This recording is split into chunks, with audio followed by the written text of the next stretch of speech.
Well, back at it again, huh? You guys hear me?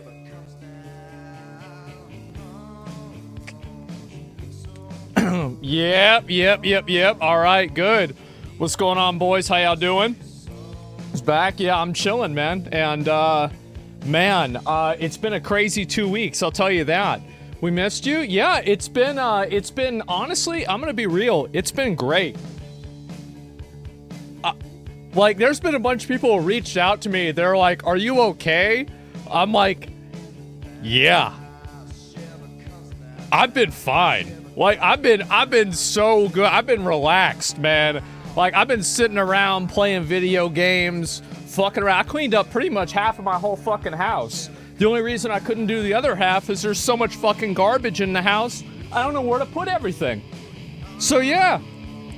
2 weeks went by that fast. I'm surprised too. Like, honestly, I'll probably give it a little bit before I go through everything and talk about everything, but, what a fucking day, man. What a fucking day. And, welcome back. I'm glad to be back, man. I really am. Yesterday, I was so nervous. I was so stressed out. I was so worried. And then today, I woke up and I was like, yeah, we're gonna do it. And I didn't even think about it, right? Like, I wasn't stressed out at all. So I'm good, man. I'm glad to be back. I really am. And it's good. What game are you gonna play today? I'll probably, honestly, like, I'm gonna be real. Like, I have some, like, I feel like Blizzard was waiting on me to, like, get banned or, like, stop streaming or something so they could release that $90 mount. Like, they're sitting there waiting. They're like, all right, he's gone. Get it. Put it out now. Yeah, so, like, no, there's so much shit I gotta go over today. It's probably, I probably don't want to have time for any games. I have been playing, however, I've been playing Metaphor. I've been playing Metaphor a lot. I've put how many hours into Metaphor so far? 149 hours into the game. I would say a good half of that is probably AFK, because I just, like, you know, today, like, I left the game overnight before I was playing, but yeah, I played it a lot, and other than that, it's currently running. Yeah, I basically just left the game on. Joe Rogan interview, we're gonna 3-part that. I will watch it. I'm not gonna watch it today because there's so many other things to go over, but I will watch it, okay? Yeah, don't worry about that. And so, yeah, so all you do is play video games and drink soda for a living? Well, no, I also watch YouTube videos. You can't forget about that. But, yeah, anyway, so, yeah, I played that a lot for the first, like, 10 days. And so, like, I guess I can just kind of go into everything, right? Because, like, like, we have so much shit. Like, I mean, I would sit around and, like, wait for people to come in and everything. But the fact is, there is so much shit that I have to go over. I don't have time for that. So we're going to just start working through this and getting through everything, okay? Because obviously there's like a million things that I want to talk about and go over, right? Especially after, you know, all the shit that's happened and everything that's been going on. And then we can finally get into the real content, which is going to be apparently, like, it's kind of crazy because I feel like Twitch, like, me getting suspended really set a lot of things into motion, didn't it?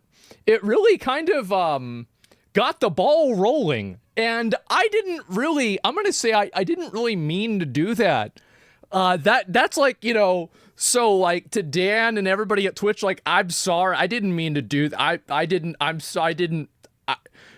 mean to do that, right? It's not my fault. Like, I don't put that on me. I didn't even say any of this shit. I was just talking about it, right? Because I was like, I don't even want to comment on this until I get unbanned, because I guarantee you, Twitch was sitting there, like, because I put in my appeal, right? I put in my appeal, and it was the same day that all the controversies started, and I know for a fucking fact, I don't know for a fact, but I think there's a very high probability that the people at Twitch were like, there is no fucking way we're gonna unban him right now, and he's gonna come back on this day, and he's gonna farm our fucking controversies and make us look bad. I think that's what happened. Yeah, friendly fire. Exactly. Yeah, I started it. I did. And I didn't really mean to do that, right? I'm going to be honest. I didn't. But let me go ahead and I'll get everything set up and good to go. But yeah, it was kind of crazy. I did not expect that at all. But yeah, anyway, wow. So you actually did any cleaning? I did. I did a lot of cleaning. So I posted a couple of pictures in my on my Twitter. Let me see if I can find some of it right here. So I posted, this was my kitchen before the situation. So basically I had, like, yeah, this is what happened. And, you know, kitchen was pretty dirty. I thought it was pretty dirty. And I sent this to someone, and this is what it looks like now. I sent this to someone, and you know what they said? They said your sink was white. They didn't even know. They had no idea. They didn't even know what color my sink was. And so, yeah, so I cleaned up my whole kitchen. And basically, for the first 10 days of my suspension, I probably spent 5 hours on the computer total across all those 10 days. Like, so like back in the day, you guys, this is like way before anybody I was making content like on the internet, because it was like in 2004, 2002, right? I used to spend 8 hours playing video games. I used to spend 8 hours being outside, active, physical, running around, doing crazy shit. And I used to spend 8 hours sleeping, right? Like, that was my life. And I would be outside, like, building forts, like, going out into the woods, like, doing stuff all the time. And, like, then World of Warcraft came out. And at that point, that 8 hours turned into 16 hours. And the 8 hours from going outside turned into 0. And so it was really good because, like, I've been exercising and, like, you know, doing all this stuff. I've been physically active probably like 4 or 6 hours a day. And I feel great. I do. I really feel great. It feels awesome. Like, I've been totally relaxed. Everything's been good. So, yeah. Nothing changed. Yeah, I've been cooking myself steaks. I've been, like, walking down to the store again. And honestly, you know, there's a lot of shit that so I've been really debating, do I react to my own apology video or not, right? And it's like, it would be really fucking funny if I did that, right? But we'll see what happens, right? I'm not sure. But anyway, I'll probably just paraphrase a lot of things. But there were a lot of things, it would really be funny, right? But anyway, so there were a lot of things that I was going to talk about, and like things that I kind of saved for stream, right? Because like I didn't really want to go over everything, but I'll go through some of the stuff that I did at my house. And so like I got banned, and like I'm like sitting there like in Oblivion or like a Fallout in PC, and I'm like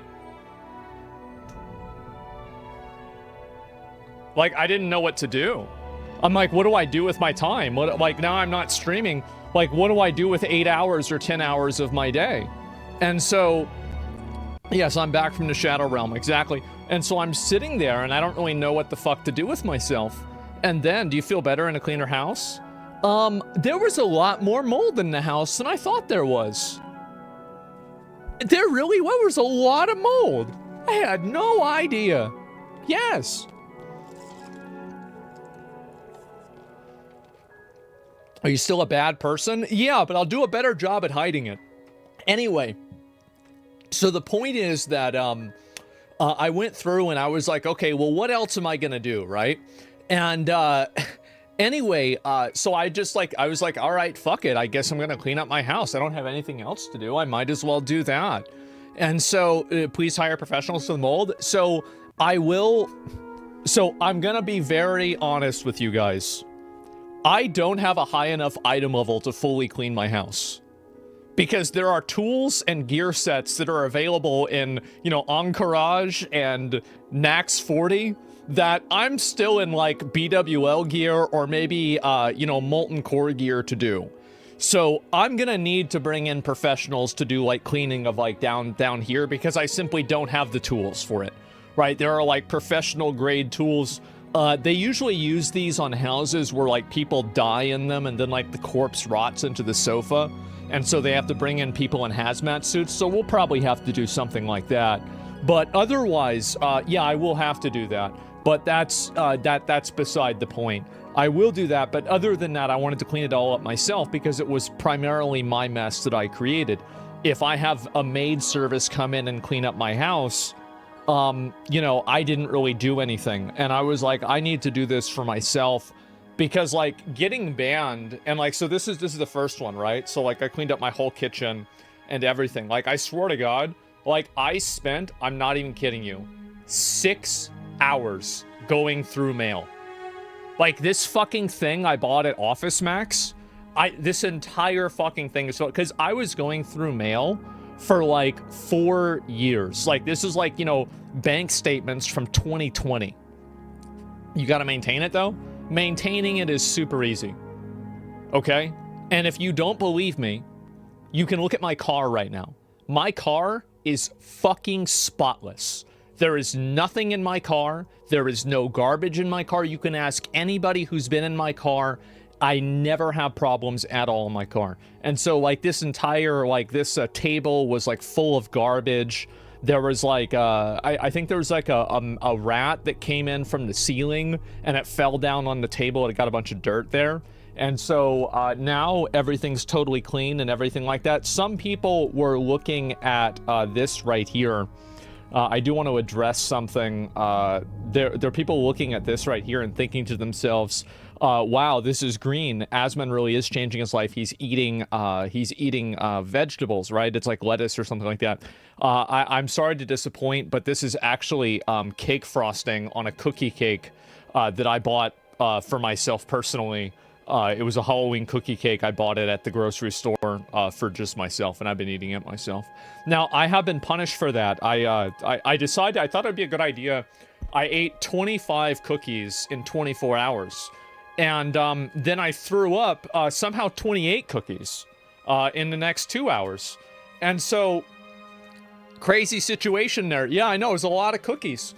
A lot of cookies. So, which was good, right? Because, like, that gave me the opportunity to, you know, I cleaned up my my bedroom too. So, like, like, the only thing that I have left, I thought it would be a good meme. I didn't do a lot of this on stream because I was like, this is, like, it's stupid. Like, I'm not gonna, like, clean everything up on stream for content. Like, this is, like, my life. I'm trying to fix my life, right? But I will clean out my closet on stream because I have so much stuff in there, and I was like, okay, this is, like, easy, and I can just put it there. I'll probably do that in a few days. I've got a lot of other things to do, like, in the next 4 or 5 days, and so, like, I want to make sure I'm getting through all of that. Yeah, exactly, right? Because, you know, yeah, Slim Shady, right? And so, I thought it would be funny. Anyway, so yes, I will do that. I cleaned out, like, all of the only closet that I haven't cleaned out is the closet with all of the, like, it's so old that we have, like, VHS tapes, like, fucking, like, taped over, like, Star Wars, you know, fucking Return of the Jedi and shit like that, right? And so, yeah, that's gold, right? And so I haven't cleaned that one out. But otherwise, I've cleaned out every other closet. It took me a really, really long time. And it was nuts. The ancient archives, yeah, exactly, right? And like, I was throwing away stuff from like 1994 and stuff like that. It was crazy. And I found a receipt. This is kind of funny. So I found a receipt from 2008. So as you can see, this is 2008, January 29th, right? And so this, I guarantee you, probably is like me and my dad going there because like I was in high school at this time. And somehow I still had a receipt like this, and it was inside a drawer. That's why it didn't get damaged or anything like that. And so Nick posts this tweet, and he did some like partnership with Kamala Harris or something like that. And I saw Nick getting like a bunch of hate for it. And I was like, oh, okay, I know what to do, right? I'm gonna post something funny so that way everybody talks about my thing instead of Nick's thing. And so I'm like, okay, good. And so I post this receipt. Fucking everybody starts talking about this, and they start taking it super seriously, where they're like, back whenever Trump is gonna make chicken free whenever he's back. They're like, what do you mean? And like, I thought this was just funny. I thought it was fucking funny, but somehow people took this really seriously. But I found a lot of these relics of the past, right? Or are they calling you a sellout? No, it was about, people were unhappy about Nick doing that. I don't know. This isn't a KFC sponsorship. AOE taunted them. I did. Well, because like the way I look at it is that it's always better in my mind for other people to get the hate, for me to get the hate instead of other people that are my friends. Because like, I'm not going to do like a Batman thing, right? But like, I can take it. I can deal with it. It's not a big deal. So it's like, I know that it negatively affects a lot of other people. So I think to myself, okay, well, I can deal with this myself. I'm the Lich King, right? Exactly. And so that's my mindset on it. And anyway, so yes, that's, you know, the receipt was $3 to get food on KFC back then, which was crazy to think. It was insane. And so anyway, Medium, yeah, exactly. I'm Twitter Jesus. Yes, I've died for apparently everybody else's sins on Twitch. And so anyway, I cleaned that up. This was my living room.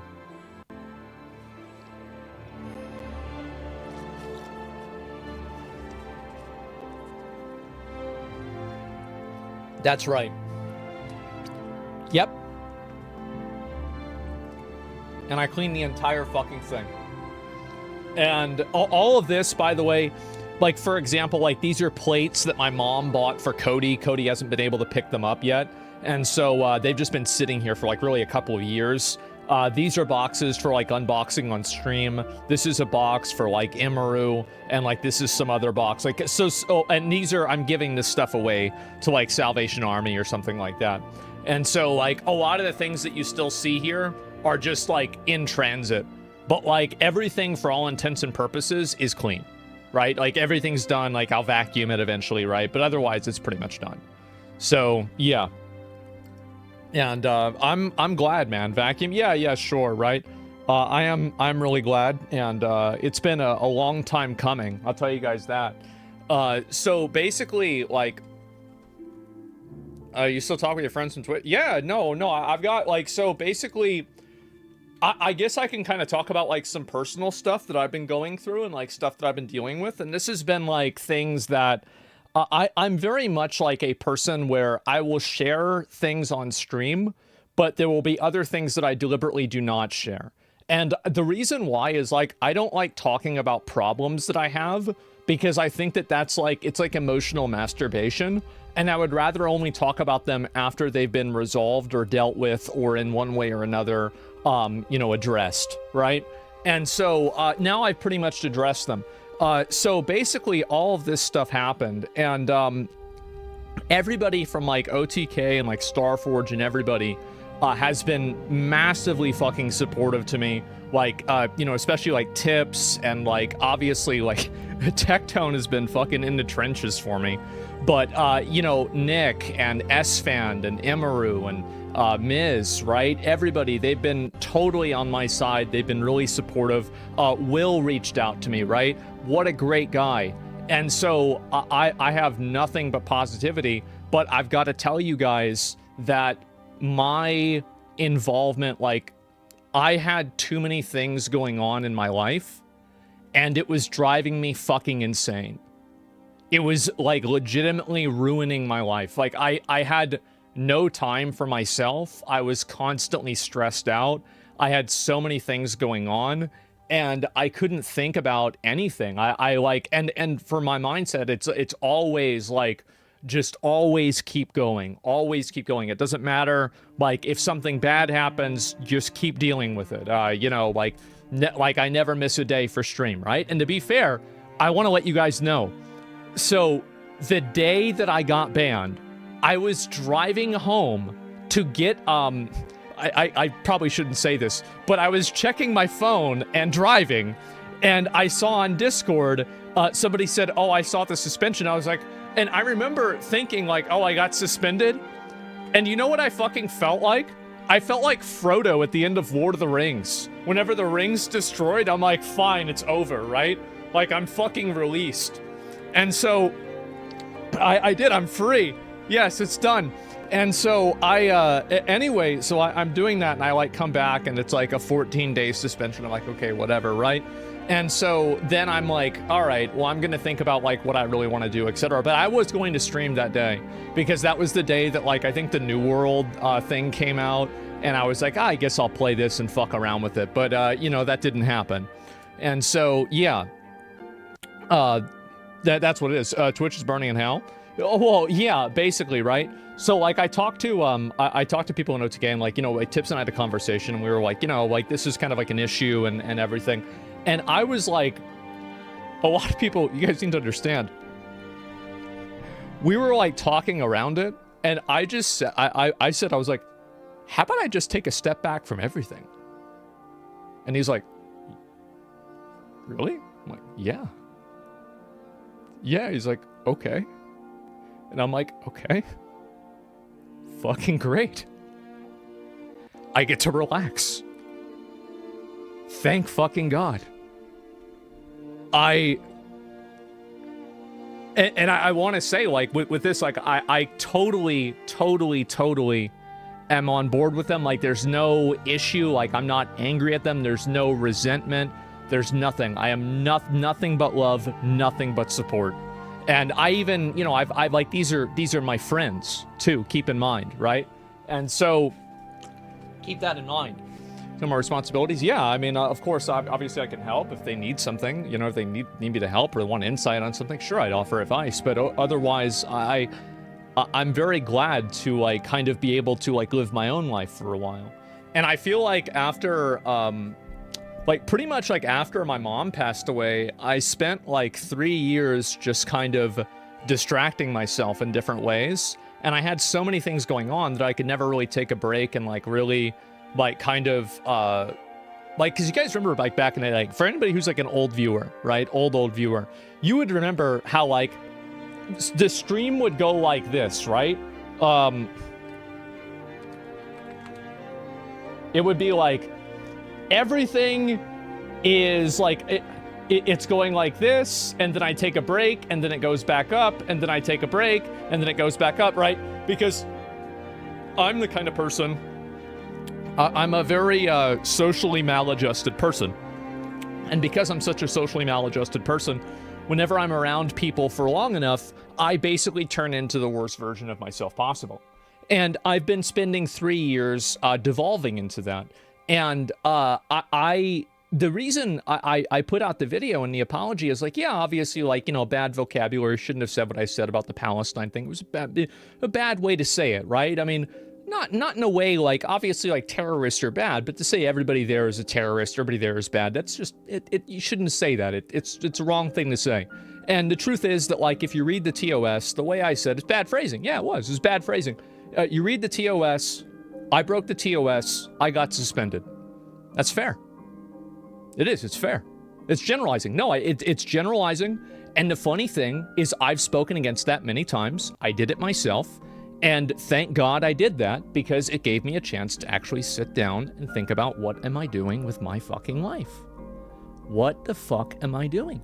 And so I sit there and I'm thinking about myself, don't be a coward. No, the thing is, like, so a lot of people said that, and I saw this comment a lot, but I didn't really read, like, a lot of my YouTube videos, etc. I really actually don't read, like, 90% of them.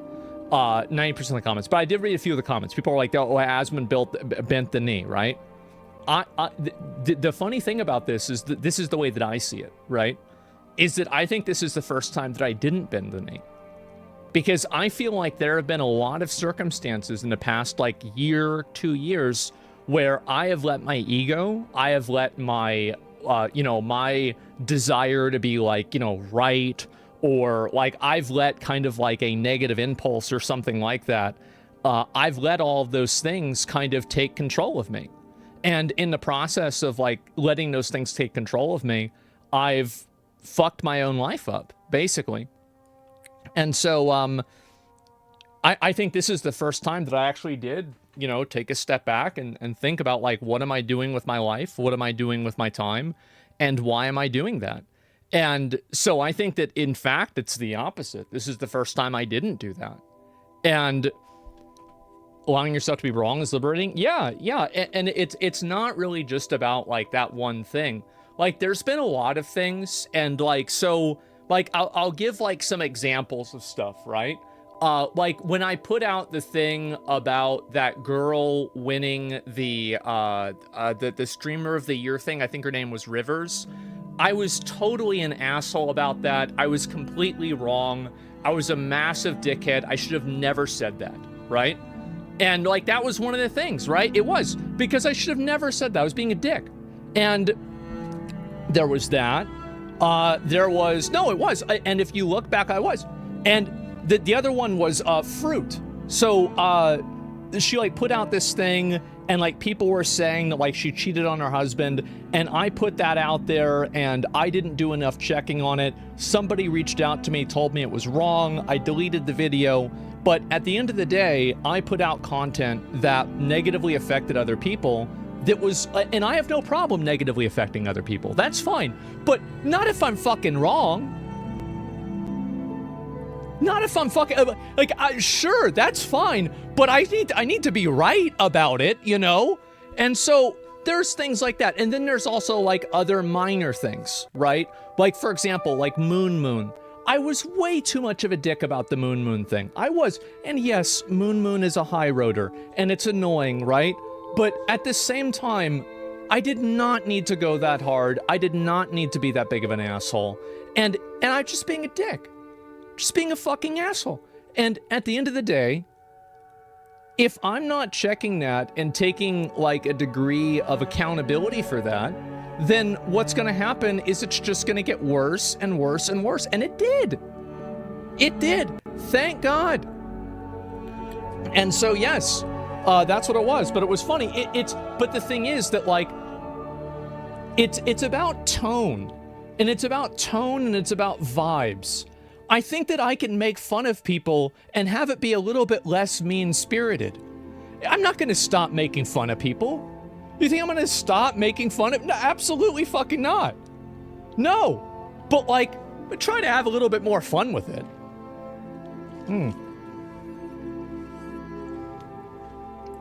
So, but what's going to be different? Basically, whenever I made that video, one of the other things that I was kind of sorry for is like, I feel like my stream, like for example, like if you look at, for example, this is like my stream, okay? It's a circle. Imagine this is a circle. I feel like in like 2021 and 2020, like this was my stream where it was like a bunch of different things that I would do. And each different thing had like its own value. And now what I think has happened is that my stream has basically been like this, right? And so you have, it's a pizza. Yeah, it's basically a pizza, and it's a cheese pizza with no pepperonis on it, which is bad, by the way. Those are bad. And so anyway, what ended up happening is, you know, I pretty much focused only on like doing like one type of content, and I stopped doing other things that were beyond that, right? I stopped doing like my PO box streams. Like I have so much PO box shit to go over. Oh my God, I have so much stuff to go over for the PO box. And so there's definitely that. There's Cyberpunk. Well, it's not, and the thing is that it's not just games.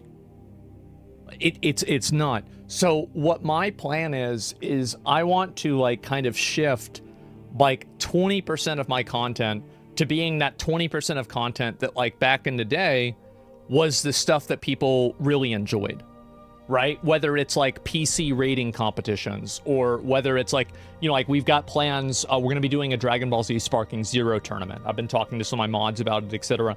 And also, by the way, and we're not, there's not going to be any topics that I'm going to be like avoiding, okay?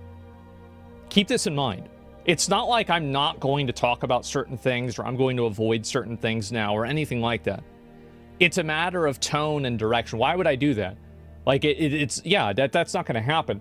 But it's a matter of like proportion and degree, tone, style, and vibes, right? I think that's what it is more than anything. So whenever I look at, like, I made a list, okay? I made a list because I didn't want to, let me see here. I didn't want to miss anything. So let's see here. Yeah, PC setup. Oh, we're going to be doing fast food reviews again. This was something that I did back in the day. I did it pretty regularly, and we're going to start trying to do that again too. Yes, I'm excited for that. And I'm also thinking about doing a... I thought about rating viewer dating profiles. I thought that would be really, really funny. I'm not really sure whether that's going to happen or not, but we'll see what happens. And we're going to do... I'm going to do a stream. It's going to be a competition. Recently, some kid killed himself because of an AI. And so I thought it would be a pretty fun competition for me to use each different type of AI, like language model, and then talk to it long enough and see which one can tell me to kill myself the first. You know, I think that'll be pretty fun. How about that? Yeah, so we're going to do that. That's exciting. And, you know, we'll do that. Talk to it. No, all right, let's rocks. But, and we're also going to do... So I guess I can kind of pull back the curtain a little bit on this. Whenever I was involved with, like, all of, you know, the other stuff, like with Mad Mushroom and like Starforge and everything, it put me in kind of a weird spot if I wanted to do like the Shame Awards, because it was like, okay, well, we're working with companies that make games and making games ourselves, so it could be seen as bad. So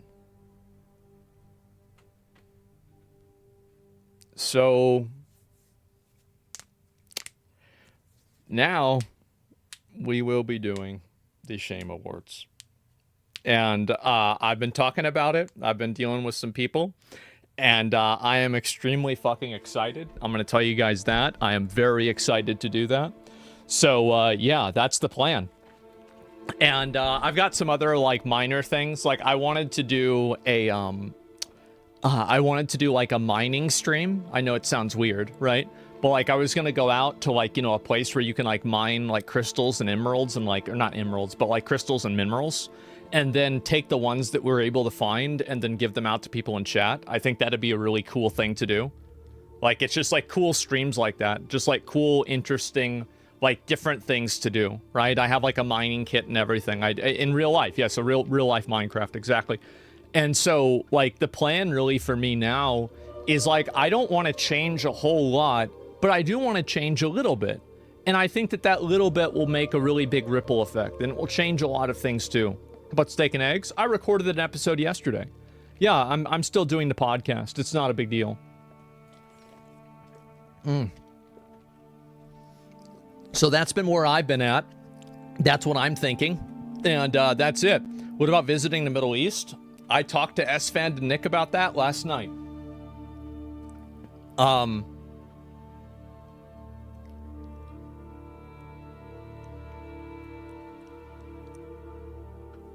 Thinking probably about this time, somewhere around now, next year.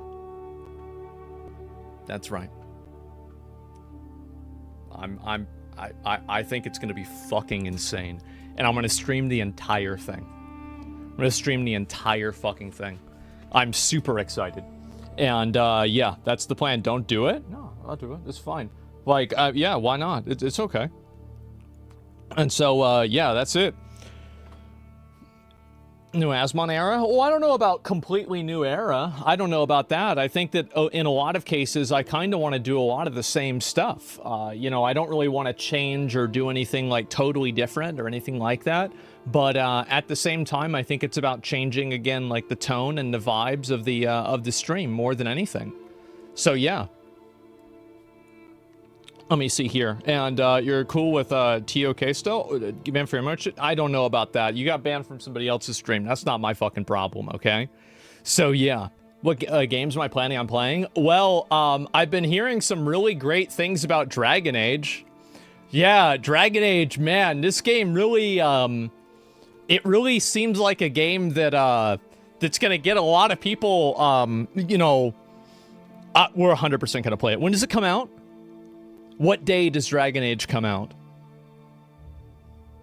I think it's tomorrow, right?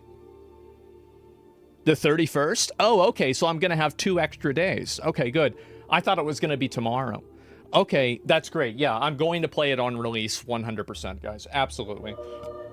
Then after that, we have Monster Hunter Wilds, and I'm waiting to play it. I want to play it on PC, obviously.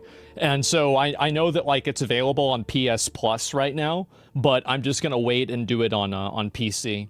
I think it's going to be a bit longer. But yeah, PoE 2 got delayed. I saw that. Yeah, we're going to go through pretty much everything.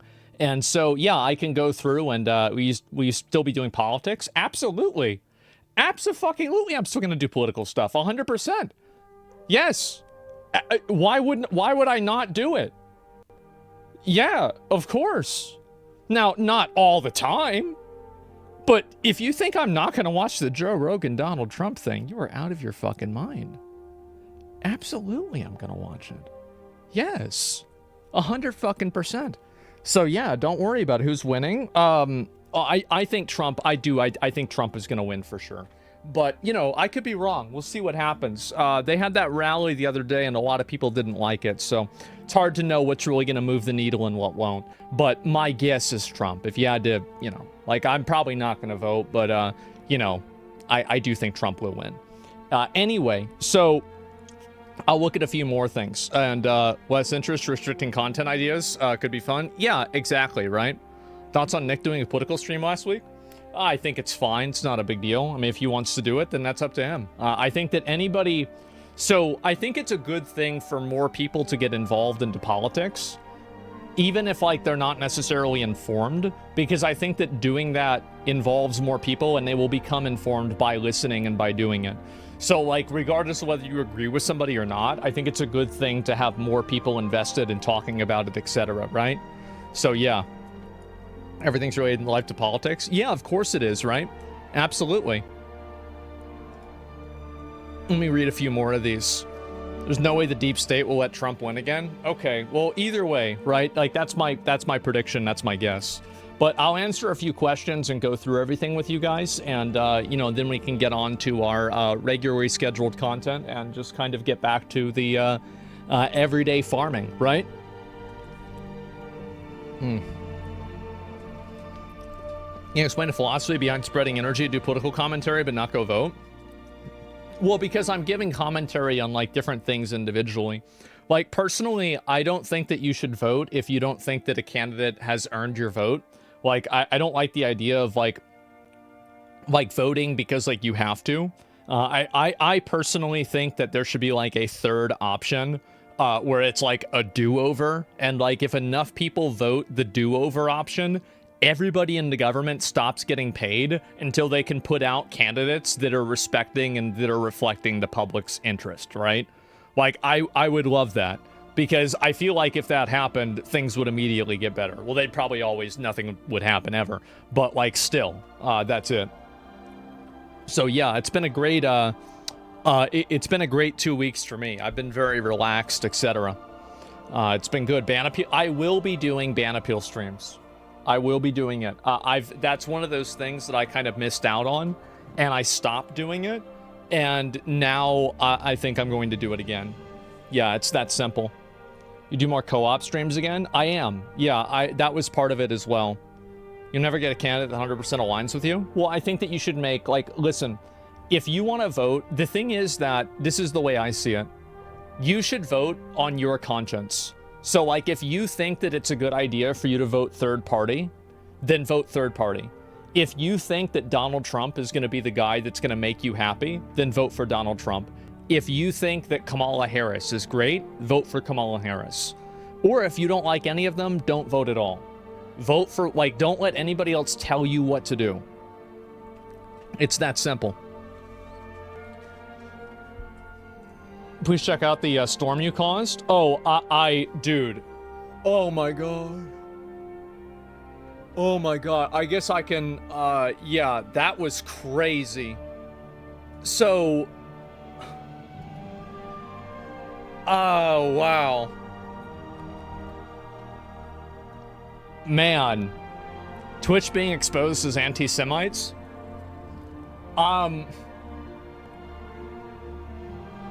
Man. I'm gonna say that I didn't think this would happen. Like, I thought I just like, oh, I'm just gonna get suspended, couple weeks, take some time off, chill out. And I'm watching this, and it's like I'm watching everything burn down. Like, apparently Twitch has lost like 70% of its advertisers.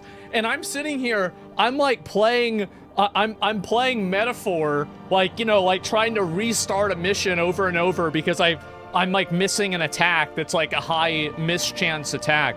Like, and I'm just, you know, doing some cheesy bullshit. And yeah, the downfall of Twitch, yeah, I've been watching it. Now, I didn't say anything about this, and I want to let you guys know that the reason why I didn't say anything about this while I was banned was actually just because I thought it would hurt my chances of getting unbanned early. Be totally honest. I thought there's no way they're going to unban me if I'm farming hate for them. And then, and like, I think that there would have been a very good chance that I would have got unbanned if this shit didn't happen. Because you know the people that are working at that team on Twitch, they see, oh, Asmongold makes another video. Well, this video will get like 1 million views if I had put it out that day, right? And they're like, oh no, we're not unbanning him. Oh no, that's an own goal. Like, we're not doing that. And so, yeah, I just got, to be honest, you let it speak for yourself. Yeah, I thought so. And, I fucking tear. Yeah, exactly. And, you poured the gasoline. I didn't, you know, oops. Yeah, oops. Did Twitch decide to ban you again for what you're saying on the stream? Would you leave Twitch? So, if I get suspended again, like, I actually think that me getting suspended was one of the best things that's happened to me. I do. I view every single thing that happens to me as not a good or a bad thing, but an event, and how I will take advantage of it will be either good or bad, right? How it will affect me is good or bad. And so it's a big cope. No, it's not. It's really not. I'm very relaxed. I've been able to like do a number of things that I missed out on, and I feel a lot better mentally and physically. And so, yeah, I'm actually, I'm good. And so anyway, there was you live and learn. And also, like, by the way, I think that I broke the rules, right? And at the end of the day, I think that people were not mad that I got suspended. I think that a lot of the criticism and the hate on Twitch was about other people not getting suspended. So it's not about the rules being applied. It's about the rules not being applied to everybody equally. It's the double standard. So it's like, I think that like you should have everything or nothing. So like, and I know that this is going to sound like a crazy person take, but I really like the way Twitter is. I like the fact that anybody can say anything that they want because that's what's in the United States Constitution, and that's what I believe in. It is. I think that that's the way it should be. So I actually think that on Twitch, I don't think Frogan should have got banned. I don't want Hassan banned. I don't think I should have got banned. I don't think anybody should get banned. I think people should be able to go on the platform, express the opinions they choose to express, and people can choose to watch them or not. That's my opinion. I think anybody should be able to come out there and be able to express themselves however they want. But if you're going to have the rules, you have to apply them to everybody. And I think that's the frustration. That's it. You want social points for that take? There's a lot of people who don't believe in freedom of speech, which makes sense. A lot of people don't live in America. I do. I'm proud to live in America. I wouldn't want to live anywhere else. And I completely believe in the First Amendment, the Constitution, and I think that's the way everything should be in an idealistic perspective. That's it. So, like, if you disagree with that, you don't like the way that I'm seeing it, that's totally fine. But that's what I think, that's what I believe in, and I think that's the best way to look at it. So anyway, advertisers would shut it down? Yeah, but like, here's the thing, is that people always look at advertisers as some sort of like morality barometer. And I really think this is extremely stupid. Give me a second, I have to take a drink.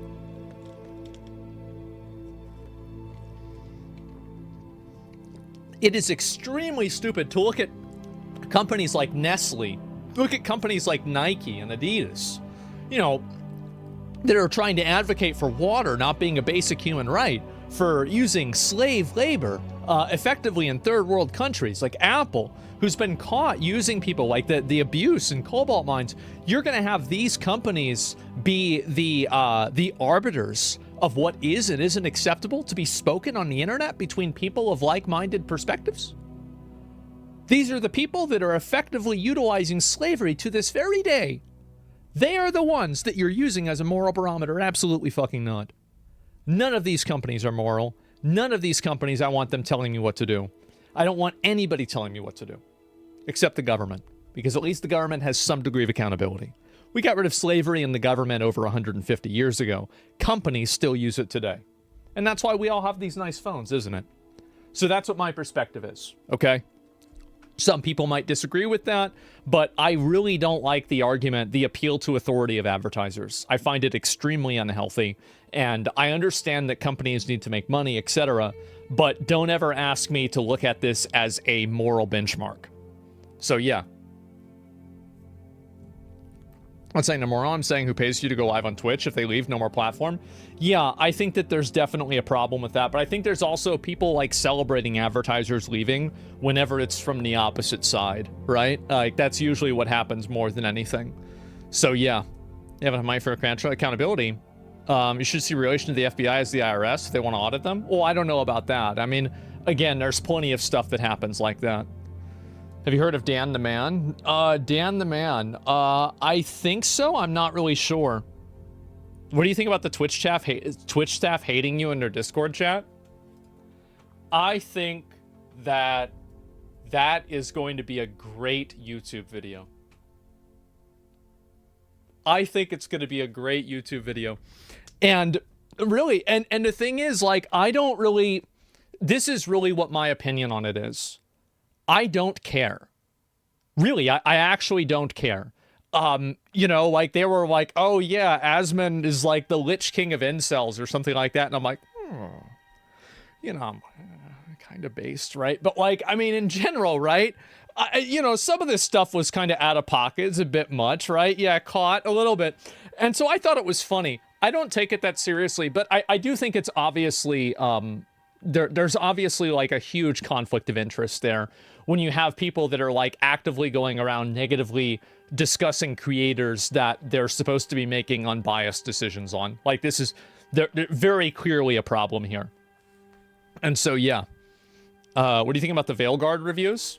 I think that it's just another example of access journalism where a lot of the mainstream publications are, you know, giving it positive criticism, and then a lot of the independent, you know, publications, people like Skill Up, etc., are not giving it good criticism. I think that's what's happening more than anything. Jason Schreier reports that Firewalk Studio, creator of Concord, is shut down. Did I come back on the day that Concord, actually the studio, got shut down? Did I really?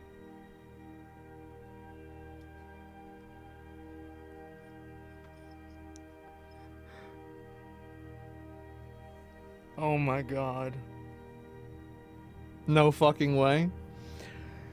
I don't know what to say. What do you think about Dr. D? Yeah, I've missed... Dude, you know what's really funny is that... let me see if I can find this. Tectone made a list of all the things that I missed out on. And in fact, a lot of these are definitely... Like, this is actually a W list. Yeah, it's a lot of you react to the Donald Trump. I will. I'm not going to do it today. I'm probably going to do it tomorrow. I bet. I actually might do it a couple of days after, but I'm not sure. I do plan on doing it, though. And you missed Ashes of Creation? I did. I was very disappointed about that. So, yeah. Anyway, Sparking Zero is still ass. No, it's not. It's great. It's the only Twitter community that I'm a part of. So, yeah. Anyway, that's on YouTube, possibly removing dates on videos. Yeah, there's been so much that's been going on. Like, I guess what I'm playing these past 2 weeks, I played a little bit of Sparking Zero, but the main thing that I've been playing is Metaphor. But as I said earlier, like, I haven't really been playing much of anything. Straight up. I haven't been playing fucking anything. I've been like just outside, going around, like cleaning up my house, being active, hanging out. I went out with my friends like multiple times. I've just been, you know, living life, doing different stuff, man. So yeah, as I said, like over the first week, I probably spent 5 hours total on my computer. Like there were days I didn't even get on my computer. Like I was just doing other stuff, man. So I mean, to be fair, I was also on my phone though, to be, you know, that's in general. No Throne and Liberty. I don't really think it's that great of a game. Like, it's okay, but I mean, it's not like it's a bad game. It's just like not something, it doesn't feel good to play. And that's the reason why I haven't really played it more than anything. And yeah, how's your day? How do you spend more time for it? Yeah. My dad and I, we watched the first half of a movie called Fury, like a couple of days ago. What a great movie. Holy shit. We'll probably watch the rest of it in a few days. And yeah, it was really, really good. And so I thought you've been playing a House Flipper Simulator. No, I haven't been doing shit, man. But yeah, so there is the Twitch or terrorist thing. I did see that. Now, people ask me, am I going to play the Twitch or terrorist thing? Abso-fucking-lutely, I will. It's not even a question. 100% we're gonna play it. So, yes, it's so fucking funny. So, yeah, don't worry about it. Ash of Creation next playtest is this weekend? Yeah, no, I'm gonna do it this weekend. It's not gonna be a big deal. You're finally unbanned? Yep. I'm finally unbanned, and everything is good. So, yeah, anyway, Twitch has pretty much been going through a, I don't really know, like an adpocalypse. So, like, let me see if I can find something to kind of, like, catch up with everything. But, like, because there were a few, like, I'll see if I can find it. There were a few videos that people did. Yeah, I guess I can watch something like this in a little while and just go through everything. But, man, some of this shit has been so bad. Yeah, like Dan Clancy sucks website. And yeah. So basically, I think the problem with Twitch, like this is really what the issue is with Twitch. Like, yeah, where do you think I can find a lot of this information? Let me see if I can pull some of this up.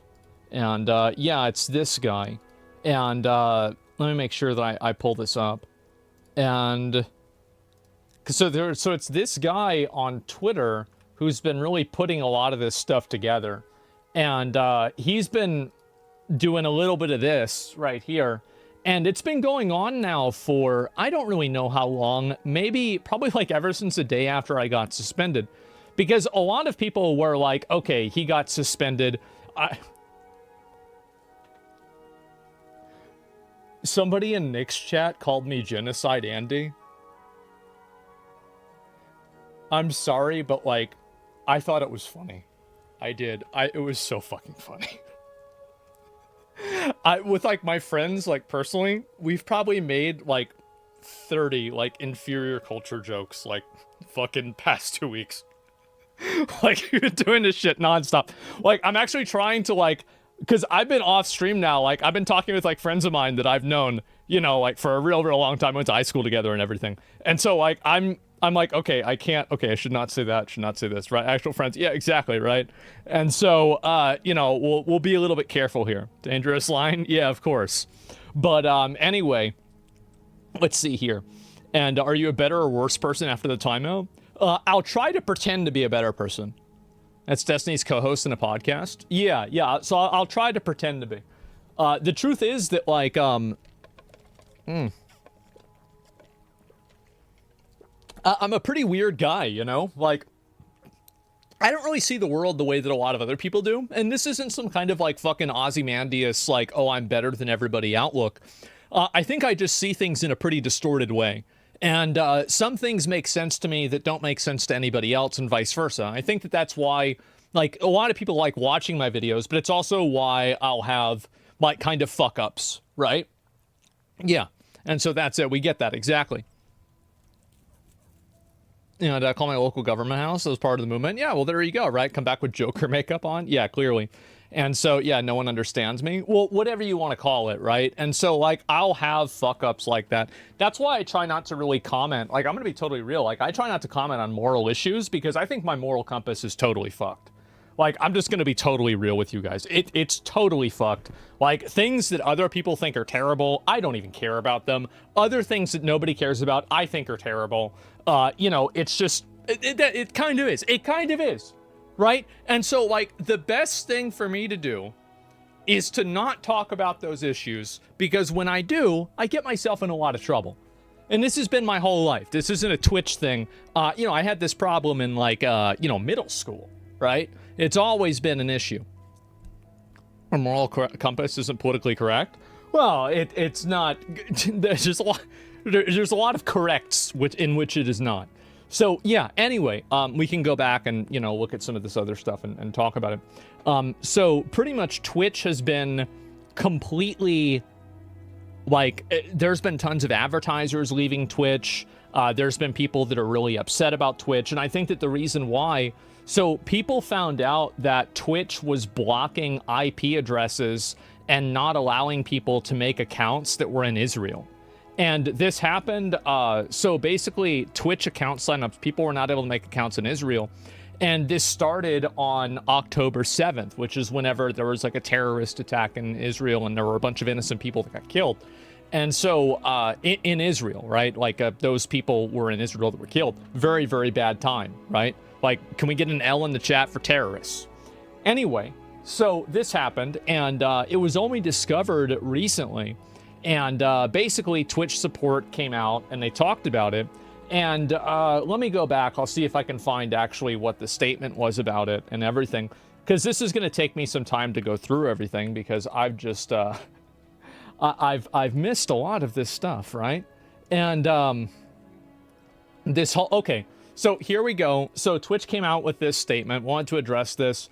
When signing up for a Twitch account, you can select an account verification method, email or phone for added protection. Following the October 7th, 2023 attacks, we temporarily disabled signups with email verification in Israel and Palestine. We did this to prevent uploads of graphic material related to the attack and to protect the safety of users. Signups were not disabled, and we continued to see signups. We deeply regret this unacceptable mess and the confusion that it has caused. And so here we go. It got community noted, and the community note says this whole statement is a lie. Okay, so that's not good. Not good. That's immediately, like, right off the bat, things are not going well. And so, yeah, they should have had, like, my apology video was way better than this. They should have had me take care of this, okay? Like, I don't know what the fuck Twitch was. I was banned at this point. I mean, I didn't have anything else to do. They could have just had me do this. It would have been way, way better. Yeah, I don't know what the hell are you talking about. Yes, you're probably, exactly, yeah, morons. Anyway, so both email and phone number signups were disabled. While this was happening, the most popular political streamer on their platform was cheering on...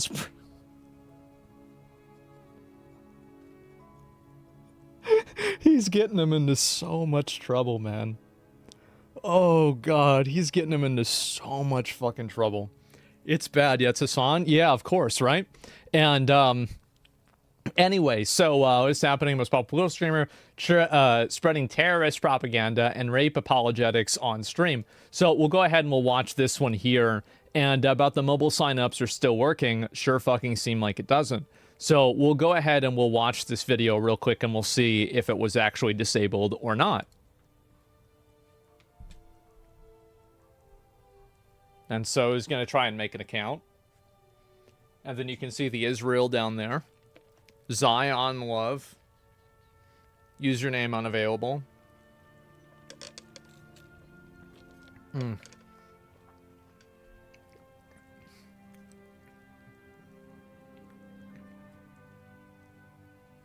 Password is, you know what? I'll make those jokes. I want to at least get like 3 or 4 days out of the way before I get suspended again. Yeah, we're gonna. Yeah, I'm gonna get at least like 3 or 4 days, and then I'll make another one of those. That's it. To make jokes? No. We're gonna do plenty of them. Don't worry about it. 1987. Oh, he's old. He's old as hell. That's older than me.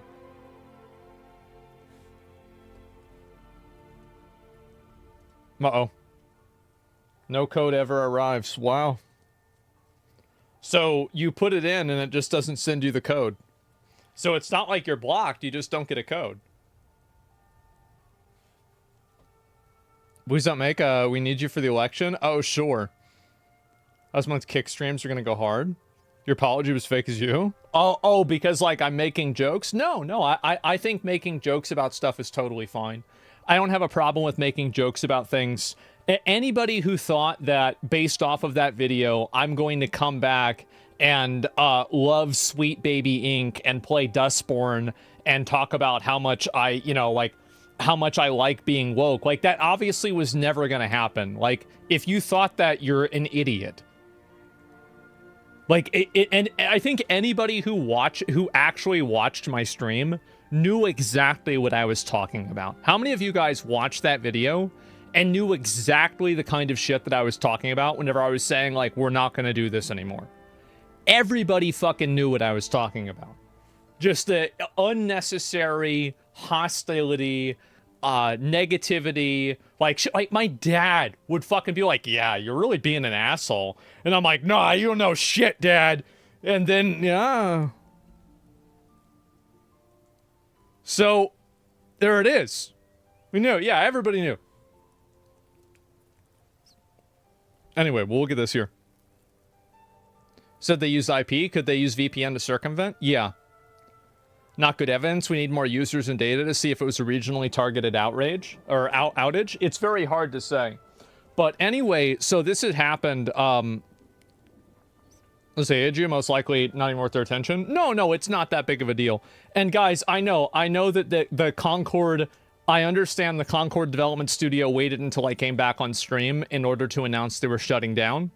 I want to say I appreciate you guys. Thank you very much. It's going to be great content, but we're not going to get to it yet. We got a lot to catch up on. We'll get to that later, okay? But yes, it does seem to be true. So basically, Twitch has been getting a lot of criticisms and a lot of basically frustration from users that are pretty much saying that Twitch is promoting anti-Semitism on the platform. Is Twitch promoting anti-Semitism on the platform? I think that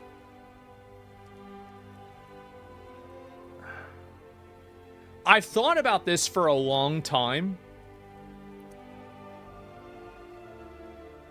Trying to be, like, intellectually honest about it.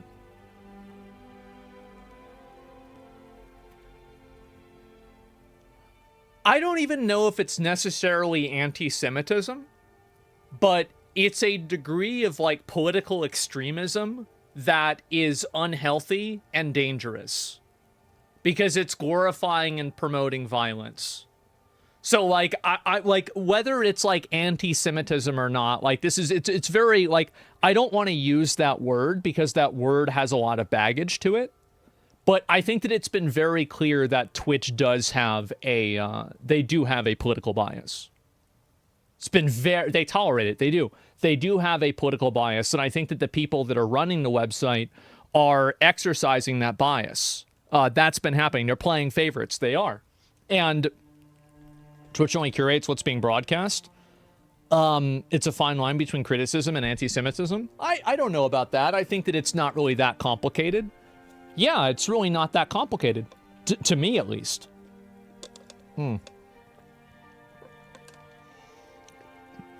It's not the company, it's the people in charge of it. I think that there's a lot of things going on. So basically it's anti-Semitism. Not necessarily. I mean, like, it's more complicated than that. But if you're going to say it promotes anti-Semitism, you're also implying that there's anything that's anti-Israel is anti-Semitic. Well, but I didn't say that. That's why I didn't say that. I explicitly said, like, obviously criticizing Israel isn't anti-Semitic. That's fucking stupid. Nobody thinks that. Well, that's not true. There's plenty of people that think that. They're stupid. No, I did not say that. First gotcha. No, it's okay. I think that this person is like, yeah, I'm not saying that. Speedrunning getting banned again? Of course, right? But anyway, about people wishing PTSD on veterans and soldiers. Well, Frogan was an asshole for doing that and she's banned. Like, I think that's a W for Twitch. Yeah, good. Yeah, she shouldn't have said that. She said it. Yeah, that's fair. I think that's extremely fucking fair. Should you get banned for that, though? Well, I think it's probably a bunch of different things. That's after the ADL got involved? Well, of course, right? Because, like, a lot of people don't, like, nobody wants to be labeled like an anti-Semitic website. Nobody wants to be labeled like a Nazi website, or it's like, you know, like pro-killing Jews, right? Because, like, the whole, like, Hitler World War II thing, right? Very, very bad thing. And anyway, so because of that, Twitch is now, I've heard about this, Twitch has been losing a tremendous amount of advertisers because they came out with this apology explaining everything, and the apology didn't really go very well. People didn't like it a lot. And I'll watch this here. This is, again, stop anti-Semitism. So it's not really something I entirely agree with, but we'll watch a few of these and just kind of look through with everything. You see Frogan tweeting about you and Aiden Ross, saying he called the ADL on Frogan. No, I have no idea whether that happened. I have no clue. Like, what Aiden Ross and Frogan are... What's weird... So this is what's really fucking weird. Is that I've met Frogan in real life. She has been nothing but pleasant and nice to me. And it's this weird thing that happens on the internet, where people get on the internet and they turn into absolute psychos. It's like, you don't act like this in real life. Stop it. Like, just stop it. Just fucking... Just stop. It's so weird. Yes. Snakes? No, it's not really about being a snake or anything like that. I think that people... This is what I think happens. And I'm being totally honest here. I think people spend a lot of time in their own room, in their own head, by themselves. They radicalize themselves, and then they become the worst version of themselves. I've done that. I think that a lot of other people have done that. I think that she does that to herself. I think that a lot of people do. That it's actually that simple. I think it happens all the time on Twitter. Like, constantly it fucking happens. Yes, it makes sense. Yeah, of course. So, like, I don't think it's that simple. He's trying to... Adept? Oh.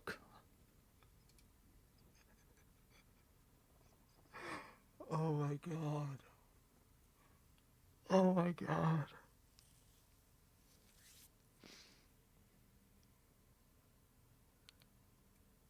That is really crazy. Oh, my God. Another fucking lawsuit. People let out the crazy when they're by yourself? Yeah, of course, right? Let's see here. Okay, here we go. Let's watch it. Twitch, a platform originally meant for gaming and creativity, is now a breeding ground for hate against America, Jews, and the very values that define the West. America deserved 9/11, dude. I'm saying it. Meet Hassan. Well, he did get banned for that one, to be fair, right? Piker. He's one of Twitch's biggest stars. Hassan consistently spreads dangerous extremist rhetoric. I feel so bad for Nick.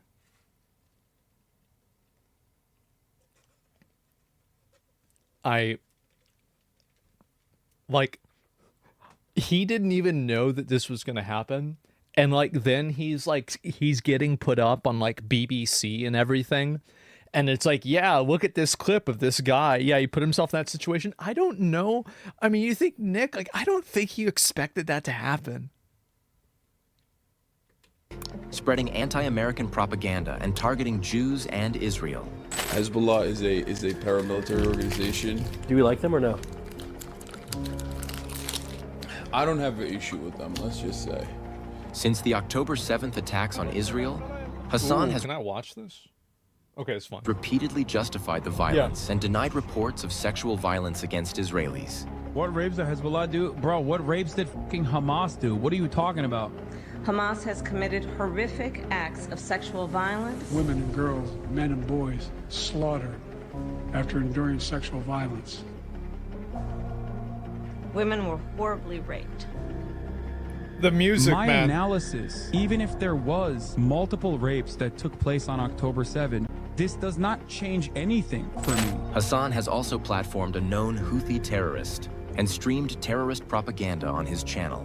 Oh, you want to see a Houthi musical? Sure.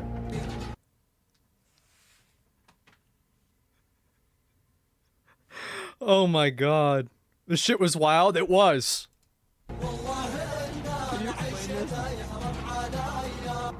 I talked to a teenager from Yemen, okay? For most of his life, he has withstood genocide. It's literally like talking to fucking Anne Frank, basically, okay? Being able to talk to Anne Frank. I was there for The radical hate that. on Twitch is not exclusive to Hassan. Creators feel emboldened by the platform to openly spew anti-Semitic and anti-West rhetoric. Raph and I will make the Twin Towers out of a stacked cake, and we'll make an airplane, and we'll recreate 9/11. Allah grant.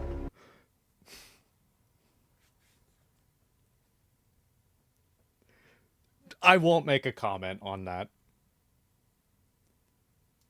Yahya Sinwar, the highest ranking Yeah. Jama, inshallah. That was the most inspiring story that I've heard, I think, in my whole life. All right, we need to figure out a way to take our country back from these Jewish supremacists. I fucking said it. Twitch CEO Dan Clancy not only allows for anti-Semitism to run rampant on his platform, but he promotes creators like Hassan. Hassan is on the homepage of that website every time I go there. Nobody, there is not a single dissenting voice with his fucking straight up radical, anti-American, anti-Semitic. This is fringe, psychotic shit that is not normal. And it is the only acceptable voice on Twitch. To see like just the Oh, look who it so is. blatant, outward, insane, crazy anti-Semitic shit is just so wild. With the minds of a whole generation at jeopardy of being tainted with hatred, Dan Clancy needs to be held responsible. It's time to boycott Twitch and demand Dan Clancy's resignation.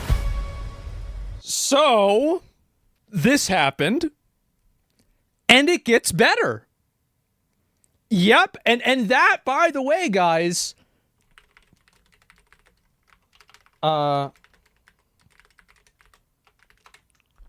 take a look at this. Dan Clancy stream tells Turkey 70% of the viewer base. Let's see if we can watch this here. I want to go ahead and pull it up. Here we go. It's hard to know whether this is true, but this is what's being discussed. Result is going to be then. Has anything happened? Have any advertisers pulled out? They've lost 70% of their advertisers already. Twitch has lost 70% of their advertisers? Yes. Where can I see that?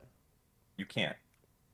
What do you mean? Hard to say whether it's true or not. I don't know. That's basically it. Like I mean, because I don't know how this has happened. 5 days ago, I was a fucking retard that plays Rust all day. Okay, you understand? That's all I did. I played Rust all day, and I. Has this been reported on by anywhere? You just have some inside knowledge, I guess. Is what you're saying. Yeah. People from Amazon, people from Twitch are contacting me, and they're telling me what's going on every day. Why has it not every been? day. Why has it not been Because reported? I think that there is a very good probability and a very high possibility that this is happening to an extent. And I saw like Devin made like a huge tweet about this. I pretty much agree with everything Devin said in like this really, really long tweet. It's very obvious that like advertisers don't want to be part of anything that's like controversial. It's very, very, this is the Bible too, exactly. Advertisers don't want to be part of or like involved with anything that's overly controversial. And we're supposed to believe that guy with no credible sources. Well, I think that it's logical to assume that with a bunch of accusations of anti-Semitism, racism, and like other types of bad behavior, Twitch would probably be talking to advertisers, and advertisers would be made aware of this and upset about it. I think that any reasonable person could infer that this is what's going to happen. So to what degree is this going to happen? Is Twitch going to like, is there anything that's going to like really affect Twitch with this? I don't really know yet. But 70%, I don't believe the 70% number either. To be honest with you, I don't. But I'm saying that people are putting it out there, etc. So yeah, you don't have ads. I don't have ad block. I don't know. I mean, I other people said they got ads whenever I started. Advertisers have paused their campaigns. That doesn't mean that they've made a final decision to leave. They'll likely stay after Twitch makes a few changes. Well, that's what Twitch is clearly trying to do. It's logical to assume it's exactly how the rumor people start eating cats are spread. Well, the logical to assume is how the rumor that people are eating cats was spread. No, but that's not logical. The eating cats thing wasn't logical at all. Because if the government, no, that's stupid. Because if the government was giving all of these Haitian migrants a bunch of fucking money, why the fuck would they be eating cats? They go to the store and eat a steak. Because they'd have the money from the government. Like, cats probably don't taste as good as a steak does. It doesn't even make logical sense. Yeah, it's bullshit. There are videos? Yeah, there's videos. We're not even going to go over that again. All of the videos were bullshit. They were all bullshit. It was totally fucking fabricated. There are video, you can look on my YouTube channel. It was from like 3 weeks ago. It has been thoroughly debunked, okay? We don't need to go over it again. Anyway, so going back to this, Twitch is probably going to run into a really bad advertiser situation, especially when now a lot of people know that the way to make action happen is if you complain about advertisers, or if you complain to advertisers. So now you have everybody playing Karen to each other. Everybody's trying to talk to the manager. Everybody's trying to email some vice president that works at, you know, Kellogg's and be like, did you know that your content is being put next to Nazis? And they're like, wait, what? Really? Oh my God. And then they immediately start trying to, you know, like pull all their ads. And so that's what's happening, right? The Cold War's begun. Yeah, exactly. And so, believe what you want. Family's near and they say it's happening. Yeah, there's plenty of stupid people that say plenty of stupid shit, but you're not going to... Listen, why am I even talking about the cat thing? It's so stupid, it's not even worth talking about. Anyway, I think this is what's going to happen. I think that Twitch, and Twitch obviously, like, you know, banning, you know, Frogan, like Capri Sun, Denims, and all of those people that like that Twitch panel, etc. It's very clear that, like, Twitch is, you know, like, trying to play some degree of damage control. You know? They're trying to play a massive amount of damage control. And it's not a surprise. I would expect to see that, too. So, my channel is hidden? No, it's not. Let me see. Yeah, I'm right here. It's me. Hi. It was for me? Really?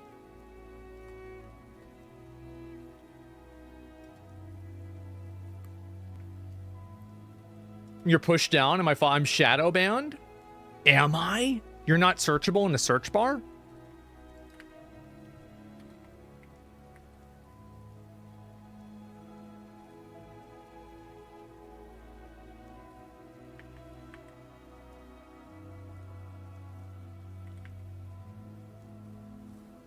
Man.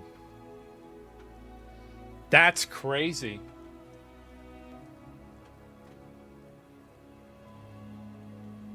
Now, it could have been, you know, like a weird accounting thing. It's the system, you know, since I just got unbanned or something like that. It's not too big of an... Just a minute, my dad's calling me. Hello? Hey. Yeah. Okay, thanks. All right, I'm gonna get back to it.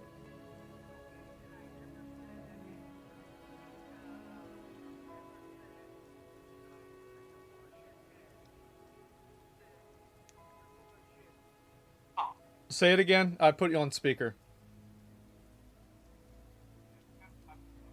Okay, you never said you're full of shit, Dad. You said you're full of shit, Pa. Yeah. Yeah, I did. Okay. I did. Let's get that shit straight. You might want to, you know, appear to be semi-normal calling me Dad on your show, but let's clear that up while you're back on the air, too. Okay, great. All right, sounds good. I'll talk to you later. Yeah. Okay. Give me the fat shuffle. Yeah, right. I'll talk to you later. Right, yo, bye. Yo, and I'm looking forward to seeing the rest of Fury. Yeah. This is just Really fucking good. fooling you on tanks. Yeah, yeah. All right, yo, bye. Yo. Okay. Right. Okay, yeah, that's what it was. Anyway, watch for it. Yeah, it was really, really good. Great fucking movie. Anyway, so there's a good chance that because my account was removed, it was removed from the directory. I'm not saying this is a political act of suppression to suppress people that are speaking out against Twitch. I'm not saying that would happen. I'm not saying that. Now, no, I'm not saying it's not happening. I'm just saying I don't know if it, knows whether it's going to happen or not. Who knows? Look at Soda Poppins too. Well, I'm not sure. But anyway, there's not enough information, right? I wouldn't really go off of just that. And so anyway, yes, this has been going on. I do think that to an extent, this is absolutely going to negatively affect Twitch. And there's also this girl. This is another thing. Twitch. So for some reason, Twitch thinks that cartoons are more sexual than real girls. Honestly, I think that's kind of based in a way, like it really is.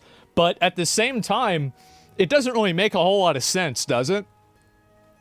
We have to get a bit of viewers shadow banned. Oh, that's look. People are gonna tune in. They're gonna watch this stream. It is what it is. I'm not really gonna get too serious about that. Watch the VR chat section. Yeah, they've got to dress up like nuns now. They have solid priorities. You guys really want me to go to VR chat? I don't even know. Like, I feel like if I even go to the VR chat section, I could get in trouble. But yeah, the hip thing for VTubers, I don't understand how this is problematic at all. Like the weird contrived rules that they have are like insane. But basically, this guy has been going on the warpath against, do brands love sponsoring Jew-hating content? Oh my god. Man. And I want to say, like, Dan's lost spot. I don't know. It's been very hard for me to say whether it's accurate or not. Let me see what the rest of this is. XQC said he would buy him a car if he can get Dan Clancy banned. I don't want Dan Clancy to get fired. I like Dan. I just think that they need to make sure that they're applying the rules to everybody equally. So the problem isn't that the rules aren't being applied. It's that some people don't get in trouble when other people do. Guys, by the way, this was happening before Dan Clancy was CEO. The problem isn't him. Now, it might be his responsibility because he's the he's the CEO now. Yeah, for sure. But like, this has been going on for years. So like, and I'm just trying to be realistic here. I'm just being realistic. I'm just trying to be fair. That's all. I don't think it's his fault necessarily. I think that it's the way that they do moderation. I think moderation on Twitch, totally fucked. Totally fucked. And I also think that it's completely reactive. Like, I don't think that Twitch bans people based off of, like, what they're doing. I think that Twitch bans people based off of how many people say what they're doing is wrong. And that is a very, very, very bad way to make decisions. It's reflexive, it's reactionary, and it has no real principle other than trying to... Like, that's why I got suspended, right? That is, a lot of people... Guys... People writing articles about me, people going ape shit about me, right? And I had, like, friends of mine, everybody reaching out to me, are you okay? Are you okay? Like, no, like, you know what my strategy is? I'm going to show you guys what my strategy is for dealing with that stuff. Y'all ready?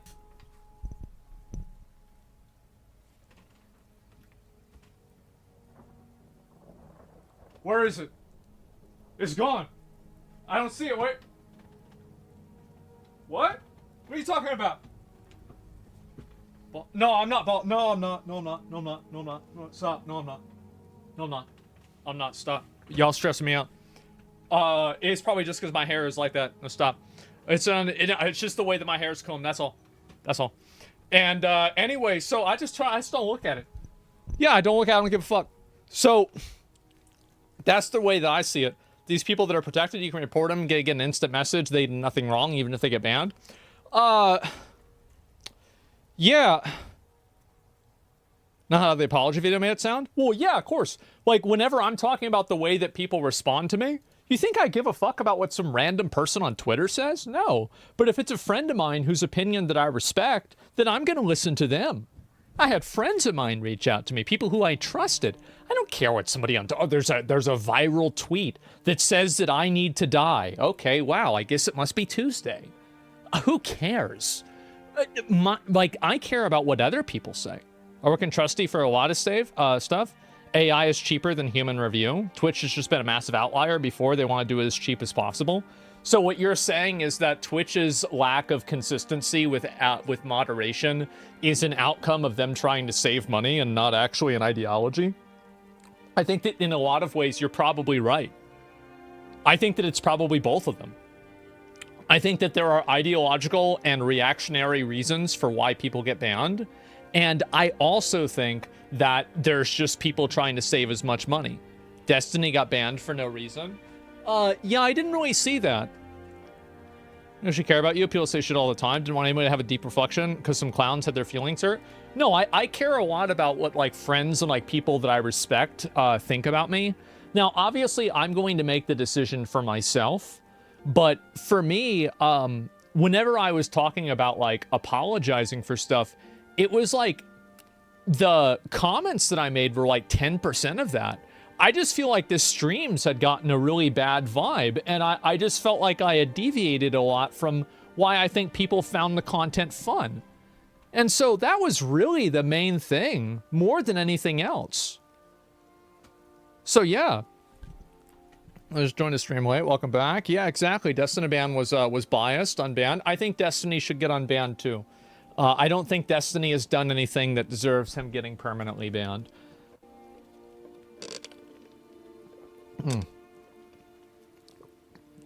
Enjoying soda pop and full. I'm not gonna do OnlyFans. No, I don't have any interest in it. Not fun. Build a Twitch 2.0 to make a new website. We'll build it with blackjack and hookers. But oh wait, somebody already did that. But no, I don't know. I don't want to build. Listen, guys, I have been having the time of my fucking life. Only waking up to 3 messages that are urgent or crucial a day rather than 30. I am so relaxed. Like I was worried that like today I would be super nervous. I slept like 9 or 10 hours. I fell asleep at like at midnight last night. Woke up at like 2 or something like that. I had to make a couple of phone calls. I did that. I went back to bed. I went to, a chiropractor appointment this morning. I'm totally fucking relaxed. Everything is totally fine. I'm just so glad to be back streaming again. I'm going to be honest. I really am. Everything is good. I'm totally good. Everything is fine. So yeah. When will be the next Steak and Eggs podcast? It'll be back on Friday. The same as it always is. So yeah, it's been a good detox. It is. Phone calls at 2 a.m.? Hell yeah. Yeah, absolutely. And that's it. What happened to your back? My back. Well, it was like a ongoing like kind of injury that I just never really kind of took care of. But that was it. So yeah, we'll see what happens. Glad to have you back, man. Yeah, I'm glad to be back. I'm really glad to be back. You gonna play Monster Hunter Wilds open beta? Fuck yeah, I am. I'm gonna play it, absolutely. I'll probably play it with, I talked to Emmy about playing it with her. Maybe do it with her, maybe hit up Tectone, see who else wants to play. I'll do a lot of it solo at the beginning, but after that, I wanted to do some group hunts and do some of that stuff too. That's what my plan is. So yeah. Asses of Creation, yep, we're gonna play that too, don't worry about it. The Vatican anime mascot, listen, you guys are getting, it's been a crazy 2 weeks, all right? We got a lot to go through. Let's not get ahead of ourselves, all right? There's so many things to go through. So yeah. What is this here? You're going to play Brighter Shores on Wednesday? I don't know if I'm going to have time for that or not. We'll see what happens, though. I don't know. And anyway, so ready for things to be chill for a while? Yeah, until I ruin them again, which of course will happen. But until then, it'll be great. So yeah, anyway, this is pretty much what's been going on. A lot of people have been really upset about Twitch. People have been calling out Twitch favoritism. This is the clip apparently that Destiny got banned for. We'll go ahead and take a look at this. Your one-on-one voice trans debates lately have gone well. Don't cancel. It's just not worth it. That community is never worth engaging with. There's just no point in doing it. Like, it's too, the risk of me, like, ending up getting, like, permabanned and my life destroyed because of these, like, inbred fucking disgusting losers is, like, it's just not worth it. It's just totally not worth it. I'm in danger. I've said way worse stuff than that. That's crazy. Like, I've said way worse than that. Oh, man. Yeah, I'm getting banned again. He got banned for this. I think that Destiny, the truth is that it was very obvious that Destiny had a very adversarial, like, there was a lot of animosity in the relationship that he's had with Twitch. He's been one of the earliest Twitch streamers, so it's pretty obvious that Twitch was pretty much just looking for a reason. That was it. Yeah, somebody didn't like him, exactly. And that's it. YouTube streams are going to be fun. Yeah, well, okay, so basically this is what's going to happen. I don't think I'm going to get suspended again. I know, delusional Andy. I don't think I'm going to get suspended again. If I do get suspended again, I will probably stream on other platforms. I'm probably not going to stream on YouTube for a couple of, like, technical reasons. The way that they do, like, content ID, I can't listen to, like, certain types of music and it will, like, automatically shut down the stream. So I'd probably stream on, like, maybe Kick and Rumble and, like, maybe a couple of other, like on Twitter or something like that. Probably stream on a couple of different platforms. Like, just so you guys know, I care about how well my stream does. Of course, it's great to have a lot of viewers. It's great. Oh, wow, it's a lot of viewers. But what I really care about is YouTube. That's what I really care about. I care about YouTube a lot more. I think YouTube, Twitter, these platforms are a lot more important. So, you know, what happens on Twitter is not really as important. Or, sorry, on Twitch is not as important. Where I record the... But I do want to stay. I want to say, too, I want to stay on Twitch. I do not want to get banned off of Twitch. I like Twitch, even though apparently, based off of the leaks, Twitch doesn't like me. That's okay. There's been a lot of girls in my life that I've had the same experience with. I'm very used to it. That's fine, but I would like to stay on Twitch. So I hope they don't ban me again. That's all I'm going to say. But yeah, and I'm not going to try to, I will try to not get banned again. But man, it's really kind of a crazy thing. The fact that me getting suspended, like, kicked off all of this shit. Fucking nuts. Oh my god. Turn on Twitch ads and Twitch will love you. I am going to get, so I want to say this. I will be getting partnered on this account, and I will be getting subs on this account. I will be doing that very, very, very soon. So, like, and the reason why is because, I think there's a lower probability if they'll ban me if they're making more money off of me. Like, yeah, that's really it. I hope that's, I hope, right? I mean, I don't know. I mean, maybe. I mean, it's worth a shot. We'll see what happens, right? But yeah, you know, we gotta hedge our bets a little bit, okay? So, what's the plan for the Asmongold channel? I actually really strongly considered going live on my main channel, and the reason why I didn't is because I'm a massive pussy bitch. And I still have some mental block about it. That's the reason. Yeah. Really not very exciting, is it? But that's pretty much about it. Yeah, just that I'm sorry. Okay? I can do a lot of things, but that's not something I can do yet. But we'll see what happens, okay? I forgot. Yeah, no, yeah, guys, I forgot the log. I forgot the password, man. Like, yeah, you can't get the password off of it. And, yeah. What does it represent? I was going to tweet out, like, I have the opportunity to do the funniest thing right now and then link my main channel whenever this one was banned. But, you know, I didn't want to pull a Bruce, okay? So, yeah, didn't do that.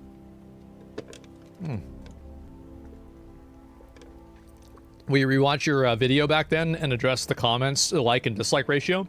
So, a lot of the people that watched my video where I apologized were unhappy that I apologized for something because they viewed that as like an ideological loss. They were like, Asmongold apologized for this, and that's like something that our side now doesn't have. I don't think that's a good way to look at things. And I actually made a post about this on Reddit, and I said effectively, don't let yourself become ideologically captured to the point to where you think that doing something, even though it's not true, is a good thing. So, to the point to where you're so ideologically, like, fixated on seeing things through one lens that it causes you to become as unreasonable as the people that you're against, you're just a different color of moron. That's it. And so, and I get why people are upset about it, but that's it. I just don't apologize for anything. Fuck other people. I think that's stupid. I think that I don't apologize. Like, you guys have to keep in mind, like, I've been through how many fucking controversies? It's been like 50 controversies. Like, the only reason why I apologize for this one is I thought I was wrong. I was just being an asshole. It's really just that simple. It's not complicated. Like, I mean, like, the fuck? It's literally that simple. And so if I feel like I'm being an asshole, I'll tell people that I'm being an asshole. It's okay. But yeah, other side is the same topic. Yeah, never apologizing. I think that you should never apologize unless you're actually sorry and you want to change what you're doing in a meaningful way. Because if you say that you're sorry and then you do the same thing that you were doing in the same way, then people think that you're full of shit and they don't like you. That's it. So I have no problem, like, but like what I say is like the best apology is change behavior. So like if you guys don't like the video, I don't care, right? It doesn't really matter. You know, we're going to do streams again and we're going to try to do even better streams than I've ever done, right? That's it. So yeah. Is morons think apologizing to people closest to you over things that hurt them or bending the knee? Well, they think that because they're fixated around it, right? And I get that people are very fixated around that stuff, etc. It's okay with me. But that's the way that I see it. Adults apologize when they're wrong? Yeah, sure. And I think if you can't apologize when you're wrong, it's a sign of weakness. I think it is too. And that's what I was saying before, is that like, it's very much the opposite. Apologizing is minus 1,000 aura though? I don't think so. I think that at any point when you do something that's wrong and you don't acknowledge that it's wrong, you're doing something that's wrong, and that's bad. It's just really that simple. It is. It's that simple. Like, there's no... Yeah, like, I mean, you double down on something that you're wrong about, well then now you're twice as wrong. So it's not, it's really not that, it's not that complicated. Anyway, so you're spreading art for your benefit? Yeah, sure. 14-year-olds in chat losing it? Well, I think that people view it as an ideological loss, but I do also want to say, but were you wrong? I was wrong for categorizing every single person that lived in an area as a bad group of people. That's a wrong thing to do. It was generalizing. It was stupid to do. It wasn't true. Absolutely. Absolutely, it was wrong. It's not even a question. Like, yes. Like, period. There's no, like, there's no fine print there. Even if 90% of them think that, there's still 10% that don't. Well, those 10% of people, those are real people. If you generalize everybody, you're just saying those people don't exist. It's completely fair. Listen, guys, I hate religious extremism. I fucking hate it. I think it is a poison of the mind. I think it's bad in every single variant. Every variant of religious extremism is bad. There is no reason that I have to complicate that message and make it sound worse than because everybody agrees with this. We all agree with this. So how am I doing myself any favors when I start generalizing and being an asshole? How am I doing myself any, like, what purpose does this serve? None. Just, yeah, nothing. It doesn't do anything.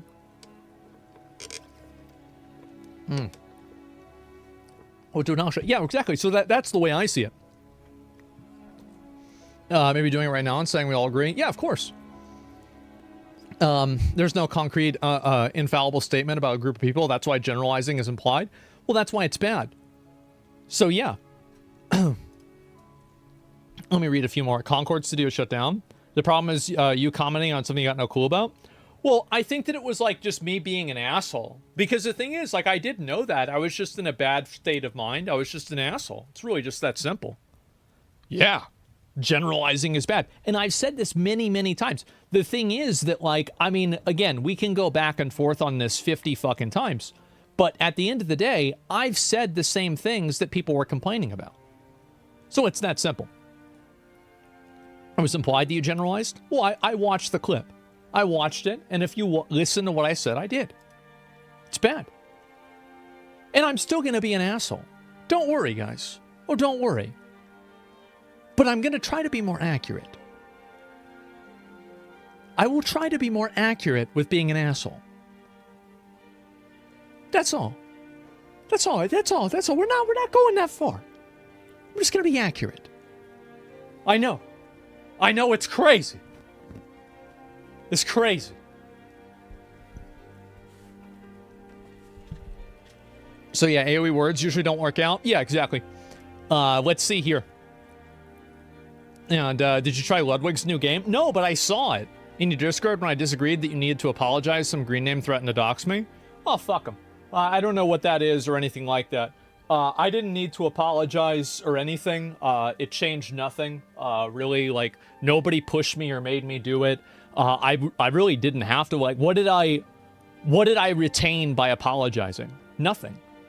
So there was nothing that I like, that was it. But OT and Starforge, I'm not involved.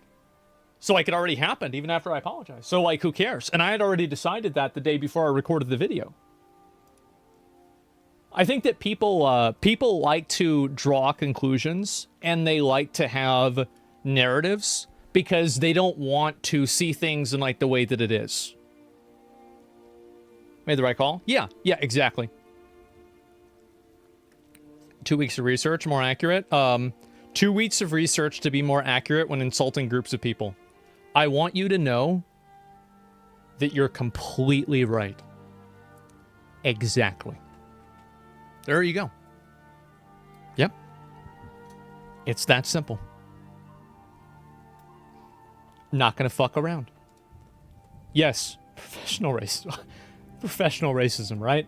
But like, things, at least I'll try to be accurate with stuff. But anyway, yes. So there's been like a massive, like falling out from like me getting suspended, everybody else talking about it. I'll watch a video and look at it because this has been crazy. Like there's actually even, I don't know if they go over this or not. Twitch leaks Asmongold. Let me see if there's this. Yeah.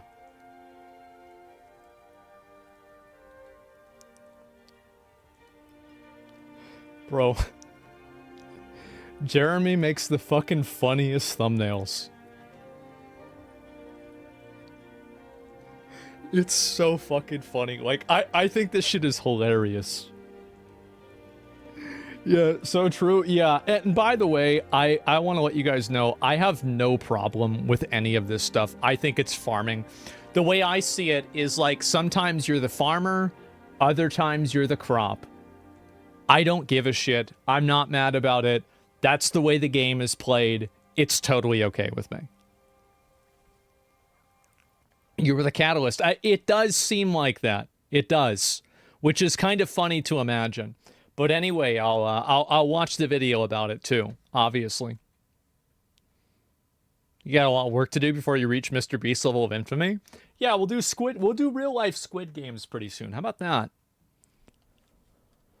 Upper Echelon got a lot of heat in the comments of his videos. Let me see. Are any of these negative? I don't think they're really all that negative. Yeah, I feel like most people have been pretty positive. Maybe he deleted the comments. It's hard to say. But it doesn't really seem like it's that problematic, no. Dogpack 404 had some funny stuff happening. Yeah, that guy's really, as I said, a lot of times people do that where, like, I take a piss, where, like, they become more and more specific and, like, are more and more, like, radicalized. And, like, yeah, like, Dogpack is, like, people are getting really mad about him now. And I think that Mr. Beast is going to sue him, and it seems to me like Mr. Beast probably is going to win, which is going to be kind of crazy to see it happen. I did say that was going to happen, though.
All right, all right.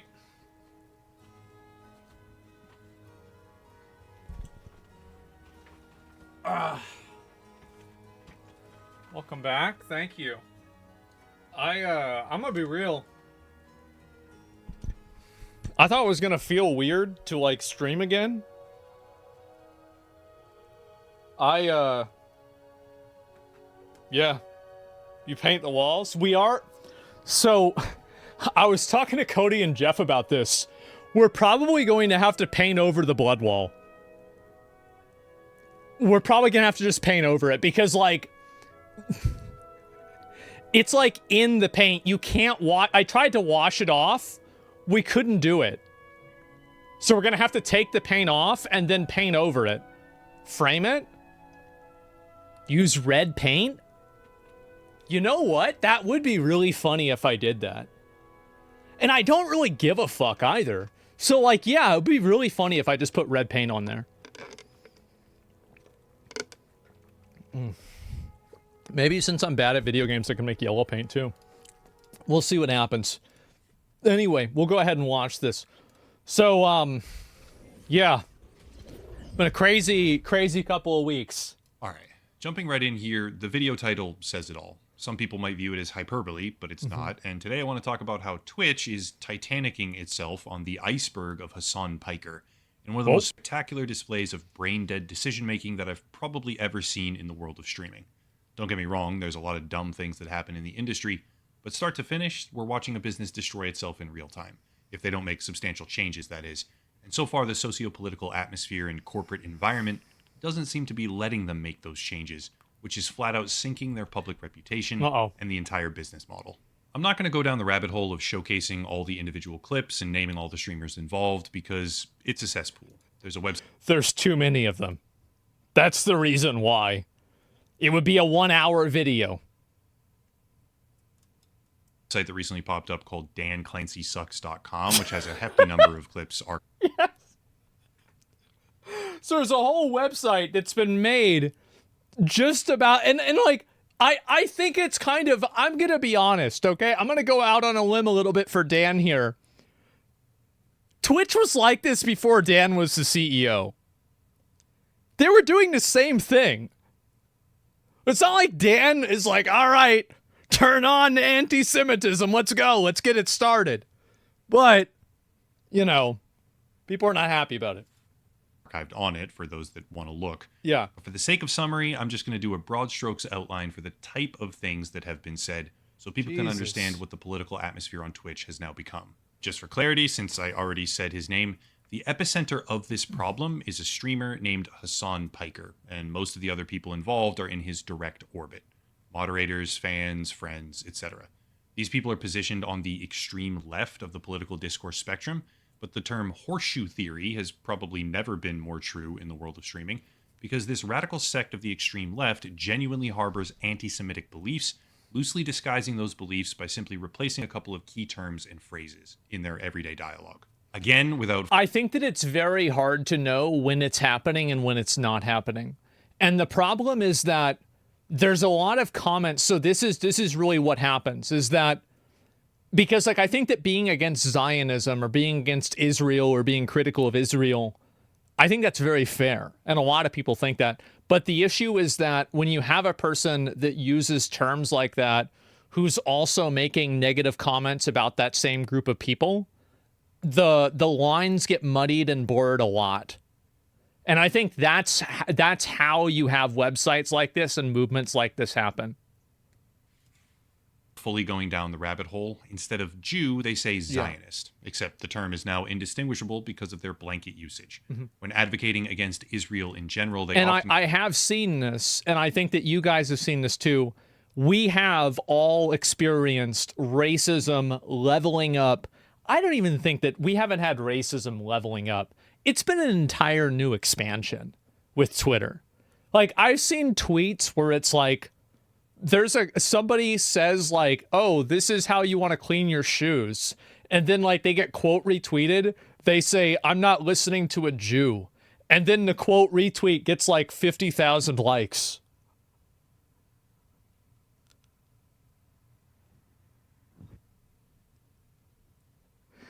Whole new expansion. Indians are getting it a lot too. Indians are getting farmed nowadays. What the hell did they do? Qualify their calls to violence or extremist rhetoric as being only against the IDF, the Israeli Defense Force. Yeah. But IDF service is mandatory in Israel, and all citizens above the age of 18 serve for at least 2 years, with rare exception. On the subject of conspiracy, this group of political extremists denies the legitimacy of pretty much all atrocities committed on October 7th, blaming Israel for much of that tragedy, if you can believe that, under something called the Hannibal Doctrine. And still further, they directly agree with, support, and platform literal terrorists, or make blank statements against U.S. veterans, wishing that more of them would, quote, get PTSD as a result of their service.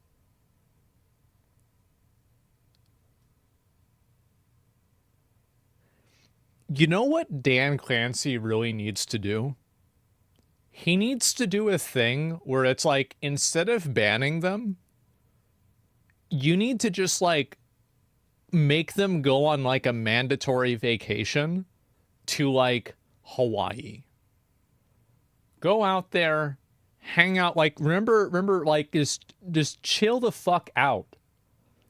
It's just because it's just such an unhinged, decompress. Like, just how do you do, like, what's wrong with you?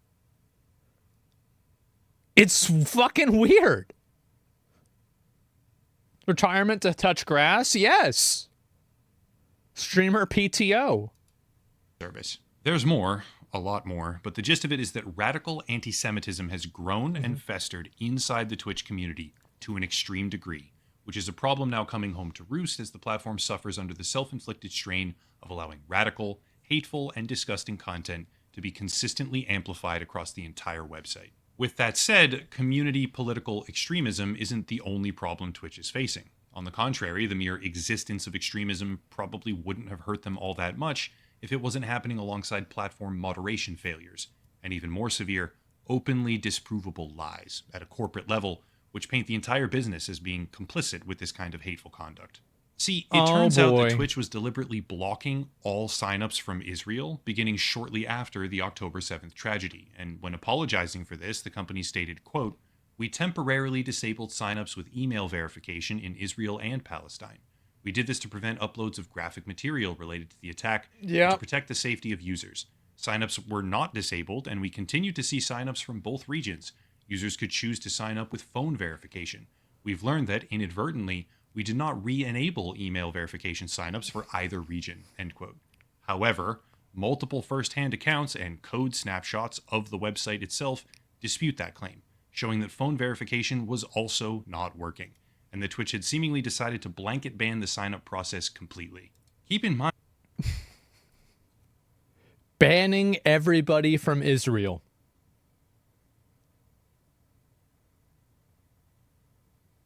Well, that's a bit of an oopsie. For a year. Yep. None of this is happening in a vacuum.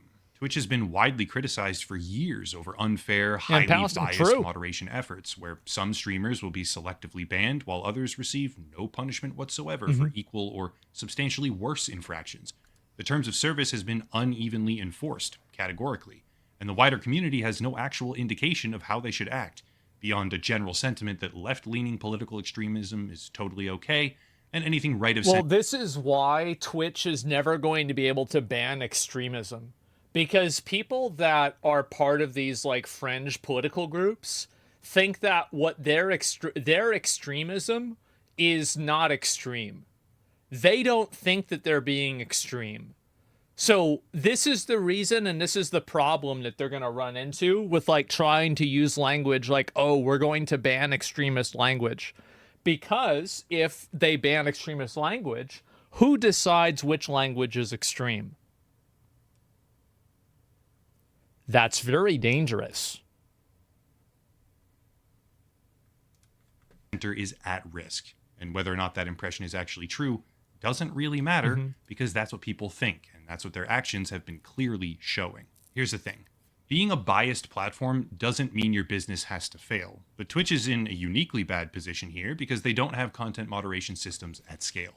The best comparison here is probably YouTube. Well, obviously YouTube, which experienced an adpocalypse a number of years ago. Actually, multiple adpocalypses spread across a number. Do you want to know how to make a lot of people on YouTube really mad? Talk about how the Holocaust happened. Of years. But in response, YouTube built out an entire system. Sorry, guys. You actually thought I was going to make, it was going to be like more than a few days before I started making jokes like that? No, it's immediately. We're so fucking back. I'm ready. I'm ready to go again, man. Where they can selectively classify content to different categories, such as ad safe, limited advertising, or demonetized. That system sucks in a lot of different ways, and you're not going to catch me praising it, but its rudimentary purpose is at the very least functional, because it allows content to exist on the website that is shocking or provocative or unsafe for brands, with air quotes there, without destroying the collective advertising potential of the entire platform. Well, what it does, basically, it's really simple, right? They just put they don't want to put advertisements on things that advertisers don't want to be on, like fucking obviously, right? That's why like YouTube has like so many different distinctions of like, is this made for kids or not? Or like, what type of content is this? Or like, what section is this supposed to be a part of? Yeah, it's just how it is. Let me explain a little bit better here. YouTube, through Google, allows pretty much anyone to advertise on their platform. $100, $1,000, $1 million, doesn't matter, because you can just sign up and use their advertising portal to run campaigns and just give your own stuff, fill out the information, click, run, done. This has a variety of problems associated, like scammers and fraudsters running tens of thousands of ads across the platform, which I've covered extensively in the past. Shout out to Guardio, by the way, for protecting Chrome users from all of that phishing and malware website trash. And I directly contribute to their threat database myself, so I recommend it to viewers. Is this an ad? I'll have a link down below to their service. But anyway, yeah, it is. Despite being an imperfect system, YouTube and Google's advertising pipeline, combined with their ability to let advertisers choose where their content will be shown, makes it so that the website can realistically have everything from kid-friendly nursery rhymes to certain political extremism without threatening the entire advertiser ecosystem. Yeah, Twitch doesn't have that. It has none of that. Twitch, actually, this is a huge problem that Twitch has because the Amazon ad system, and like this is a macro level problem that actually doesn't just have to do with Twitch.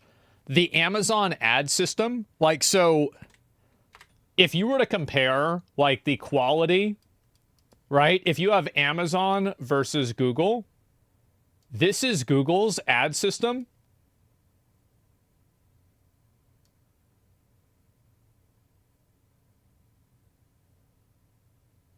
It's probably a bit too big.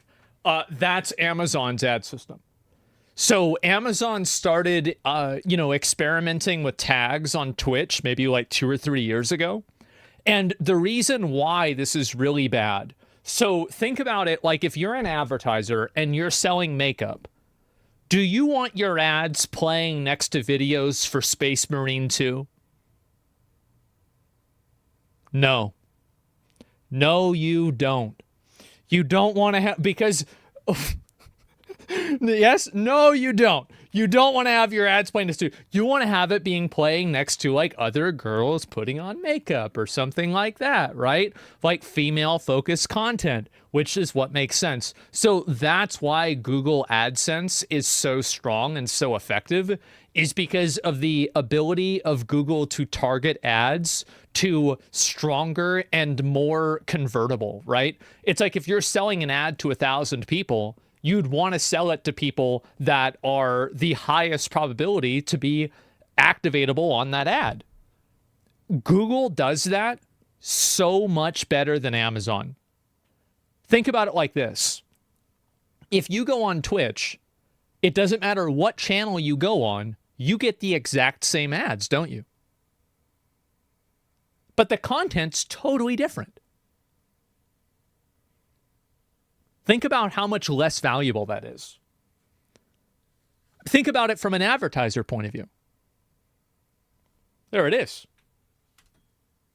In order for people to advertise on Twitch through Amazon, they need a direct relationship with the company and a massive initial ad spend to even qualify. Yep. Twitch advertising doesn't come from regular businesses and every. Whereas on Google, if you want to advertise on Google, all you need is a shed and a fake cryptocurrency, stream, and suddenly you're advertising under all the best YouTube videos. People. It comes from large clients YouTube isn't who run perfect huge either. amounts of money through the platform, and all of those ads show up on every single valid stream. Yeah. This is a problem because when a small subset of the creator community goes down this kind of extremist rabbit hole, brands are now having their ads shown alongside literal terrorist amplification, which is a completely unappealing prospect for them. And to make it all worse, That's one way to say it.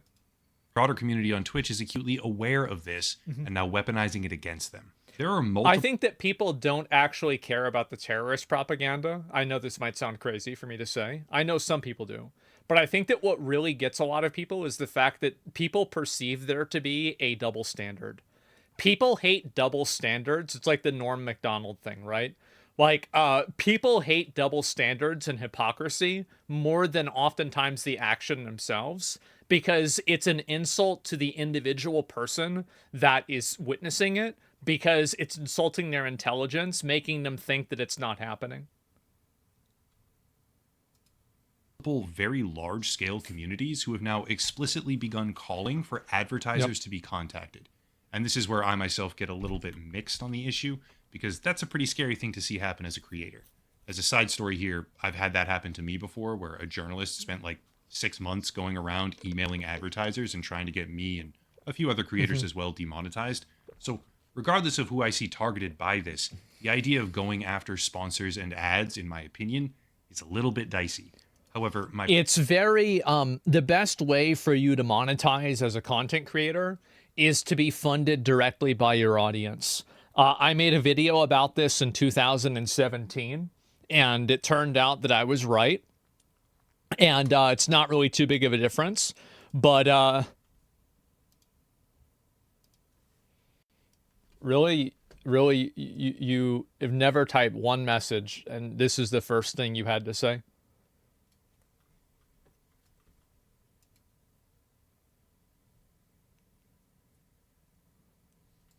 The fuck out of here.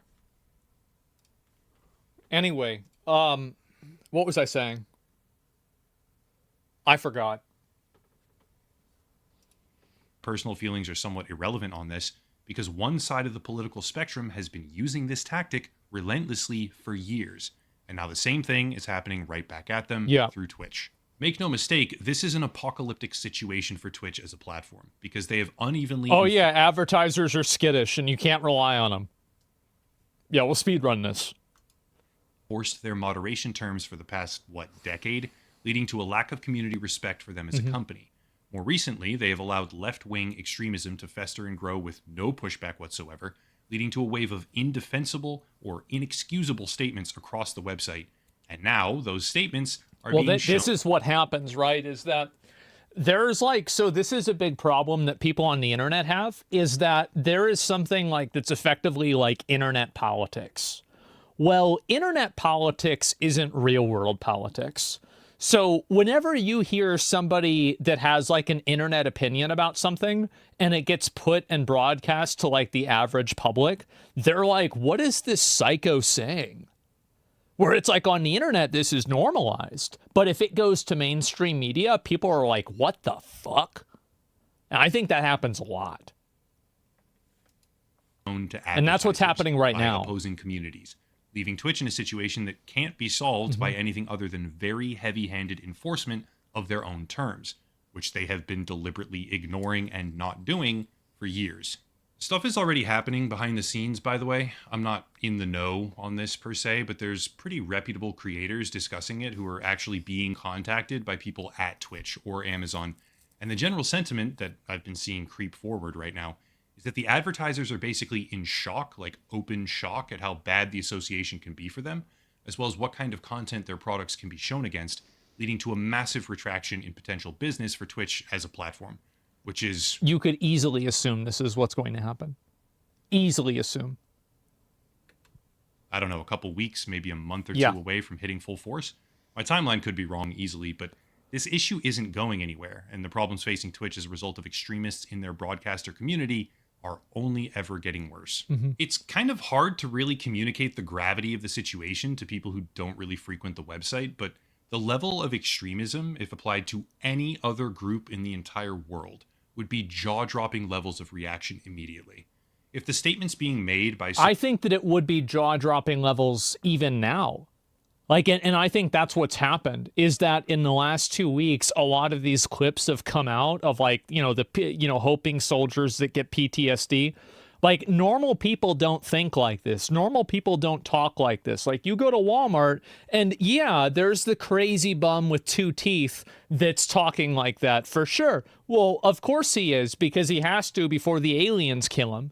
But everybody else that's in the store buying things thinks that's fucking unhinged.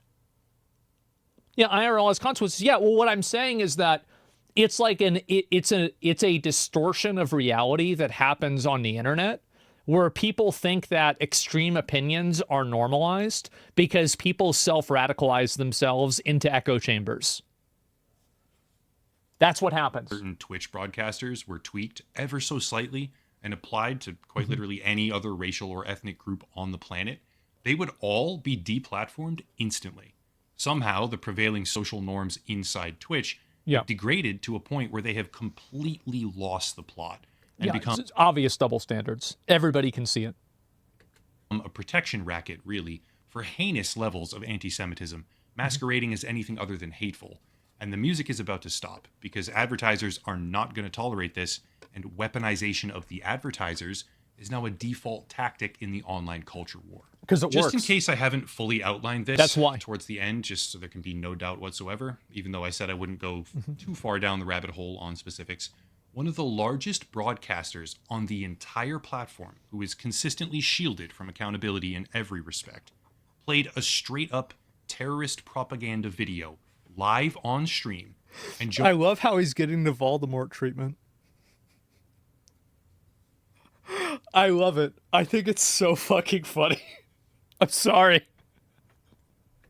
Joked about how they like to put the Israeli and American flags down next to each other and march over them.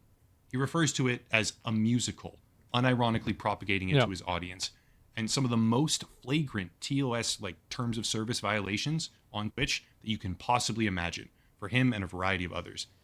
And nothing happens to him. I promise you, when advertisers are seeing this as it gets relentlessly spammed to them, rightly, by his alarmed critics, they are noticing and they are taking action. Personally, I find myself pretty much okay with the platform failing outright. It's been going down in flames for years at this point. I stopped streaming back in, 2018 for... I like Twitch. I'll tell you this, and I'm not saying this as in, hands up, don't shoot. I'm just saying, I like Twitch. I think it's a great platform.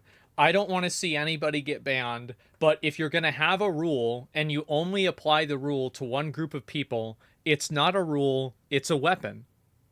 That's my opinion. You have to be fair. Variety of reasons, and watched the dumpster fire ever since, but there's a lot of people that really do just play video games on the website.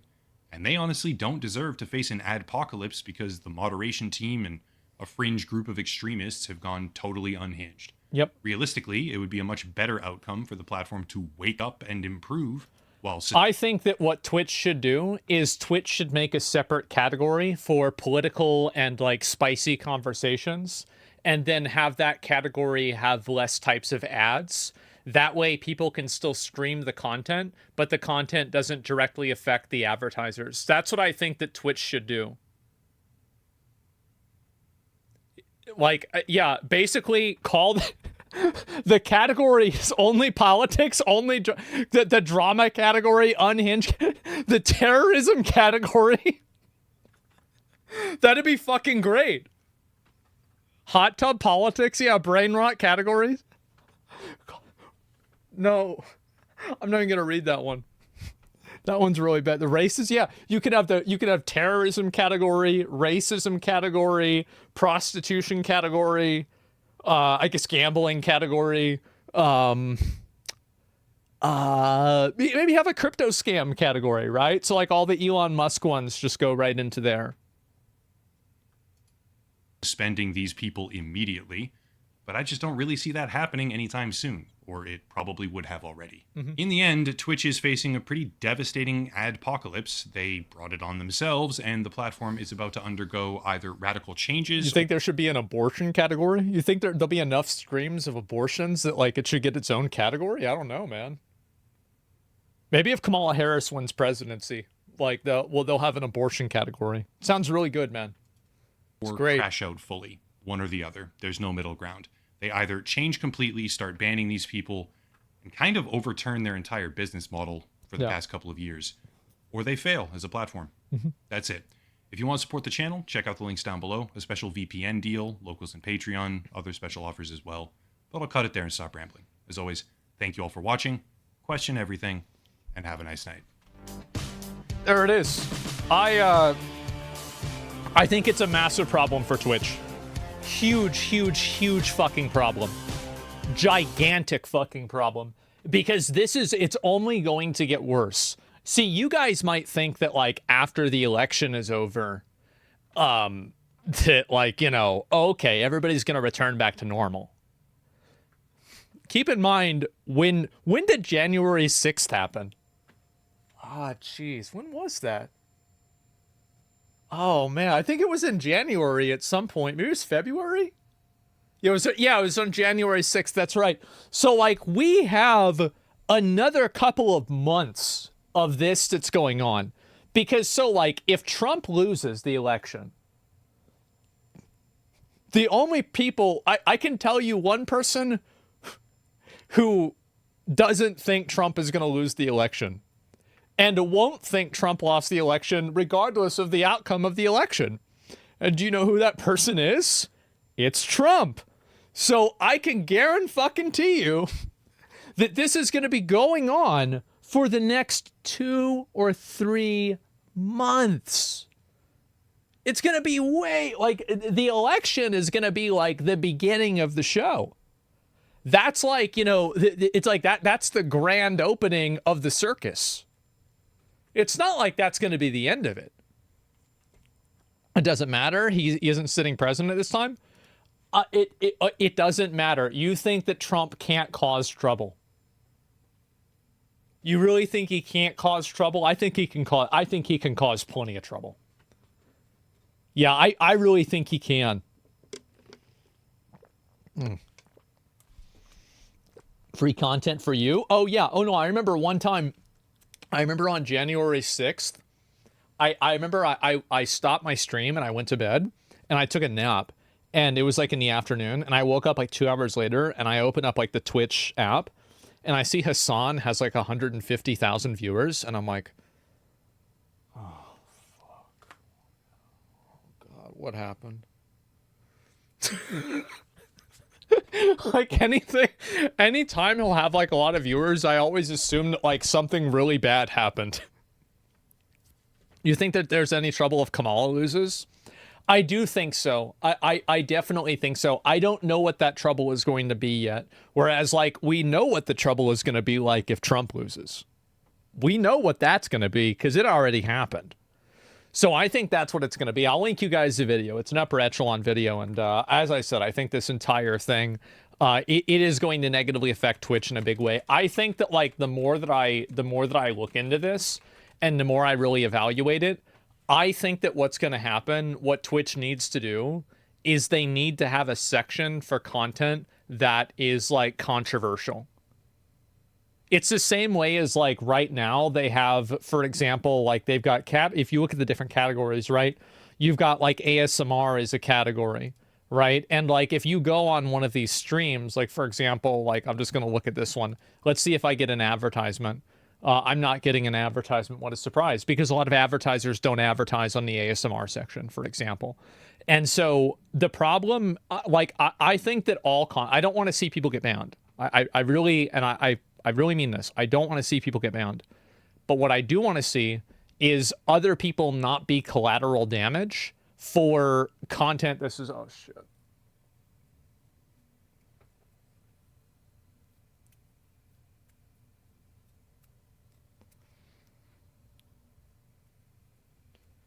Got a little PTSD there, huh?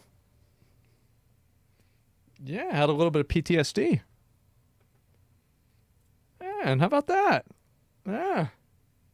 Already, huh? I've been on here 2 hours. They already got me again. Yeah, so anyway, good. Yeah, so I think that's what Twitch needs to do. Twitch needs to find a second category where they can bring people over to that are causing trouble that is separate from the base categories. And that way, like, all of the problem boys, like all the Frogans, Hassan, me, realistically, most of the time, all of the problem boys go in that section, and we just don't get as much advertisement. That's it. Like me. Yeah, exactly. Like me. And so I think that's probably what Twitch should do. Yeah, call it a kick. Yeah, there you go. And I think that's the best way, because I don't want to see people like have their right to speak out against things that they believe in, even if those things are stupid or I disagree with them. I don't want to see them lose that right. I want everybody to be able to speak and everybody to have an opinion. But I think that like protecting advertisers and giving people the ability to talk about that stuff without putting advertisements at risk, I think is very fair and extremely reasonable. That's my perspective. But they don't want you to have that right. I understand that. And I think that if you have a rule, it needs to be applied to everybody. But I'm talking about it. I know I'm being an idealist here, okay? I'm being an idealist. But I'm just saying that's what I think the solution for it is. Concord has been permanently shut down. We're going to do one more. What do you think about chatters just getting shadow banned? They don't know that they're typing for nothing. I think shadow banning annoying chatters is the most base thing that you can ever do. Because they're like, I fucking hate you, piece of shit. I fucking hate you, fucking piece of shit. And then nobody reads it. No, they don't even, nobody. It's getting immediately deleted. Like nobody sees this. It doesn't matter. Yeah, I think it's great. Yeah, I remember one time there was a guy in like my WoW guild, and he used to always unmute the mic to burp. And he did it one time, and I remember we were like doing like a Siege of Orgrimmar, like Paragons of the Calaxy, and we died again, and I was like, I've had enough of this guy. I server mute him. He didn't realize that he was server muted for 6 months. It was the best 6 months of my life. At least rating it was. Yeah, he had no idea. He just thought everybody was ignoring him. So yeah, I'm a big fan of shadow banning. I'll link you guys the video again, and then I'll look at the one that's more about me. So there have been a lot of leaks of Twitch, and some of the leaks on Twitch have actually been talking about me specifically. So this is pretty crazy. Man, Slack convo about me? Yep, people talking about me. Not just that, yep. Speaking of WoW, how about that new storm out? I think Blizzard probably had that one in the chamber, and they were waiting for me to get suspended or take a break to fire it off. Because they're like, we don't need another video about this. No, like, all right, let's get it. All right, he's banned for 2 weeks? Okay, fucking send it. No, we'll talk about that. As I said, there's so many things that I missed out on. Like, I'm going to just try to go through everything, right? I mean, that's my goal. Let's get right into the news with the first fucking screenshot sent to me. This right here really speaks to the culture of what Twitch is. This is Twitch culture right here. So what we have here is in their internal Slack, we had a person make a post like, hey, that's interesting. Twitch has blocked new users from Israel. What's the first reply from Twitch people? It was from a safety developer. What has anyone from Israel ever done for Twitch? Nice.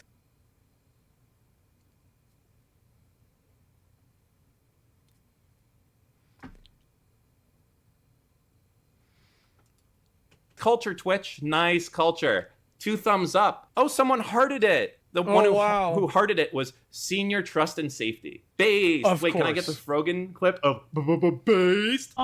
Based? Based. And this one right here was just a lowly engineer, the lull, as you can expect, because engineers are just... When they told me they'll block account creation in these 2 regions, so here's someone who knows about it, Israel and Palestine. For those of you guys who are like, oh, so it's not anti-Semitic, they blocked Israel and Palestine. The first thing to know is that the PS, Palestine region code, is almost meaningless at this point in time. Gaza, in the West Bank, gets most of its internet, not from there, but from Egypt, from Lebanon, and from Jordan. Those are the 3. So this does nothing. Remember the block they put in? They said it was for email only? What the f***? And it's in place to stop extremist content. Like they think that a fucking terrorist is going to be holding a MacBook in their hand while they do fucking jihad. Like... Well...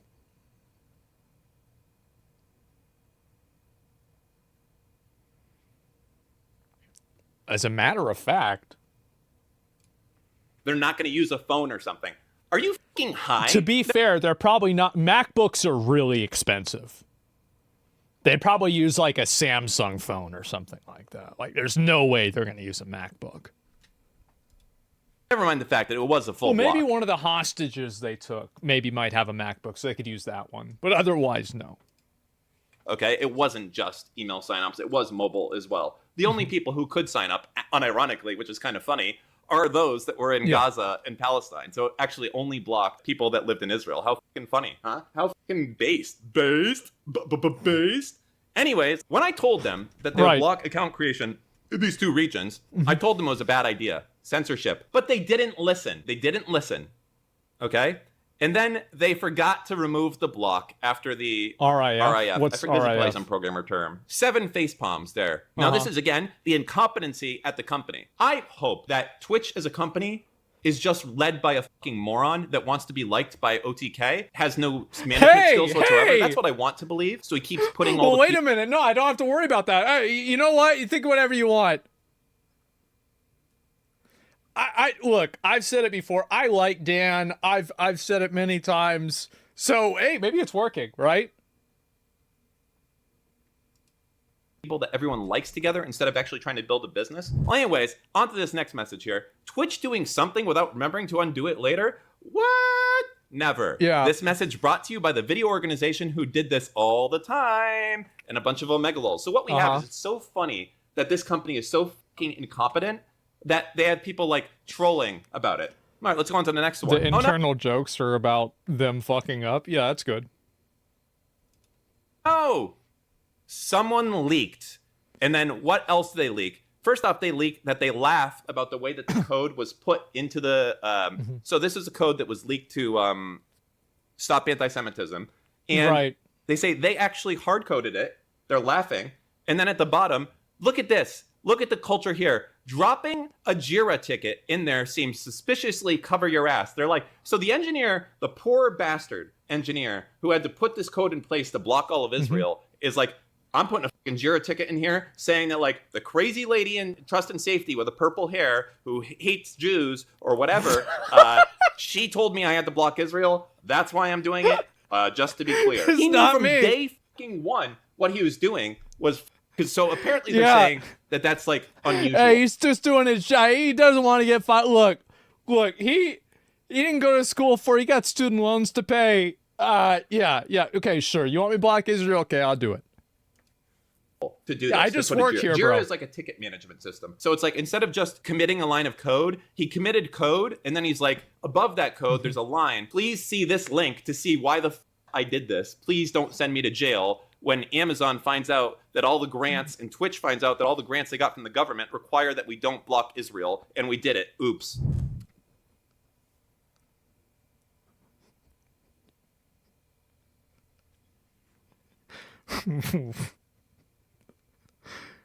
This could be pretty big.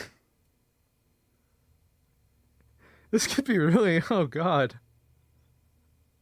Oh no.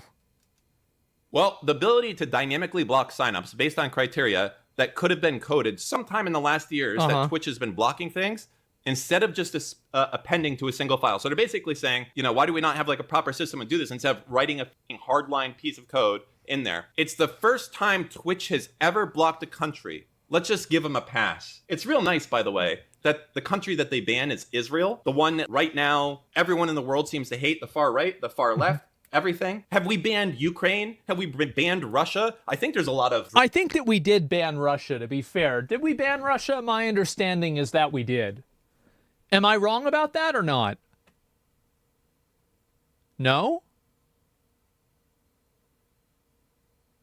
So, they banned Israel and not Russia?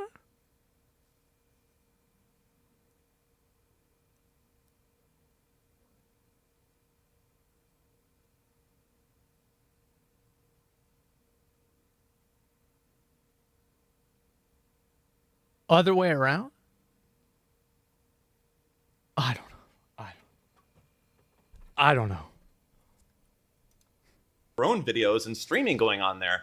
Might be good to ban those countries from signing up too. Why only Israel? That's weird. I got every single scandal that Twitch has.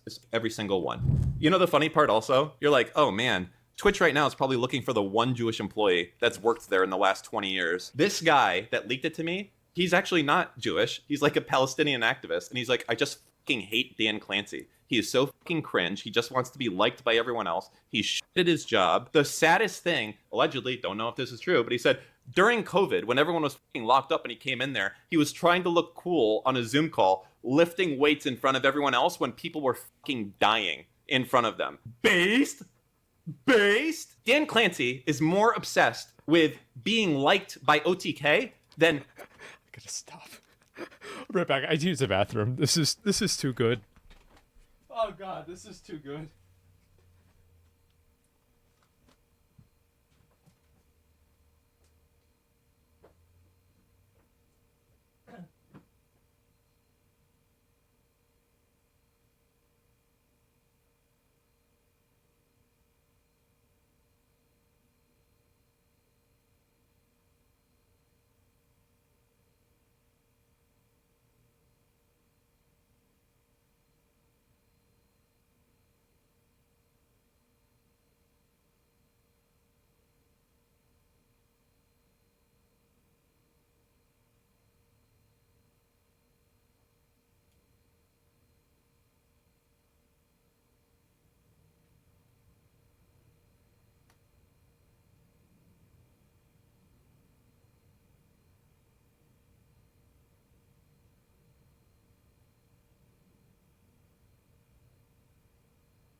All right.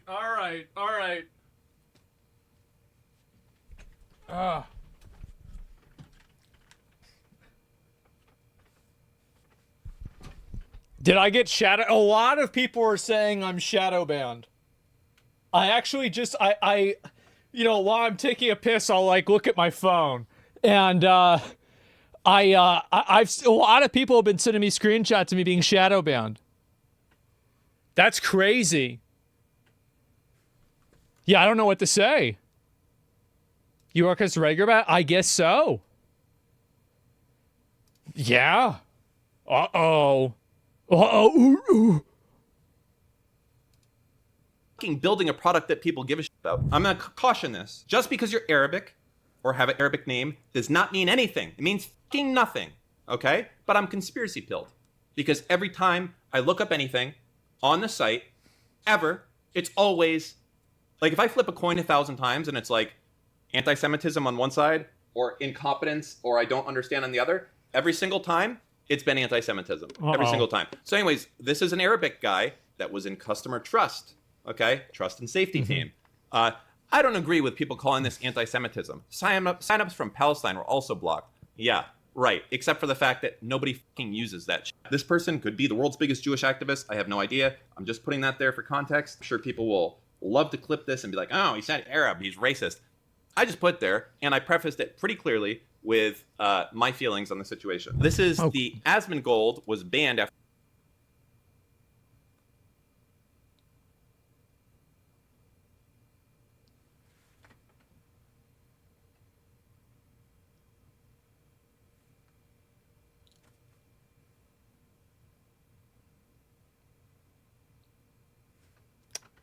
Well, well, well.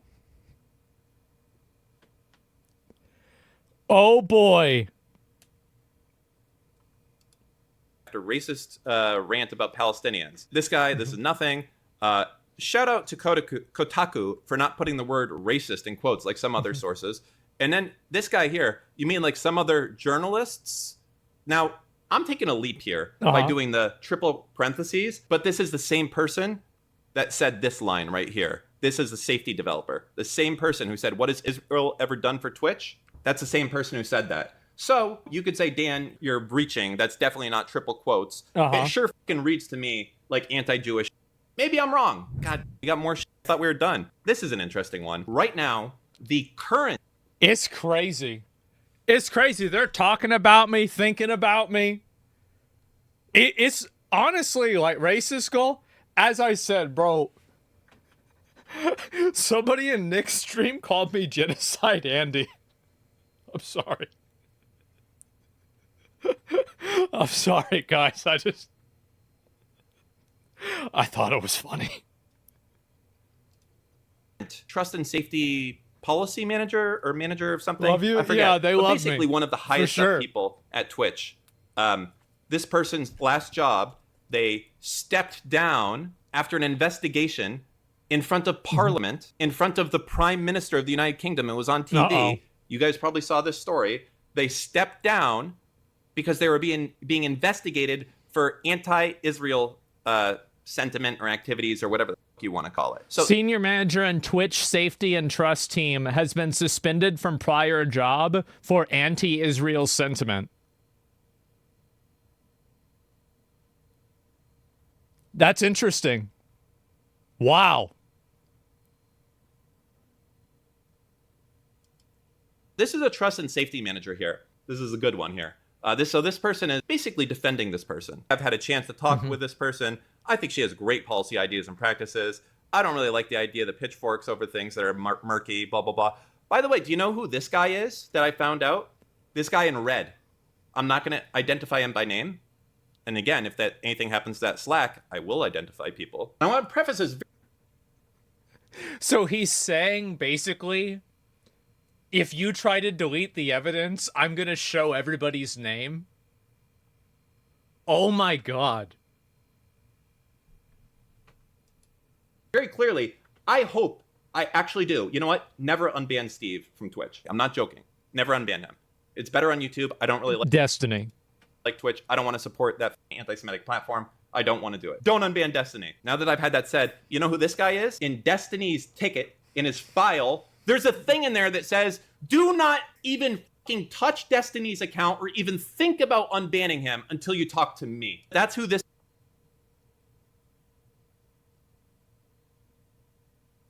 What the hell's going on over there?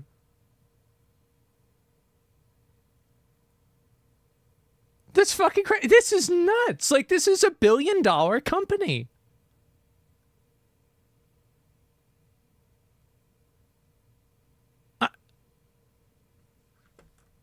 Devin confirmed there's someone keeping Destiny banned.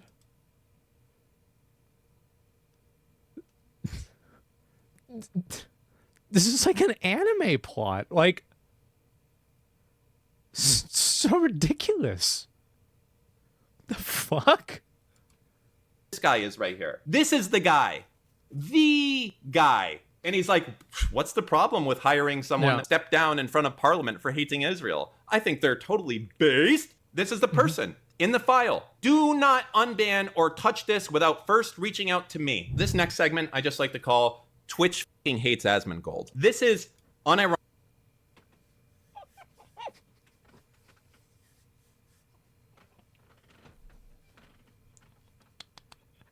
I've been waiting on this for 2 weeks. This is the good part. It's the part about me. Here we go. Ironically, a very small segment of the stuff that was sent to me. He's a Dr. Disrespect apologist. That's weird. What? That's a weird thing. Did more people at Twitch know about Dr. Disrespect? Did they know what happened? Why are you calling him a Dr. Disrespect apologist? That's weird. I thought nobody knew. That's weird. That's weird. That's weird. Did Dan Clancy know? That's weird. Of course they knew. 100% they knew. It's not even a question. I don't even think that's bad. It's just they didn't say it because of the legal proceeding. Yeah, of course. Yeah, duh. So yeah, I'm a doctor. This is crazy. An apologist for Dr. Disrespect. Do you want to know why people said this? It's because I didn't immediately crucify him after one person came out and they said that it happened. People did get mad at me because I tried to look, and this is, hey, it's never a good thing to look at the facts. Okay? What happened to him? Just some stupid fucking shit. I don't want to get into it, right? And the funny thing about it is that after all of it was said and done, and I reacted to it, I brought up points that nobody had even remembered. Like, remember the thing that I said about, like, you know, a serial bad decision maker? Like with that trans sex worker, and then like also cheating on his wife, like the stupid fucking mistakes. Like, what do you mean? Like, this is the only one that I'm mad about. Like, if they want to call me the Lich King of the incels, it's like, yeah, okay. But like a Dr. Disrespect apologist, what? Because I didn't just burn the witch? Oh, what the fuck is wrong with you? Come on. Based? All right, let's go on the next one. No. Thanks, Dan. Not me. Not this Dan. That's Dan KKK Clancy. Okay. Thanks, Dan. I hope you do some wacky onstage gymnastics with Asmongold next. So this is more to the like how of a CEO and how low some of the people, even the people that align with him. Oh, so basically alignment with me is seen as a pejorative. It's like, oh yeah, with Asmongold. Oh, that's good. They Clancy, that's so fucking funny. Yeah, we're so back. On politics, still think he's a fucking loser. I wouldn't recommend consuming Asmongold content. Upvoted by 7.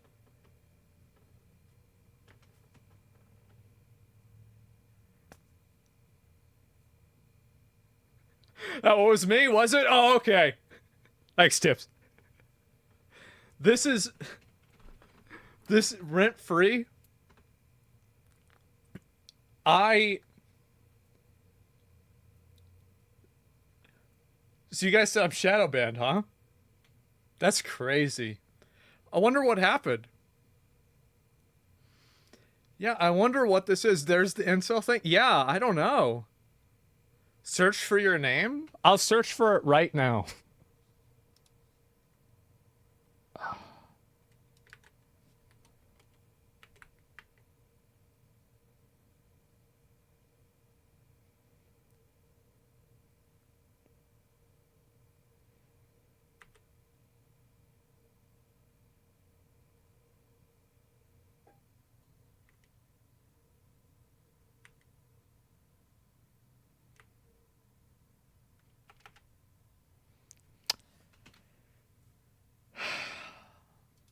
Do it on incognito? Okay, sure. I'll do it on incognito. Give me a second. Oh, yeah.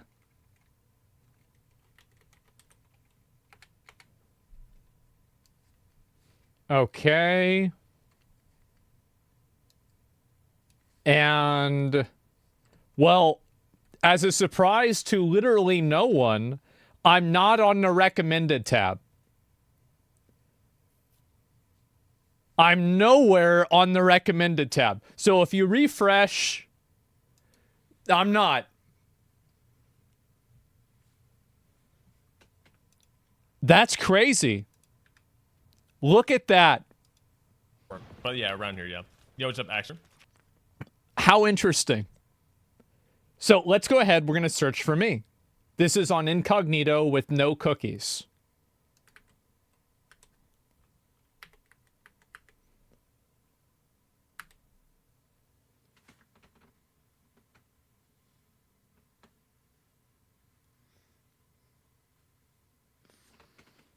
Uh-huh.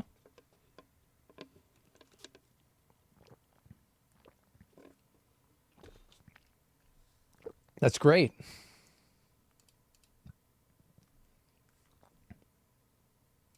Recommended for you, so I'm not...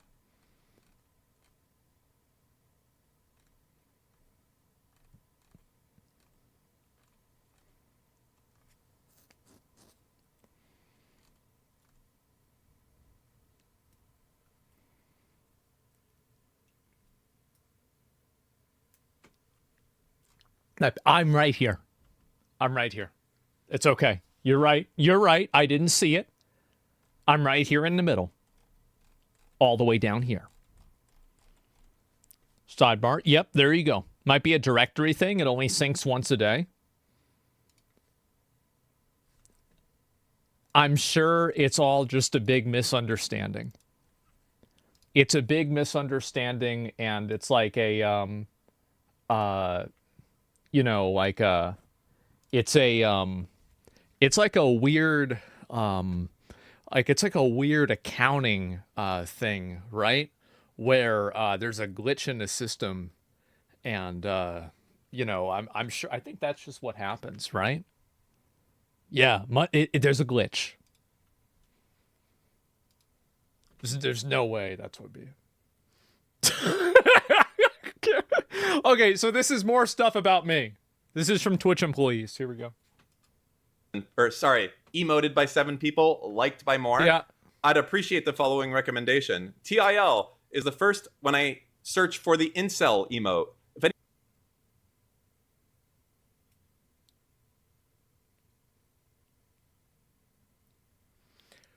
By the way, I want to address the incel comments. I am probably the least incel person on the entire platform. I have dated and promoted multiple girls that do OnlyFans. I have no issue with women being sexually suggestive in any capacity. I think that they should be able to wear whatever they want to wear. I've been more outspoken about this than almost anybody. And somehow I'm the incel. How the fuck am I an incel? Because I call the girl fat? Like, that's not fair. That's not it. Yeah, what do you mean? Your hygiene habits? Well, yeah, but that's not, it's a buzzword. I feel like I'm not an incel. And like, I've been one of the only people I feel like who's defended, sometimes there have been girls that have gotten tons of hate. And I've defended them. I got a lot of shit for it too. I don't know what to say. You look like one? Yeah. Yeah, but... But if I profile people, then it's wrong. anyone is curious why, go to his subreddit and look at the type of vomit that they put onto the internet. Yep. I don't even care if Asmon isn't a good. The subreddit, like, you guys, like, we are gonna have to dial back. Like, sometimes, like, some of the stuff, like, you guys say, like, y'all need to stop talking about, like, some of that shit. Like, you guys, like, some of the comments that you guys, we're gonna have to delete some of these comments. Like, they're so bad. Y'all need to dial this shit back. Like, you're gonna get me in trouble. Garbage person. Because the majority of his audience appears to be. So they're basically like, they hate Asmongold, even if he's done nothing wrong. Again, There it is. What happened to freedom of speech? Well, I'm on Reddit, right? And so, like, if Reddit tells me to jump, I say how high. If Twitch tells me to jump, I say how high. I follow the rules. And if I don't follow the rules and I get in trouble for it, I say, okay. I take the punishment. I say, all right. It's accountability. That's how a normal person acts. Just how it is. I died for your sins. I did think about wearing my hair down long and then doing the Jesus. I was strongly considering that.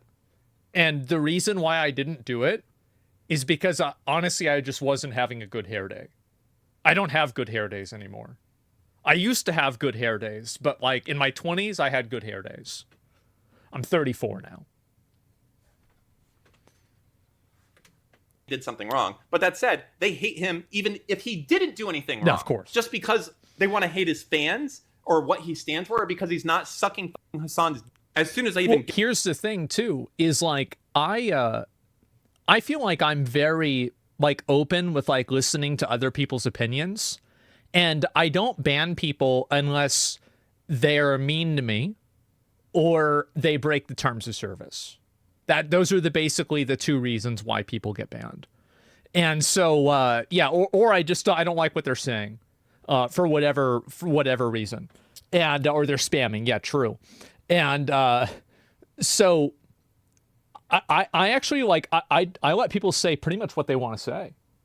I do, because I think that this is my opinion. I think that bad opinions burn out. And what I mean by that is that like a bad extremist opinion will be like super popular for a while, and then it will radicalize itself to the point of like insanity. And then people will be like, wait a minute, you're fucking stupid, stop this. So like, I believe in the free marketplace of ideas. I let people put out stupid ideas. And then over time, people are like, oh, this is dumb. Let's move past this. It gets filtered. Yeah, exactly. That's the way I see it. Because Nazis went away? Well, they kind of did, right? Because like we fought the war, they're done. Like, yeah, there's still some Nazis. But most people that say Nazi on the internet, what does being a Nazi mean nowadays? It means not liking illegal immigration. I'm sorry, but Nazi just means you're not seeing their point of view. It doesn't, like, you realize the Nazis used, like, Jewish people for, like, medical experiments and, like, killed them all systematically, right? Like, not even Holocaust, right? They used them for, like, medical experimentation. Like, to compare some guy that's, like, some redneck who thinks that, like, he doesn't want illegals coming into the country to a Nazi, what an insult to Nazis. What an insult to the people that fought against them. Oh my God, it's terrible. I really think that the problem too is that there are legitimate people that are Nazis now. And they just get, Nazi, everybody says that.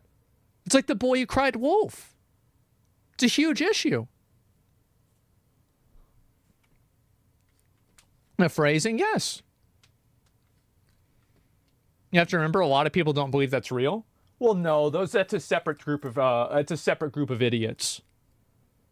So I just think that it's very problematic that so many people like using these, like, they like using language. Like, I have a problem with, like, the words like slavery, Nazi. I feel like those are the two main ones that I could say, like, come off, like, right off the top of my head.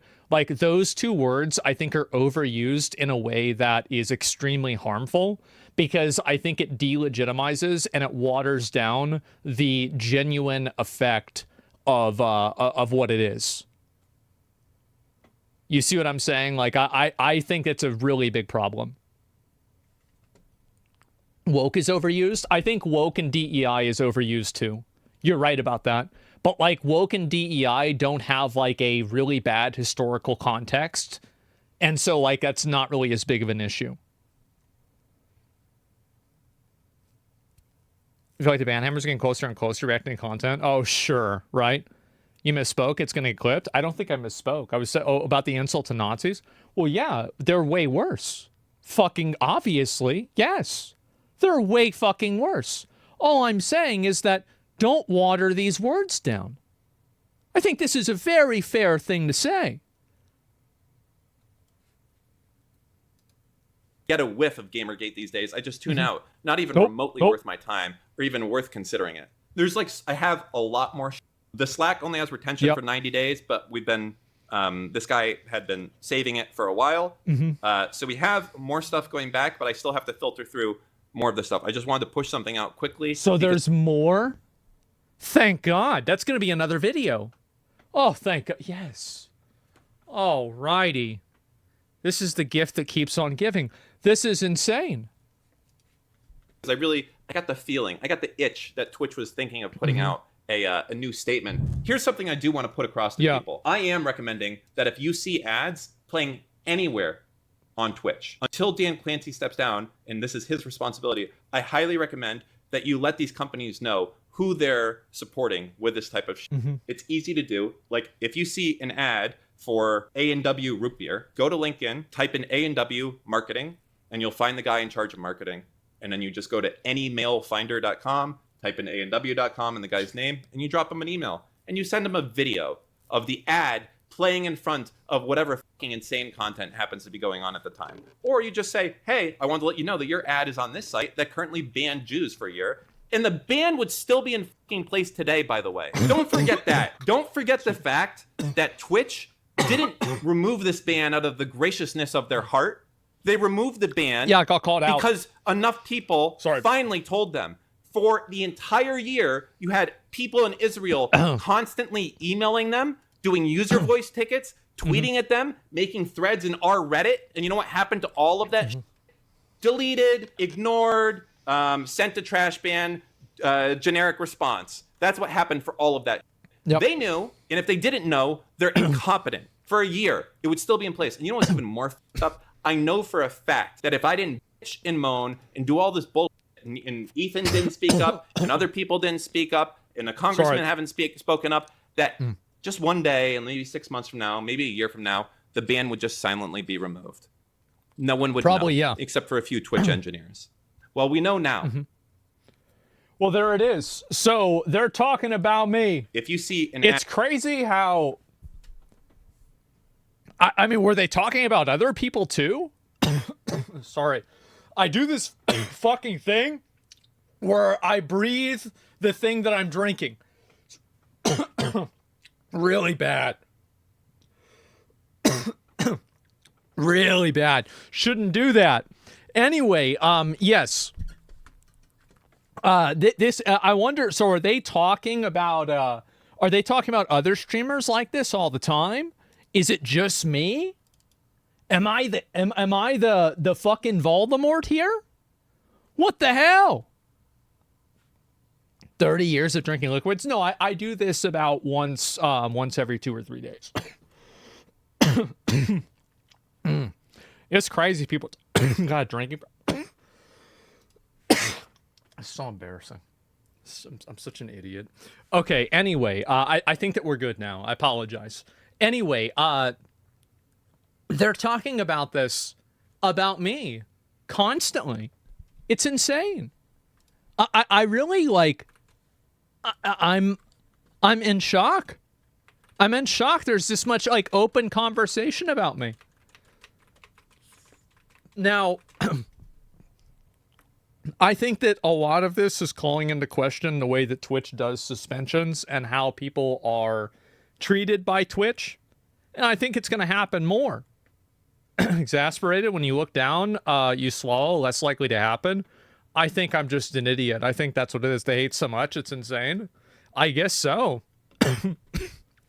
Jesus Christ. Search XQC in the search tab. He's also shadow banned. Jesus Christ. I don't know what the hell that is. Anyway, well, what's going on in here? Oh, there he is. There's the guy. Oh, shit. Hey, are there any more clips about me? They talking about me anymore? That's why I want to know. You find any more clips talking about me? Hey, he's the guy from the video. Oh my God, you're obsessed, bro? I absolutely am. 100%. Jesus Christ. 100% I am. Absolutely. But yeah, good video, man. I hate to say it, but I could have expected this. Yeah, could have expected this. Absolutely. There's a video right there. That's the link. Make sure to give it a like, give him a sub. That's fucking crazy. Do I think I was unfairly suspended? Nope, I was fairly suspended. I deserved it. I shouldn't have said what I said. It was a mistake. The problem is not that I got suspended. It's the other people did not. That's the way I see it. That's where I'm at. I have no problem taking accountability for my own mistakes. I just wish other people would do the same thing. You're a pussy? No, I'm not. I'm not. Taking accountability is the last thing that a pussy does. Pussies like to cry and blame other shit. Oh, it's somebody made me mad. Shut up, you pussy ass bitch. You are in control. I look at every single thing in my life as I have caused every single thing in my life to occur. And the reason for that is because sometimes I'm wrong, usually I'm not, and it gives you the level of control. It is a position of agency. It is a position of control. What did I do to put myself in this position? I don't think about the world being against me. The world's against everybody. I think about what can I do to change my outcomes and how to take accountability for myself. That's it. I don't care about oh, somebody else did this. Oh, no. Shut the fuck up. I cannot wait to see what happens at the end of this. I'm very excited to see what happens. Have I shown the long boy? Check Twitter DMs. I will take a look at that. I'll do everything. I swear to God, guys, I've had like 500 people message me in the past 2 weeks. I'm not even kidding. Like, I've spent such a while. A DM on Twitter if you want to chat on Discord. Send my handle. Okay, yeah, I'll hit you up after I finish this because I kind of want to follow up. Like, there's a million other things that I want to get into. I've been gone for 2 weeks. I haven't even gotten to Donald Trump working at McDonald's. We haven't even gotten there. So I'll message you after my stream. I will. And don't worry, have fun, man. Yeah, for sure, man. Thanks a lot for the video too. And yeah, it's that simple. And it sounds stressful. No, it's fine. A lot of people are reaching out, super positive. Yeah, there are people telling me to kill myself, but like that happens every day. It's not a big deal. I don't care about that. I really don't. Like, I know that obviously, like, and I appreciate you guys. A lot of you guys come out and you defend me, right? A lot of people defend me. I really appreciate it. I think that a lot of times it's disappointing for me that a lot of times people take what I say out of context, or they'll do something and be like, oh yeah, this is what he, like, the worst one, you know what one really made me mad? The Metal Gear Solid one. When I made the joke that I hope they don't take the new Metal Gear Solid 3 remake and make it political, and a tweet with over 100,000 likes reposted it and said he's not joking, and everybody was like, he's so stupid. How's he so that was a banger. I can't believe that happened. How does this happen? It's insane. It was hilarious. I don't even know what to say. Do you know your shadow ban? I'll look at the rest of it, okay? Don't worry about it. But yeah. And post on r/Asmongold is a meme about Trump working at McDonald's. Oh, sure. You almost have 3 million subs on YouTube. Oh, I'm sure we're going to hit it pretty soon. Absolutely. There's a crisis of mental illness. There is a crisis of, I think it's just straight up fucking, like, intelligence. People are fucking dumb.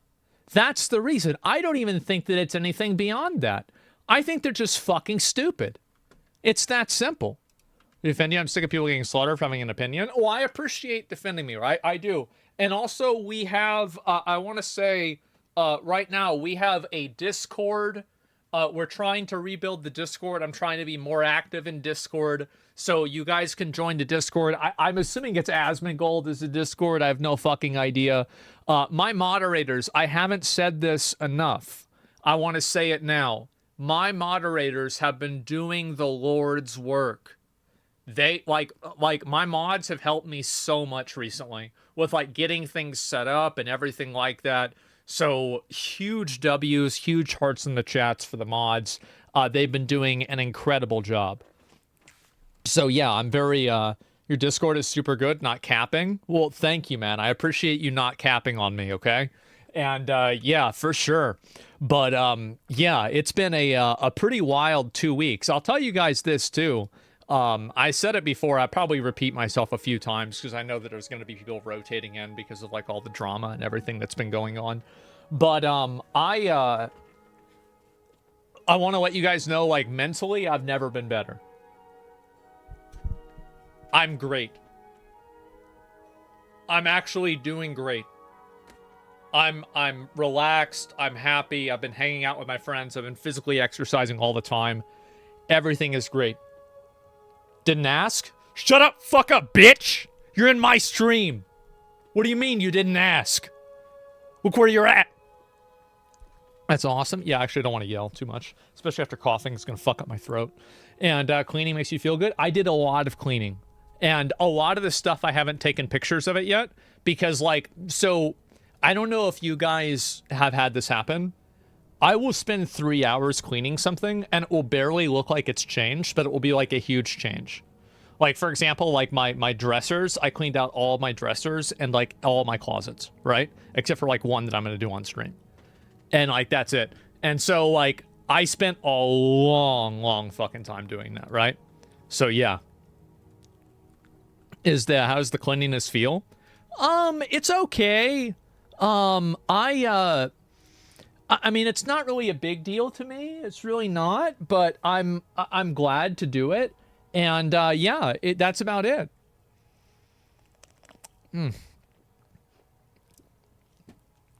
Twitch or terrorist? Yeah, we're going to play that really soon, okay, guys? I've got a few other things that I want to cover, too. Can you tell us what you've cleaned so far? Well, I've started cooking steaks. I've been, you know, like going on like, you know, a couple mile walks in the morning. Come back home, cook myself a steak. I've got the entire kitchen clean, living room clean, dining room clean. My bedroom is like half clean. The other half I'm going to clean on stream. Bathroom, like my bathroom was... So if you guys ever played Resident Evil, well, if you go to a bathroom in Resident Evil, mine's probably worse than that. And so, yeah, right? And I cleaned out like my refrigerator, like, oh my, like I have, I'm not even kidding you guys, like 12 or like 15 bags of garbage downstairs. And I've got tons of different stuff. Like I'm giving away a bunch of old clothes, stuff like that. I'm going to be giving it all away to like Salvation Army or something like that. I just got to drive it over there. And my dad called me, told me like, oh, they can come pick it up if you have enough stuff. So I'm kind of like thinking, all right, I'm just going to get everything together and then just give it away all at the same time, right? So yeah, that's the plan. The loot drop? Yeah, exactly. Burn it? No. Some of the stuff is fine. It's just things that I don't really need. That's all. Paul made so many threads about you, they still can't figure out what to think. I think that if I'm making everybody mad, I'm doing the right thing. I do. I think that at that point, I'm probably doing the right thing. I can't wait to read them. Like, just for all the guys that are on, like, you know, poll or whatever, just know that at the end of my stream, I'll go in my futon right over there and I'll read all the threads about myself, all the ones where you guys tell me, like, you know, I should kill myself or light myself on fire or, you know, I'm a Jewish operative or, you know, anything like that. I read all of them. I find them very amusing. And, yeah, I'll get cuddled up in my blanket. And I wash... Oh, by the way, I did laundry, wash my blankets. One of them... So I have one of Mitch Jones' old blankets. Long story. But I have one of... It was moldy. I don't think it's Mitch's fault, by the way. I'm not blaming Mitch for it being moldy. It's my fault. But I had to throw it away. I did. I threw the blanket away. So it's not mold? Nah, I know what mold is, okay? I'm an expert in mold. But we've still got a couple of them over there. And yeah, I'm just sitting there and just reading them. I'm good, man. I'll even screenshot some of the really crazy comments that some people make about me because I just find them funny. Let me see if I have like one that I can show you guys recently. Do we have anything good here? No, not really. Oh, I searched for my name, and then the other searches were, I'm just gonna read it. Asmongold IQ, Asmongold Sink Spider, Asmongold Reddit Palestine, Asmongold, Reddit Hassan Asmongold, Asmongold House Cleaning. I thought the Sink Spider one was pretty cute. Let's see if I've got any other good ones. Oh, it's another one. I'm not going to show that. I've got a lot on here, probably. Yeah, we're not going to go through some of these. Yeah, we're not going to go through the rest. No, that's enough. But anyway, yeah, so the Sink Spider was wild? No, it's not. I got a bathroom spider too. I got rid of them. Oh, I actually had a video that I did. I never showed you guys. I didn't put this video on Twitter. You guys want to see a video? Give me a minute. I see if I can send it on over. You don't want to see this video. You're going to see the video, though. Give me a minute. I got to find it.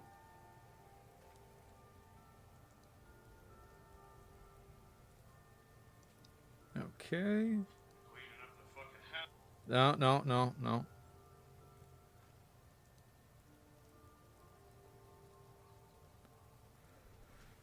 We gotta upload it. I'm sending it. I'm sending it to my other Twitter account.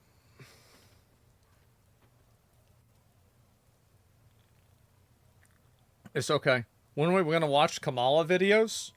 I don't know. I actually I'm probably not gonna have a lot of that stuff today. Like I have to do. You talk about COD 9/11 disappointment. No, they're not ready to do 9/11 yet. Reset Earth 36 poach of all your drama full of haters. Oh, the thing is, if people listen, I respect people's freedom of speech. If people want to shit talk me, that's totally fine. I'm okay with it. It's not a big deal. Now, I think they're stupid and wrong, and if I see it, I would love to correct them. And yeah, I appreciate people that are like, yeah, no, this is bullshit. Absolutely, I appreciate it. However, I'm not going to cry and get mad that people on the internet are getting together and talking about something. Like, this is America, okay? It's America. That's a good thing. Did you see a Trump Rogan interview? Made Trump look so stupid? I have not seen it, but obviously I saw that it happened. It's almost done uploading. Did you see the Kamala Fortnite campaign? I did. If you're enjoying Metaphor, do you think you'll play Persona 5 off stream? I absolutely will.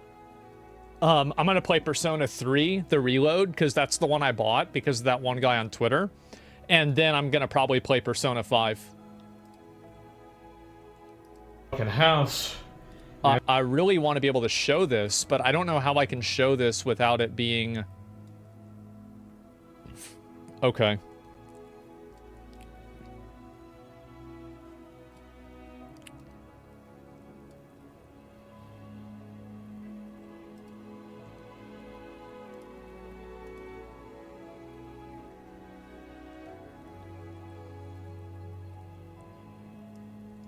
And it's been going pretty well. There he is. Nope. There he is. Come here. Come here. Come on. Come on. Come on. Let's go. Get on. There you go.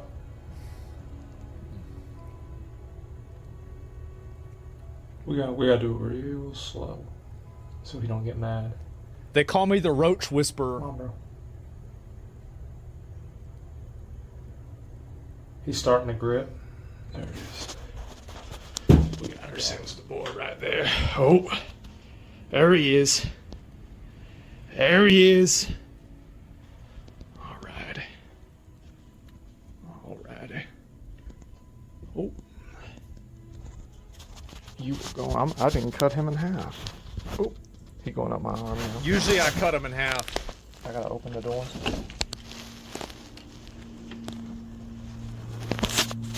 All right, buddy. Let's go. That's a big one? You didn't get snipped. Really? You want to stay on the arm? Get the fuck off. Bro, come on. Hey. And you see he trying to get back in the fucking house. You see immediately he trying to get back in the motherfucking house. So I went and I shut that door real quick. Yeah, nope. Their friend, yeah, there it is. So I did that. I didn't get a chance to put that one up on the Twitter, but we had that happen. You deported him? I did. Yeah, I fucking did. And yeah, Roachbinder. You know, listen, I know how to deal with them, right? And Bo was stomped on it. No, then I get my bathroom dirty. Like, what do you mean, bro? I had to clean the whole fucking bath. Do you think I'm gonna deal with a motherfucking roach smashed up in my door? Listen, I don't need to worry about that shit. It's just a roach. It's just a fucking roach, bro. Like, that's not even a big deal. Motherfuckers living in there without paying rent? Yeah, exactly. It's mostly laid eggs inside the house? Oh, yeah, I know.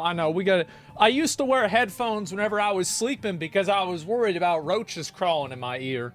But, let me see, we got any roaches around here? No, we don't, because I cleaned this shit up. To be fair, this room is actually the most dirty. Like, this room is so fucked up that I'm using computers for furniture. Like, this is some fucking straight degenerate shit. So, yeah. They're in your head? You think there's roaches in my brain? Maybe that's the reason why I have bad takes on things. I guess that must be it. Let's see if I can find the rest of this, though. What else was I going to look at? I guess we'll go down a little bit on Reddit and see if there's anything else I missed out on. Right, okay, here we go. Firewalk Studios. Let's talk about this. We actually have some new news. This is a pretty big positive thing. So the people that made Concord, they decided to postpone shutting down their studio until I came back for stream, which obviously so I could farm a video out of this. I really appreciate that. First good thing that Concord ever did. And so anyway, Sony is shutting down Firewalk Studios, the maker of recent shooter Concord. Yeah, after much thought, we have determined the best path forward is to permanently sunset the game and close the studio. Sunset is whenever you take it out in the back behind the barn and you fucking shoot it and it's dead. That by the way, it's not sunsetting, you're killing it. It's dead. Bro, like you're putting it out of its fucking misery. I want to thank all Firewalk for their craftsmanship, creative spirit, and dedication. Oh, yeah. That's why it's a shooter? Yep. And I'll see if I can pull it up. I saw a couple of tweets about this as well. Let's see here. Firewalk is signing off one last time. Firewalk began with an idea of bringing joy to the multiplayer to a larger audience. Along the way, we assembled an incredible team who were able to navigate growing a startup into a team during a global pandemic. Firewalk was founded in 2018 and was a very small for its first couple of years, only entering full production in 2022. Build a new customized next-generation FPS engine in Unreal 4 to 5, delivering top-tier gameplay feel, beautiful worlds, and performance 60% 60 FPS technical experience on a stable and scalable backend on PS5 and PC to hundreds and thousands, not of thousands. It should say and thousands of players. manage an acquisition and integration while readying technical preliminary tests, ultimately ship and deliver. Ultimately, this is the important part. Ship and deliver a great FPS experience to players, even if it landed much more narrowly than we had hoped against a heavily consolidated market. We took some risks around along the way, marrying aspects of card battlers and fighting games with first-person shooters. Although some of these other aspects of the IP didn't land as we hoped, the idea of putting new things into the world is critical of pushing the medium forward. Well, unfortunately, they pushed their company off a bridge. It's sad for a lot of the people that lost their job. I'm sure that there's a lot of people that are talented that work at Firewalk that just happened to work at a studio that had the wrong vision. It's sad. Absolutely. It is a Rip Bozo situation, though. It is. Concord is dead. Sony killed it.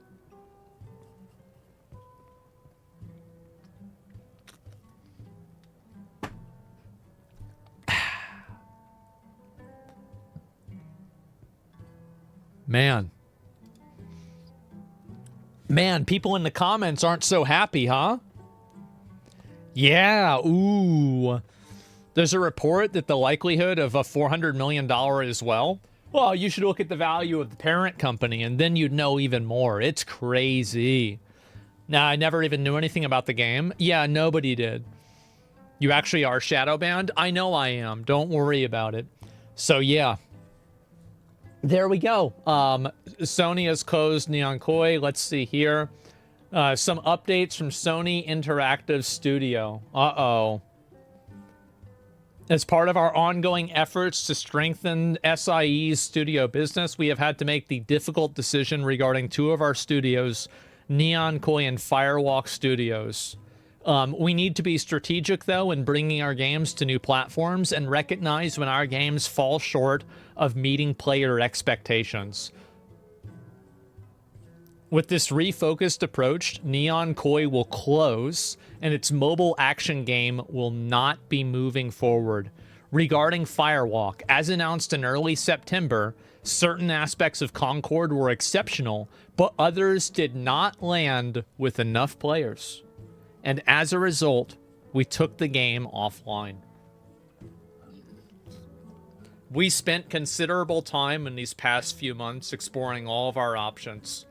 After much thought, we have determined the best path forward is to permanently sunset the game and close the studio. I want to thank all of Firewalk for their craftsmanship, creative spirit, and dedication. The PvP first-person shooter genre is a competitive space that's continuously evolving. Unfortunately, we did not hit our targets with this title. We will take the lessons learned from Concord and continue to advance our live service capabilities to deliver future growth in this area.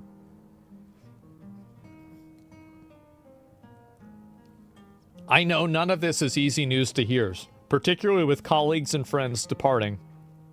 Both decisions were given serious thought, and ultimately we feel they are the right ones to strengthen the organization. They were home to many talented individuals, and we will work to find placement for some of those impacted within our global community of studios where possible. While today is a difficult day, there is much to look forward to in the months ahead from Studio Business Group and our teams. Why do they have these, like, just can't you call it like Team Red or something like that? Studio Business Group. I remain confident that we are building a resilient and capable organization driven by creating unforgettable entertainment experiences for our players. To be fair, I think they have delivered on that. It's going to be a long time before people forget Concord. People are not going to forget that for a long, long time. We're still talking about ET on Atari. And they didn't even need to bury this one out in the Mexican desert. How about that? Holy shit. Permanently closed down. Well, there it is, guys. especially whenever they tried selling an $800 console. Well, that was the Concord tax. That's what it was. And man, what a surprise. Remember the Concord disaster, boys? Yep. Wow. Check the reply to that tweet. Let me see if I can find it again. Remember the Firewalk dev who said pretty soon gamers will have no games at all? Turns out today she has no job at all.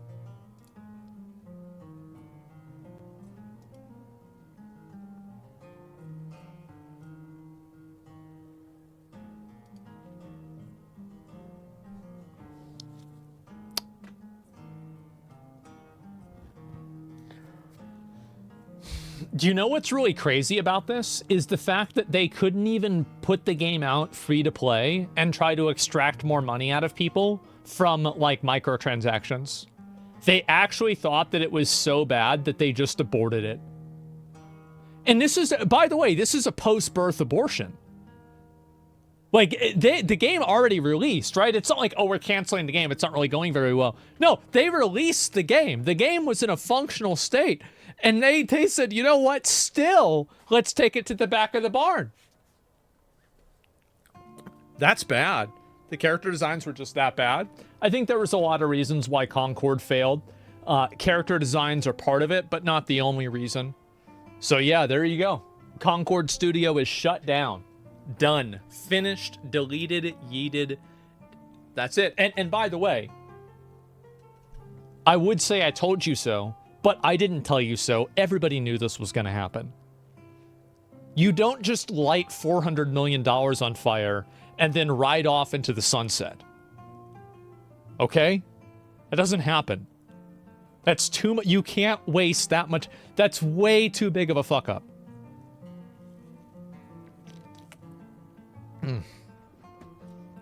Is BioWare next? Well, we're going to find out on the 31st, aren't we? I've heard a lot about that. I don't really know how to say this. Let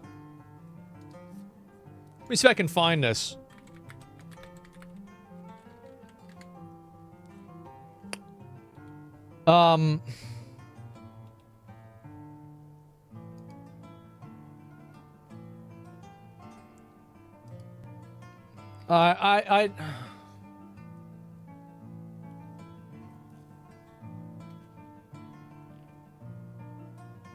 So, I guess we'll just read it, right? Why don't we just read it? The Catholic Church is preparing to celebrate what it refers to as a Jubilee year in 2025. And as part of this preparations, the Vatican has rolled out a brand new anime-inspired mascot, Luce. I don't know how to say the name. I have no idea. She's a pilgrim wearing traditional pilgrim garb, such as a windbreaker to protect from the elements, a muddy boots, a staff, a missionary cross, look at that, and above all, shining eyes, a symbol of the hope of the heart. The Vatican is turning to the power of anime to get people to believe in our Lord and Savior, Jesus Christ. That's right. Welcome to 2024. They're getting desperate? Well, I mean, Francis tried all this, like, oh, I'm just like you guys stuff. Yeah, I just did what... You know what they need to do? They need to have, like... I'm gonna be honest. Whenever I see, like, the Russian patriarch, I'm like, that's a level 60 fucking priest. That's an that's a bishop. Bro, look at this. Let me see. Look at this shit. Bro, these guys are geared the fuck out. Look at that. That is awesome, bro. That's so cool. Look at this. These are all like, bro, this is like your priest team ready to heal. It's like, you got these guys here? Yeah, you can take on the 4 horsemen. Whether they're in the Bible or Nax. It doesn't matter. Look at this. This is fucking amazing. Look at them. That's all the gear. Look at that. It's awesome. And so, yeah. Look at... Oh, bro. That goes so hard. This goes so hard. This is a tier 4, bro. It's actually more like tier 6, to be fair, right? Like probably tier 5. No, not tier 6. Maybe like maybe a little tier 6. Maybe the off-color tier 6. I'm thinking probably more like tier 5. Yeah, tier 5. Benediction. Yeah, maybe benediction set a little bit, sure. Anyway, so this looks really fucking cool. And so this is what, if the Vatican really wants to, if the Vatican really wants to get back in the good graces of the youth, they need to get dripped the fuck out again. Like, do you remember Pope Benedict? That dude was dripped the fuck, like, this guy was, look at this. Massively dripped the fuck out. Look at, oh, this is so good. This thing looks like he's straight out of the Scarlet fucking Crusade. Yeah, this is awesome. And then Francis is walking around like a fucking bum. We can't have that. What the hell is going on? And now they're gonna try anime. Palpatine? Yeah, exactly, right? Sure. They need swords? They should have swords. He did look like a Sith. It's crazy how much he looked like a Sith. Well, I don't know how. How did that happen? But anyway, wow. Don't you fight that guy in Strathlome? Yeah, he's the one that turns into a Dreadlord. And anyway, so yes, the Vatican has resorted to anime. Let's see if I can find this. Recent message to the youth. Let's see if I can find it here.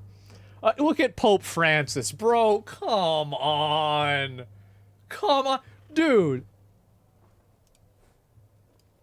Who does it better? And I was raised Roman Catholic, by the way. Like, I'm supposed to be on his side. Bro, it's like level 1 versus level 1. Exactly. Who would win it? Yeah, if these guys had a duel, who would win?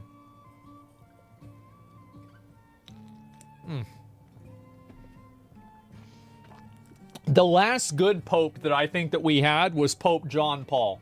John Paul II was an absolute fucking G. Like 100%. Everybody liked him. He was amazing. I think Francis is okay, right? He's okay. He's done some cool things. Other things not a big fan of overall. My mom thought he was the Antichrist. But, well, no, she didn't, because she thought Obama was all... There's a lot of Antichrists, right? There's Obama, Pope Francis. Like, there's another one, too, right? John was a Polish Chad. Yeah, I thought... I mean, maybe just growing up, I thought John Paul was great. But, anyway, Benedict was... I think he was too... he was too orthodox, in my opinion. And I think that he didn't modernize the church. And I think that Francis modernized the church in a way that has, in my opinion, I think it's watered it down. And I think that John Paul, like the second, I think he was in the middle, right? That's my opinion, okay? As somebody who, I'm not a practicing Catholic anymore. I had communion, everything like that, went to mass all the time. This is my outsider opinion, okay? So, yeah. Anyway, let's see. Is there a video for this? No, there's no video for this. I'm sorry. Announcement from the Vatican. Oh, here we go. Jesus. Let me see if there's any more of these. But, yep. The Vatican is using the power of anime. There we go. Kinda right? Yeah, I guess so. Holy fucking shit. I think it's really fucking funny, man. There she is.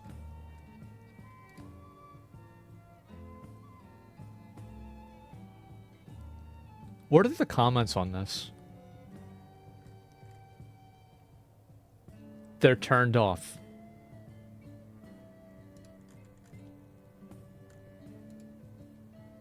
The thing is that, all things considered, I actually think this is pretty wholesome and kind of cute. Am I crazy for thinking that? I think this is kind of nice.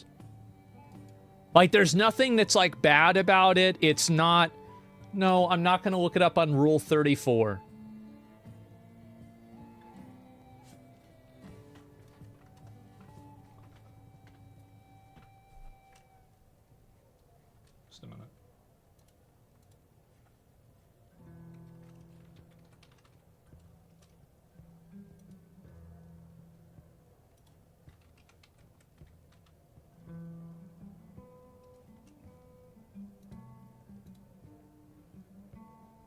it's not it. I don't think it's on there yet. It doesn't have a category yet. Oh, wait. Yeah, it does. 27 results.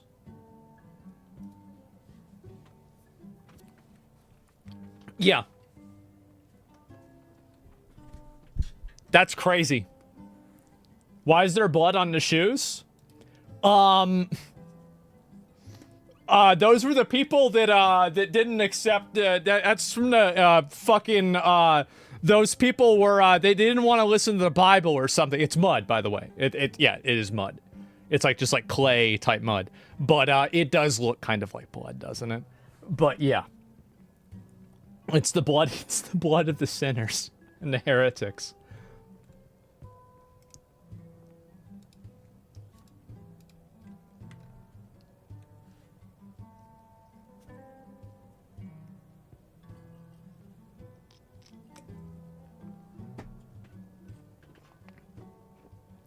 That's a good one, huh? That's a really, really good one. Ominous? Yeah, I know. Also not dripped out. To be fair, though, this coat and everything, this is kind of a bad picture. I actually think this guy probably could look like a G in this coat and everything. Yeah, this is not that. He just needs some, like, he needs, like, some, like golden angel wings on his back, you know, or something like that, right? Like, that'd be way fucking cooler. But, yeah. Anyway, let's see here. I'll look at some of the other ones, too. So, oh, right. Oh, boy. So, I guess we can talk. We live, boys? Zach Rar does not show up in my followed channels anymore, despite 47k viewers.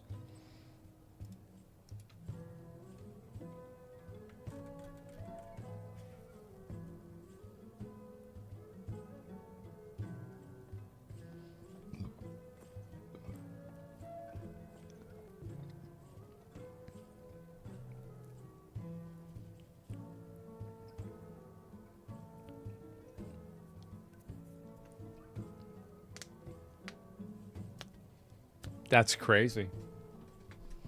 How about that? How about that? That's wow. Wow. It takes a while to show up in search again after a ban. That must be it. That's the reason, guys. It's because that's the reason. It's going to be fixed tomorrow. Yeah, they're going to have everything fixed tomorrow. It's going to be totally okay. Same, they did a whoopsie. Yeah, we'll see what happens, right? I mean, like, hey, mistakes happen. Anyway, so yes, there have been a lot of people that have given extremely positive and favorable reviews to a game that has received a tremendous amount of criticism. Dragon Age the Veilguard review. So there's a reason YouTube got rid of dislikes. How many people, guys, what does the dislikes be on this video? Because I don't have the ad on. I'm just curious. 10K. 40K? No shot. 40K. Holy shit. Are you kidding me? 40 fucking thousand. Oh my god. I clicked on the video merely for the comment sections. If you ever feel useless, remember that this channel exists. This is why people don't trust game journalists anymore. This isn't a review, it's sponsored content. How much did they pay you? Gaming journalism is dead. Todd, that's fucked up. Todd lied better.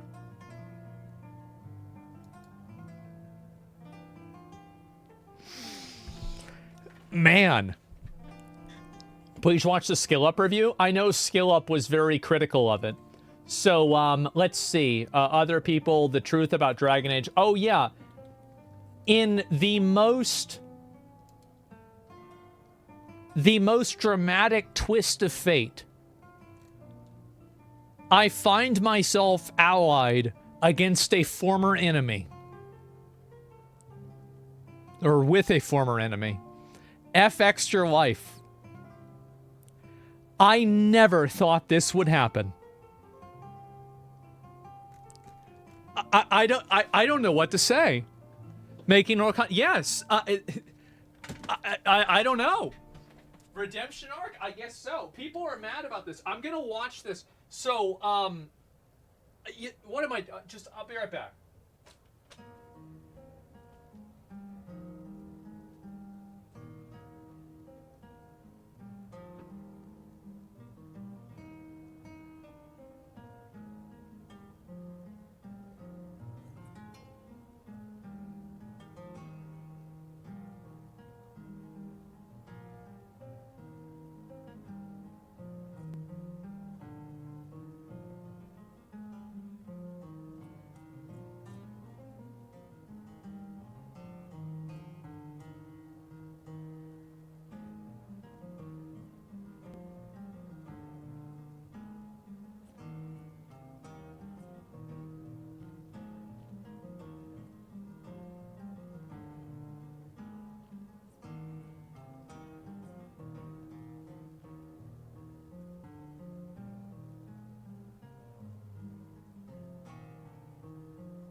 Right.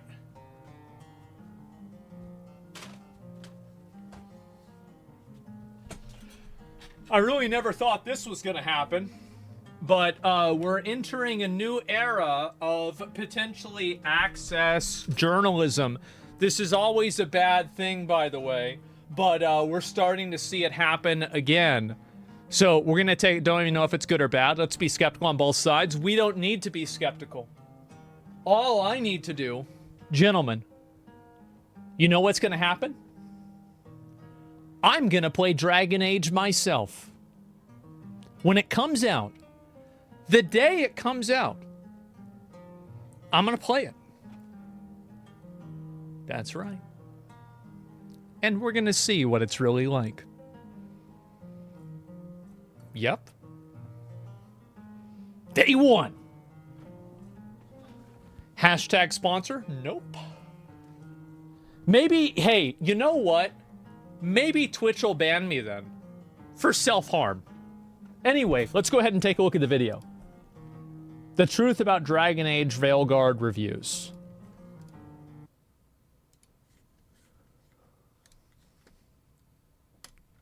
In this Dragon Age The Veilguard review, we're going to be talking about why we're actually not doing a review for The Veilguard today, why this should matter to you, and why it's important. We don't normally make videos like this on the Fex for Life YouTube channel. We typically stay out of drama. You'd be hard-pressed to find more than a handful of these across the entire 3,000 some odd videos we've ever made. But what I want to talk about today is going to impact the way that you watch reviews today, the ones that are coming out today, and this information should not be kept from you. Before I get into that, though, just a little bit of background about Fex for Life's history with Dragon Age. Dragon Age Origins is one of my all-time favorite games. I get asked all the time, what are my top 5 games? And Dragon Age Origins is consistently in that list. That has never changed in the entire time since I've played that game. We also made a Dragon Age Inquisition wiki in 2014 when that game launched. So we've been covering Dragon Age. You fuckers have a wiki of every game that's ever been made. But yes. For at least 10 years, maybe longer. And Fex also managed to rescue the Dragon Age forums when BioWare was bought by EA because they were shutting down those forums. We got permission from BioWare to rescue those forums, export them, and import them onto the Fex for Life forums. So you can still find those Dragon Age forums today on our site. We've been in constant communication with EA and BioWare for years about this title. We've been assured we're getting a code multiple times over the years. We've been in constant communication with them. They keep sending us stuff about the game. We've also been covering the game during that time with constant news articles. We've done several videos about the game. But most importantly, I think that our audience is the audience for this title. I think you'd be hard-pressed to find another channel out there that's our size that is so specifically targeted to RPGs that fits the profile for this game. So following right all about this, that. we were invited by EA to attend a preview event for Dragon Age: The Veilguard in September with a lot of other press and content creators. We were by no means the only ones doing this. And after attending that event, we made our impressions video from playing the game, which has close to 300,000 views on our YouTube channel right now, which I think is one of the most viewed impressions videos for that game at this time. That's a lot. If you watch that video, the general sentiment is that we were cautiously optimistic about the game. We praised its gameplay, character depth, but we weren't completely sold about the storytelling in the long run, although we only got to play a very little bit of time, so we weren't entirely sure. And guys, I don't know how the fuck you see that gameplay and you think it's not dog yet. How? I feel like I'm taking crazy pills. In general, we didn't really like the character models, the design style of them, which I think a lot of people don't. In general, it was a pretty positive impression of the video, and I want to play for you the closing audio from that video right now so you can see what we told our audience at the end of that video. I still have issues with the game, mainly that I don't like the UI and that the dialogues didn't seem to be on par with what you could get in other story-focused games that have come out in the last decade, and that I didn't yet get a point where I felt a bond or much interest with my companions who were integral to the story. It's funny that I have pretty much been playing these games for the story and getting through the combat, but I may actually be playing the Veilguard to enjoy the combat and get through the story to see the end. How everything... That's like watching porn for the plot.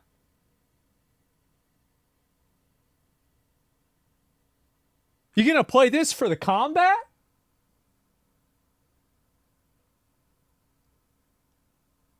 What the hell?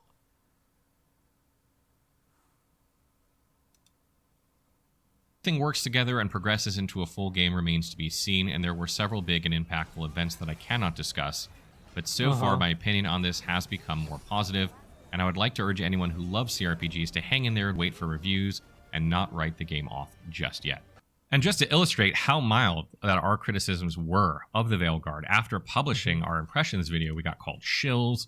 Some people accused us of being paid by BioWare and EA to promote the game, which of course we're obviously not. I was even contacted by another content creator who had attended the event that asked me why my criticisms were worded more cautiously and asked me if I was concerned when I made my video. Well, here's the reason why it fucking happened. I'm gonna just say it because nobody remembers anything except for apparently me because I'm terminally fucking online. So the reason why the Dragon Age Veilguard thing was problematic is because they flew a bunch of people out there and they took these fuckers to Disneyland. And I'm sorry, but if somebody takes me to Disneyland, I'm gonna think to myself, well, actually, I fucking hate Disneyland. I never want to go there. However, let's say I like Disneyland. Let's say they take me to Chuck E. Cheese. I like Chuck E. Cheese, okay? And so they take me to Chuck E. Cheese. You know what I'm going to think? I'm going to think they're a nice guy. I'm going to think, you know what? You know, maybe I'll give them the benefit of the doubt. You know, maybe they're not so bad. And that kind of stuff is how you change perspectives. And so I think it is absolutely fair to take a person who has enjoyed privileges that are given to the company that function as consideration and to hold those reviews in contempt. Oh, Star Wars? Oh, was it... Fuck! Was it Star Wars? Shit, no, you're absolutely right. I'm totally wrong. You are completely right. That was Star Wars and not Veilguard. You're right. No, you're totally fucking right. That was Star Wars Outlaws. Yep. To be fair, it was still a big event though, right? Yes, but I was wrong. I was wrong. Again, we are into the new age of accountability. If I say something that's wrong, immediately I want to be called out for it. My bad. Yeah, thank you guys. Thank you for keeping me accurate. That was with a different game. Still the same problem though. Still the same problem. You get flown out to an event. They obviously do different types of accommodations. Oftentimes, they're paying for it, not you. You're getting effectively a free vacation. Maybe you don't go to Disney World, but they're still giving you something. And guess what? People are going to give better reviews. I think it's very important to look into that. It's an industry problem. Yes, it's an industry problem. That's right. Veilguard was flying people out too. Yes, of course. free room service, you got my vote. Yeah, if I can order chicken wings at 3 in the morning, then I'm gonna say your video game is a 9 out of 10. Be denied access to a review code. To which, of course, I replied, no, I'm not worried about... sorry, bro. Like, this don't look like a griffin. This looks like some fucking... I swear to God, I've seen things like out of Teletubbies that are more fucking dangerous than that. This is... What the hell is this? This is for kids. You want to see a real griffin?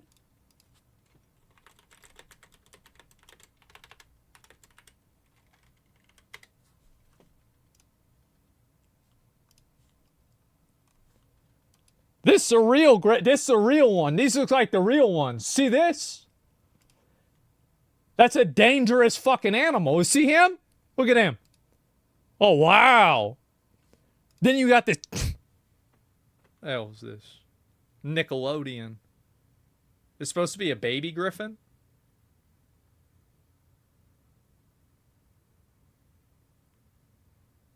No, because babies don't have the feathers. That's not how birds work.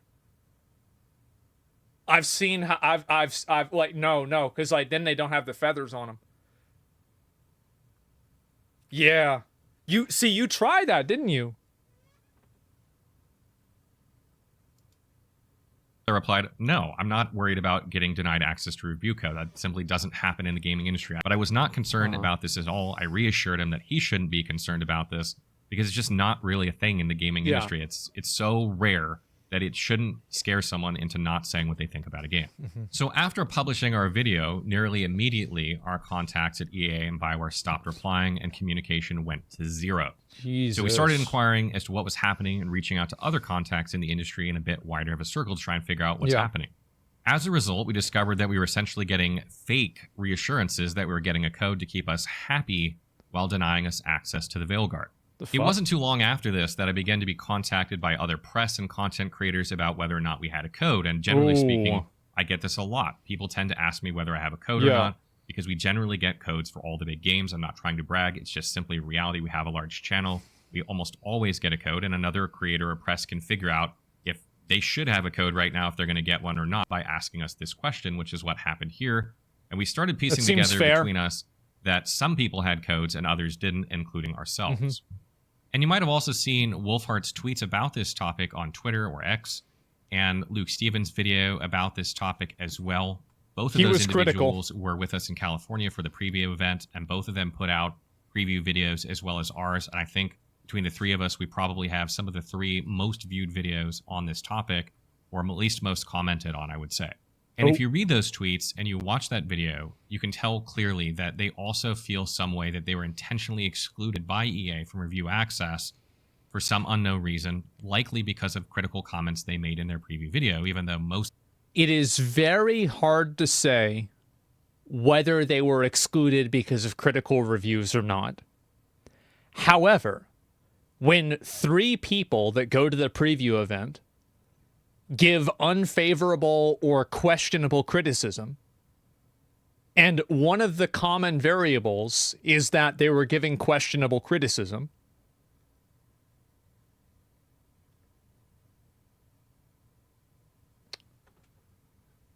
bro,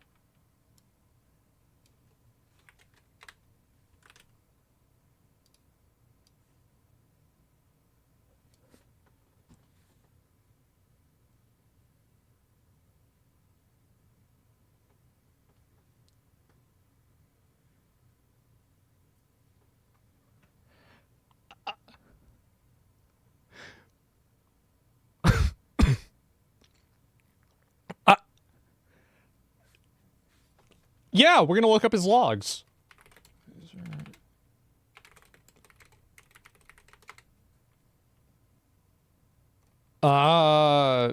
It says no user matching that login. Okay, great. So, Asmongold probably bury the game the moment he gets on.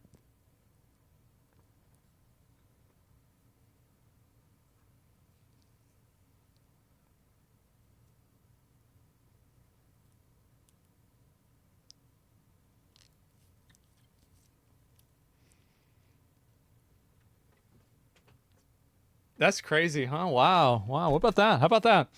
That's nuts. So anyway, I'll go back to what I was saying. So pretty much, you look at something like this. Is it a guarantee that they were excluded from review copies because of the way that they covered the game? Is it a guarantee? No, it is not a guarantee. However, I think that all things like this is my perspective. I put a tweet out. I've been tweeting more often because I've been fucking banned. I didn't have anything else to do. So I'll show you guys what I typed out and what I said. That way you can get an idea. Let me see, where the fuck is it? Yep, there we go. Okay, so I replied to this, and this is Wolfheart's post about it. And I said this, as someone who's been extremely critical of Extra Life in the past, I completely support them in this circumstance. Celebrating and pushing for certain people to not get review copies is the first step towards access journalism and the chilling effect it has on genuine reviews. And I want to elaborate a little bit on that.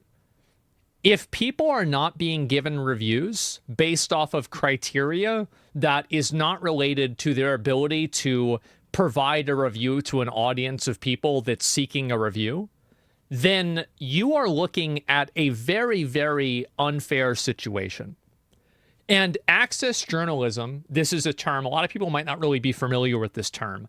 Access journalism is when it's referring to when people are given privileges or people are given opportunities that exist as an outcome of them providing favorable or agreeable coverage of things in a way that the company could predict. So, like, we're going to only invite the people that are going to give positive feedback. So what does that do? What that does is it creates a chilling effect, and that's the second part of what I was saying, to where people are less likely to provide negative criticism and negative reviews of games because now they don't want to be excluded from exclusive content that could benefit them financially. And so what the company has just done is they have created a reward structure and a reward loop that is built around deceiving the customer. And this is something that is incredibly toxic. And it doesn't matter whether it's happening to Extra Life, Kotaku, Luke Stevens, or SkillUp. It is incredibly toxic. And I think that if you have a channel that meets a certain size requirement and you request a review and you don't have a history of breaking embargo and breaking NDA, I think that you should be given a review. Period. Because anything other than that is too much of a subject to abuse and it's harmful for the base customer. I think Extra Life should get a review. I think every quote, grifter should get a review. Everybody should get a review.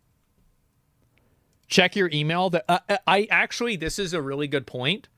I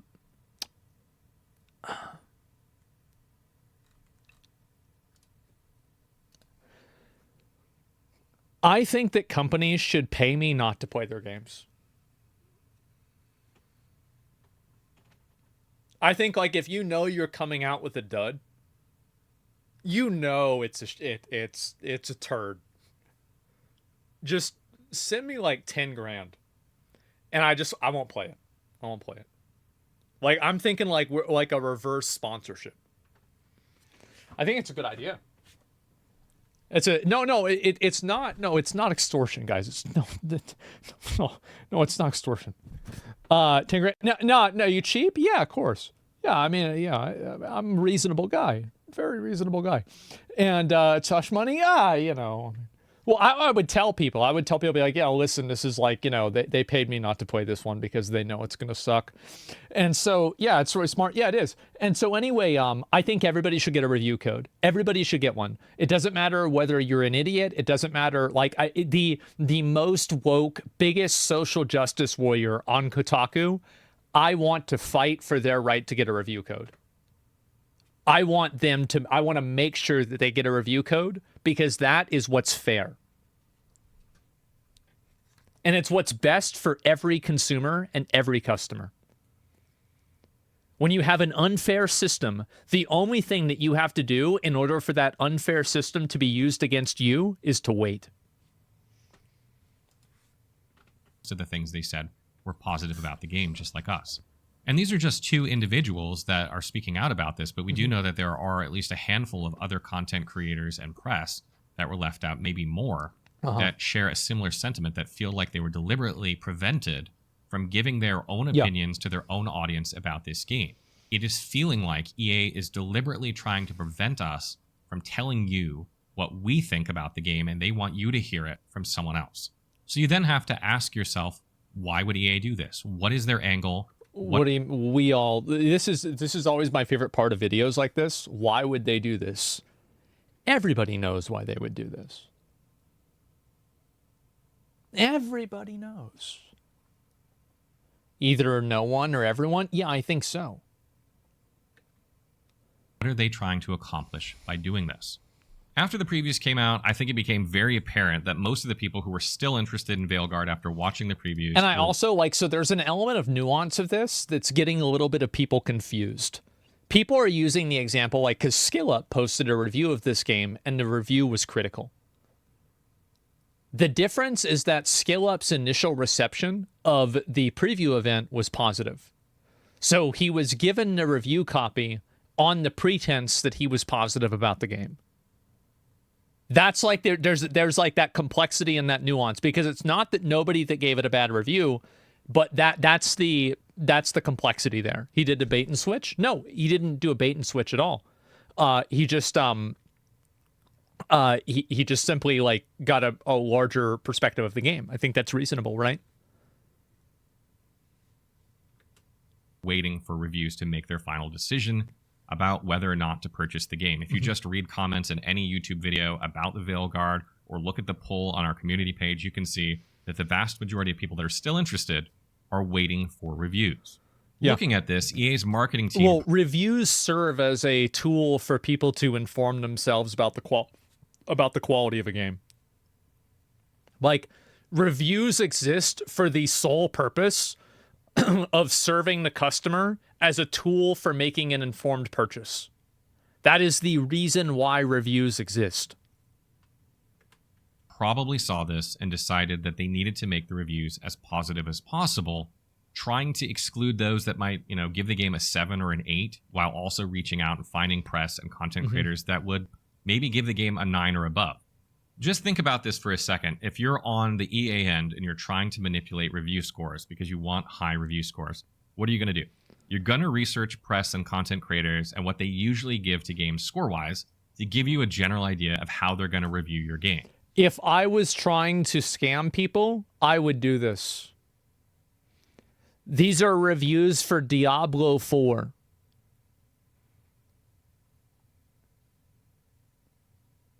We all know how that turned out. For us, we never give games 10s. 9s are extremely rare. Most games we give reviews to fall somewhere in the 7 or 8 range, while other places, you know who they are, always give 9s and 10s, and frankly, it's hard to take them seriously. And this is why I made this video.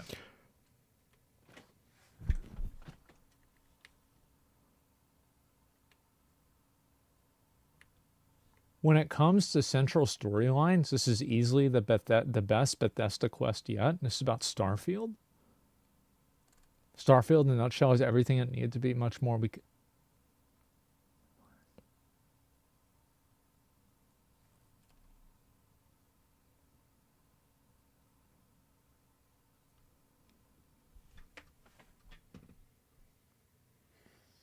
The bar's in hell? Bro, the bar's on the floor and these people picked up a shovel. Is why I made this video. Because you guys told us in no uncertain terms that you're waiting for reviews. And you're about to get a bunch of reviews that have been curated by the publisher for their likelihood of being extremely positive in an attempt to manipulate your view of Dragon Age: The Veilguard. They want you to think there is a universal consensus that's you know what's really funny about this is happening. Did you guys see like the news about how the FTC has created new regulations for fake reviews? It's really fucking funny that this happened at the same time. The game is amazing, thereby convincing you that you should try it, but also influencing future review scores, as it's difficult to be the outlier. If you've ever done a review for a game or for something, you'll realize that if you're the only one giving a high review score when everyone else is giving it a low review score, it's difficult. Or if you're the only one giving it a low review score and everyone else is giving it a high review score, it's a very difficult position to be in. So if you see a bunch of positive review scores come out today, think about all the people that are going to be playing afterward and how much pressure they're going to feel to give the game slightly better score than they would have given it, just to avoid maybe some undue pressure. And sometimes that doesn't even happen consciously, it's just done subconsciously. And yeah, I mean, it's just like normalcy bias. I mean, there's a bunch of like, I mean, this is like a study. I mean, this happens all the time. Absolutely. Yeah.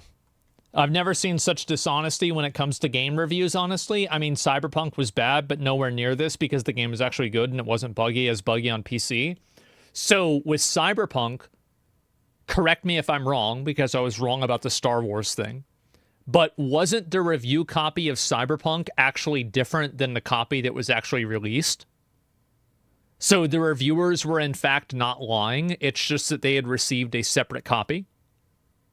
So Cyberpunk actually is not a good example of that. Very, very weird thing that happened there because of like a third party that did their QA and it was a bunch of shit, right? This, I think, is very much, do I think that it's intentional or not? I think that it's such a big accusation. I really want to step away from making accusations on things without full information. I think that, again, it's a bad idea to do that. And I'm going to try and stop doing that as much. However, it's very suspicious and it's worrisome. I hope it's not happening. I want to be very clear here that I don't think that the press and creators publishing their videos early are going to be lying. However, these reviewers have been screened to maximize the chances that you're... That's true. And this component is really important, and I want to elaborate on that. There are people that just like these kinds of games. Like just with any game, right? But like, if you're only taking the people that like the games that you're giving review scores to, you are creating a confirmation bias. It's basically, it's a selection bias, survivorship bias. Like, I mean, all of these are accurate in different ways. Seeing positive reviews. There will probably be some exceptions, of course. I don't think everyone's going to give the game a positive review. But EA is banking that those are few and far between. Well, there's a higher probability. The people that gave it positive coverage during the preview event would have a probably higher probability of giving it positive preview coverage in the full review. This is a logical conclusion that any normal person would come to. Attempt to keep the aggregate score of the game high. This has only happened one other time that I'm aware of in the some 10 odd years I've been doing this, and that is with Cyberpunk 2077, which followed a similar pattern where we were constantly reassured we were getting a code for years, but never got one. And suddenly reviews were out and everyone was praising the game, giving it 9s and 10s, except one journalist who dared to give it an 8 and was ripped to shreds for it. But then the fans got their hands on the game, and well, you know the rest. It wasn't what was promised, and we were forced to make one of the most disappointed videos I've ever made in my gaming career. However, in the case of CD Projekt Red, they owned their shit, and the game is in a much better place now, though they lost trust by what happened with that game. Do you remember whenever I played that game? That was crazy, huh? That was like 6 months ago. Maybe one day I'll play it again, right?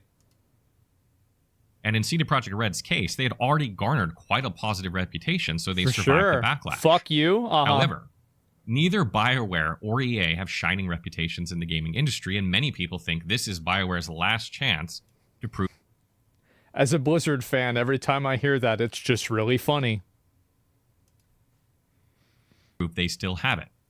This is the worst possible start to demonstrating whether or not that is true. So what does this mean for Fex for Life? Honestly, nothing has changed. I'm going to buy the game, I'm going to make our review, and I'm going to like the game or not based on the merit of the game, same as we've always done. I'm not going to let EA's bullshit influence our review or its score. We decided to make this video after some deliberation for you, the viewer, because we couldn't... And to be fair, it is not confirmed that they were denied a review code because of the way that they reacted to the preview. It is not confirmed. But it can be inferred And it seems odd that the people that did not give positive criticism and coverage all didn't get reviews. Seems very interesting. Good conscience let this pass without saying something and let you be duped into thinking this title is one way when it in fact may be completely different. There are a lot of moving parts behind the scenes in the gaming industry that you will likely never know about, such as executives for publishers getting bonuses based on review scores, with higher score being bigger bonuses. Maybe you didn't know that. The tactic that seems pretty stupid. EA has taken with Dragon Age the Veilguard may prove to be successful, yeah, but should be entirely unnecessary if the game is in fact good. But it's not good for you, the consumer, and because they did this, you should not purchase the game based on initial reviews, but instead wait for players to get their hands on the game and tell you how things actually are. So that True, but for every single game that's ever been made. Stop buying games based off of a review copy. I understand that a lot of people want to buy it on day one, and I can't tell you what to do with your money. I've pre-ordered many games, and I've bought many games on day one. However, the stop pre-ordering. Yeah, I get it. That's my job. However, I would absolutely not recommend anybody else to do it. I'm going to play it on day one. I've been very negative about my criticism of this game. I hope that I can give this game a fair shot. But I think that you should watch my criticism of the game, and you should view it through the lens of this is a guy that went into it thinking that the game is bad. So even when you're looking at my criticism, take that with a grain of salt as well. Because everybody is biased. that there is a true consensus, not one that is manufactured by a large corporation who clearly doesn't Through care about selection its bias. community or community members, but in fact only cares about the bottom line. And believe me when I say that I would much rather be publishing a Dragon Age the Veilguard review today rather than this video. This is not a video that I really wanted to make, but I thought it was very important to get this information out to you. And again, no disrespect to any content creators or press out there that are putting out their reviews today. This video is not aimed at attacking them in any way. It's simply aimed at informing you about what is going on with Dragon Age the Veilguard and why you might want to take these things into account when you're watching reviews today and tomorrow. I think it's really important to keep this in mind. And this video is really, the really important thing about this is to understand and see past a lot of the noise that's been surrounding this video about how, I saw things on Twitter like where, this content creator like sourced Mark Kern, and so then they're wrong. That's not how things work. Like the person saying something does not make it right or wrong. The information is right or wrong. The fact is that every single person who has a channel of a certain size, I think, should be given the right to have a review copy. And the reason why is because that's what's best for you, the customer. Nothing else is good for you, the customer. Because if you don't like the way that, let's say, Vera Dark or Grums or F Extra Life reviews games, then you don't have to watch them. But to deny people the opportunity to have it be vetted by a person who they think represents their interests is pure and simple access journalism. And it's bad. It's bad for everybody involved. It's bad for content creators because they start lying. It's bad for viewers because they're being misled, and it's bad for companies because then they're being fed lies by reviewers because the reviewers don't want to give legitimate feedback on the game, which results in having games become worse. It is bad for everybody. So that's the way I see it. As a customer, I just wait and look up honest reviews. If you get scammed by pre-order stuff, you got. You did get got, and I understand that, but at the same time, I think that there should be a degree of accountability for the companies that are providing access journalism. It's impossible to say whether that happened in a certainty with this circumstance, but one thing that I can say is I never thought I would be supporting F Extra Life this much. Like, I've been extremely critical of the way that they did embeds on Twitch, massively critical. I totally shit on them. But with this circumstance, I think that they have every right to have a review copy, and it is unfair, and it's disturbing to me that they didn't receive a review copy, especially in the context of the way that they reviewed the pre-release stuff. That's the way I see it. Imagine, guys, world is in black and white. Yeah, sure, just 0 review copies and everyone, period. Oh, like not give anybody review copies? Yeah, I could see that. You want to do that? That's fine. That's totally fine. Absolutely. The companies want to maximize revenue. I understand that, but I think that us as consumers have to hold companies accountable for when the way that they decide to maximize revenue is through misleading customers and refusing to provide customers an adequate information about the product that they're consuming. That should not be seen as a positive thing. Yeah, that's a bad thing. Like you're it's like, oh, they want to maximize revenue, so they're not giving you the full thing that you paid for.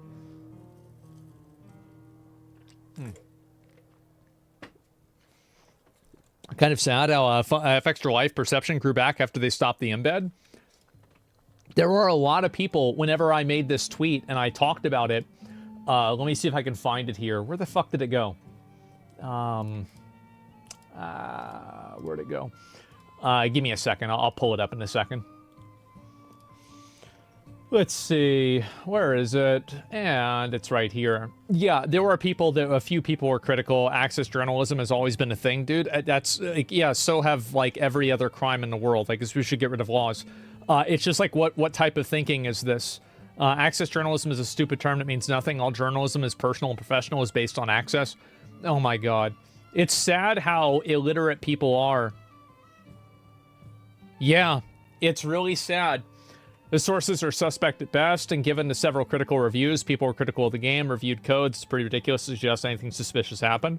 Well, if nothing suspicious happened, that's a good thing. And I hope that next time everybody gets a review code, because I think that's what's fair. It's very suspicious and very problematic when some people don't get review codes, especially after they offer criticism. They're so dumb. Yeah, I don't know. I don't know what to say, guys. I think that, well, here's the problem. So we had, like, there was this issue, and I've started to learn this about Twitter. And Blue Sky is much better if you want normal responses to tweets. No, I want to hear what the real retards think. No, I don't want to go to Blue Sky where it's, like, moderated. No, I want to, I want to hear what the unfiltered opinions are of the dredges of the masses. I want to know it. I want to get down in the trenches, down in the dirt, and I want to see what people are really thinking, for better or for worse. I'm not going on some bullshit fucking, Twitter for Teletubbies. It's not going to happen. Anyway, so Blue Sky Secretary, yeah, no, not happening. Anyway, so I think that one thing that happens a lot on Twitter is that a lot of people, and this was crazy because I noticed this. This is maybe a few days ago. Somebody made a comment. Where the hell is it? Oh, yeah. Yeah, I think it must be somewhere around here. Yeah, there we go. So, a lot of people... So, some guy made a comment. I'll play the video. It's just 5 seconds. Didn't matter. Then he was crying. Should have and trying been to get the Spear game away. Chucker Studios. It would have made more sense. Didn't matter. So, some guy said that, and it was, of course, a black guy that has the studio. What a fucking surprise, right? And so there are a lot of people that are not advanced racism aficionados. I have been on the internet for over 20 years. You're now in my house. A lot of people did not even know that spear chucker was a racial term that's used for black people. They don't even know that. And so what I've realized a lot on Twitter is that people are saying, like, oh, access journalism isn't real. You think that because you actually don't even know what it is. It's ancient? Yeah, it is. How do they not know? Well, I mean, because they're young. I think I used it. Well, it's not one of the mainstream racial slurs. Advanced racism enjoyers use it quite regularly. Yeah. So, like, if you like, there are oh my God, there's probably like 100 different words people use for racial slurs against black people. Like, you think about it, right? I mean, like, we've had a long time to come up with these. So yeah, and there's plenty of ones against white people too, Mexicans, Asians, everything like that. And so list them all. Yeah, okay. Well, let's start with the N-word. Anyway, it's a perspective, so people just don't know that. And Boondocks taught me a lot of them. They sure did. And that's why journalists believe themselves in the White House. Well, I think it's very problematic, and it's something I've noticed a lot on Twitter, is that a lot of animosity on Twitter actually comes from a genuine lack of education and a genuine lack of understanding. It actually has nothing to do with somebody being racist or stupid. Or sorry, like, or not really, I mean, it's kind of stupid, right? But like, or racist or like a bad intention. They genuinely do not know the truth. It's nuts, man. They don't care about any of that stuff, to be honest. I think so. He himself admitted it was a slur and would not apologize. Yeah, I don't know. Like, I generally, like, my mindset is, like, using slurs for racial groups of people is, like, generally a bad thing. Probably shouldn't do that a whole lot. I mean, like, jokes are like, yeah, you want to make a joke in private. I don't, like, what the fuck? Like, I'm not your dad. But, like, you know, you're going to call... It's important. It's very much in poor taste. Very, you should not say that, right? Always bad. Yeah. No, I'm not a fan of it. Sorry to say. And was he in the worst part? They're making fun of the dude that wanted to make games in horror of his dead father. No, I know. I know the guy. He's a really nice guy. So I'm fully aware of, like, the whole history behind it. But I just wanted to give an example of the same thing that I'm talking about, where a lot of people are just simply and unironically ignorant. That's all. Straight up ignorant. And I think this is very, like, so I'm going to have a take on this that is... probably not the take that people want me to have, but it's what I think. A lot of these different review sites were referring to Dragon Age the Veilguard as a return to form. I think that the only reason why they're all saying the same thing is because they're copying each other. I don't think that there's some massive conspiracy. I think that they have to get a bunch of reviews out at the same time, and they just copy each other, because that's what news stations do. They literally copy, like, like some coverage of like a tornado. They will copy it word for word from another news station, like copy paste it immediately. AI generated. Well, I mean, again, I think it's a very big self-report that a lot of games journalists are worried about AI taking their job, when the whole premise of AI is that it can only regurgitate things that have already existed. I think that's a bit of a self-report there. But, we'll see what happens.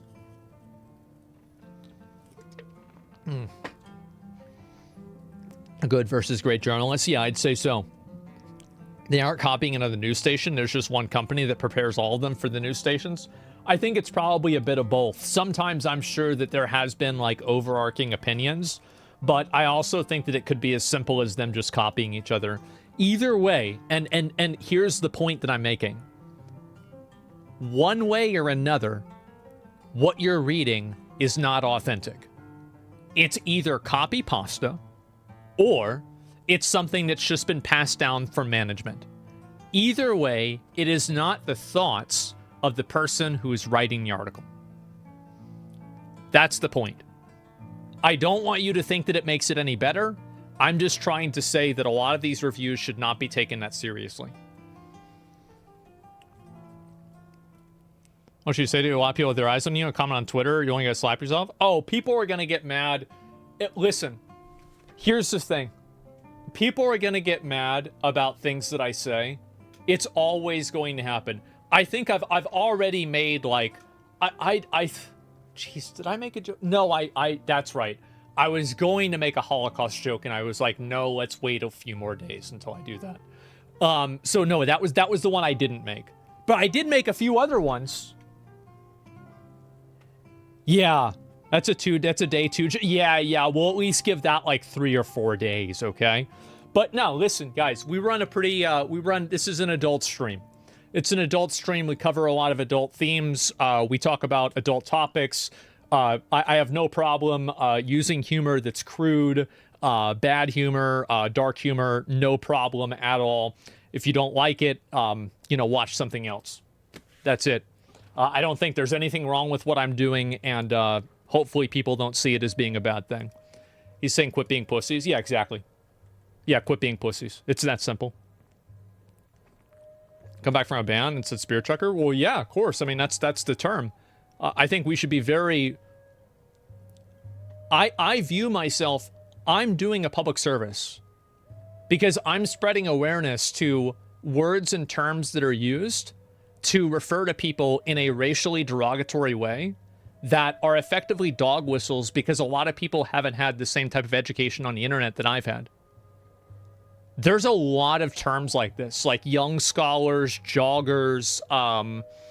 I feel like some of them, like spirit checkers, like kind of in the middle where it's like I feel comfortable saying it since it's like a normal word, but like it's still weird to say since it can be used as a slur. There's a lot of them I wouldn't even say. I wouldn't repeat again. But there's tons of these. Kangs, yeah, that's another one. Kangs, there you go. And being able to be aware of those, and I see people in my chat. You guys in my chat are all basketball Americans. Yep, there's another one. You guys in my chat think that you're getting one over on me with typing these. You're not. Don't ever try to type one of these in my chat and think and insult my intelligence as a 20-plus year user of the internet that I won't see and hear your fucking dog whistle. Stop fucking doing it. It's insulting to me. For no other reason. You think I'm too stupid to see it. Fucking quit it. That's it. Anyway, let's move on. How's it going? I'm doing great, man. Everything's good. What's this here? Everyone right now? Oh, there it is. Oh, Jesus. Oh, Jesus. Yep. People are excited. There's some that are country specific. They are.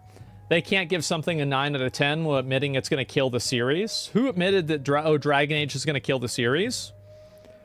If we never get another Dragon Age, at least it got to go out on a high note with Dragon Age the Veilguard. That doesn't even make sense.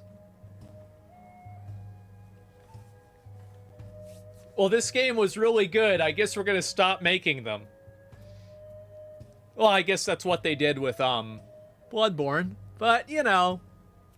I feel like that's generally not the way companies do things.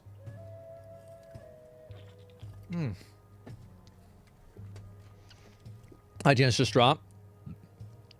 There's a dog whistle against Jewish people and Israelis. You're right.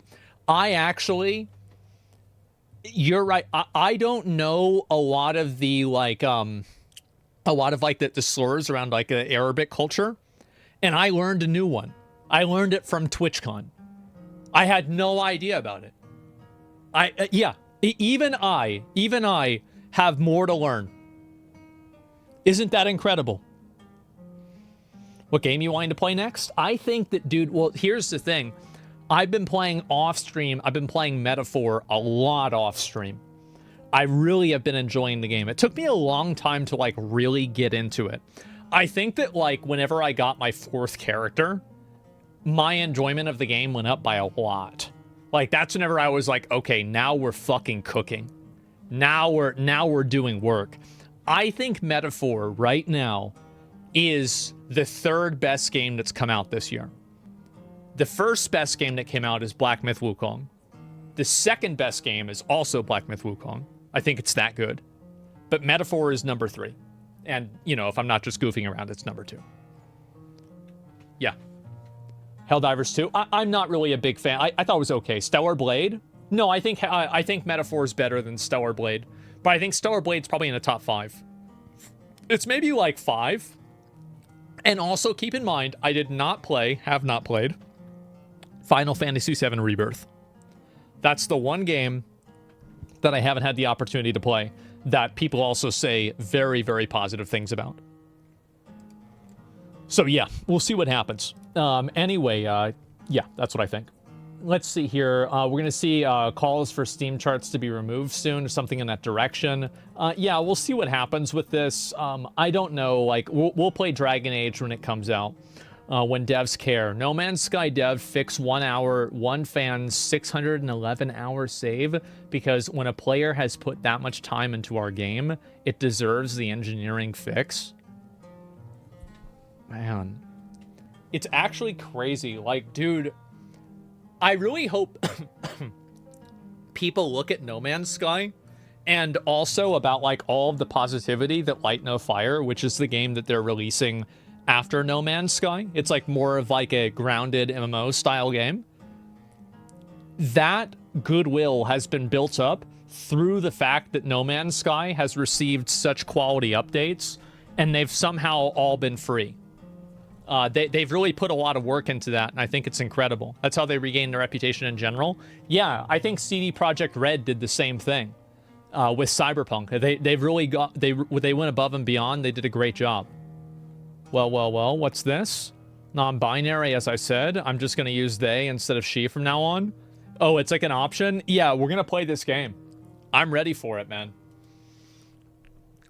Oh, right. Oh, God.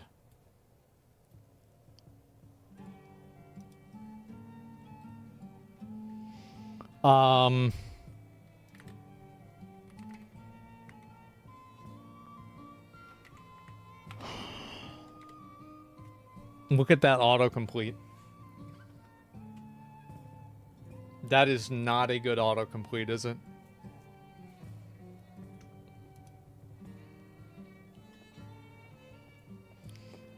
Let me see if I can pull this up. Where is it? Where the hell did it go? Okay.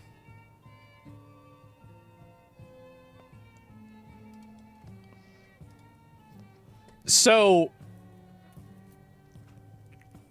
Lunchley has been having a little bit of problems.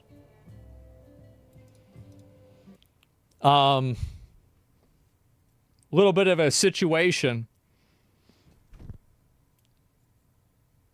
Was the one that you reviewed fine? It was fine.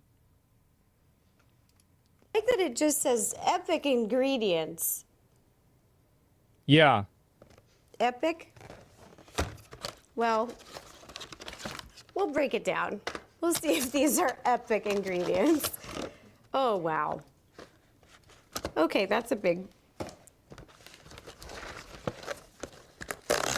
Oh my goodness. Okay, let's get this going.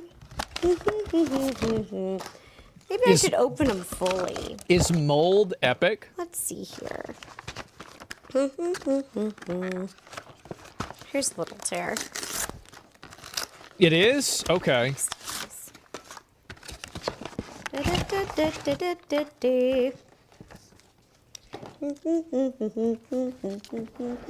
This is, I guess, like outtakes or something?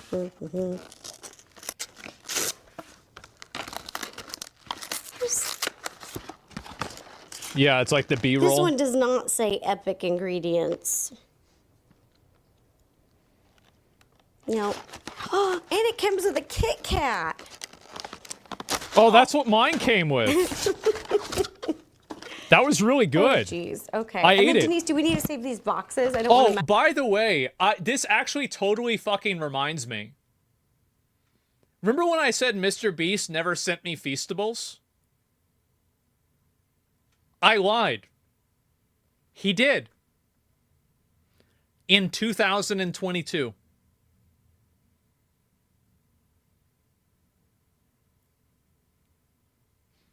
Yep. I was going through the boxes, and I got to one of them, and it was Mr. Beast Feastables. I never saw it. I feel so bad. You found them? I did. I found them. I'm not going to eat a 2 years old, right? But, like, the mold died? Yeah, I guess so. Were they still... I did not eat them. No, I would throw them away. They're too old. It's food. It's a food product.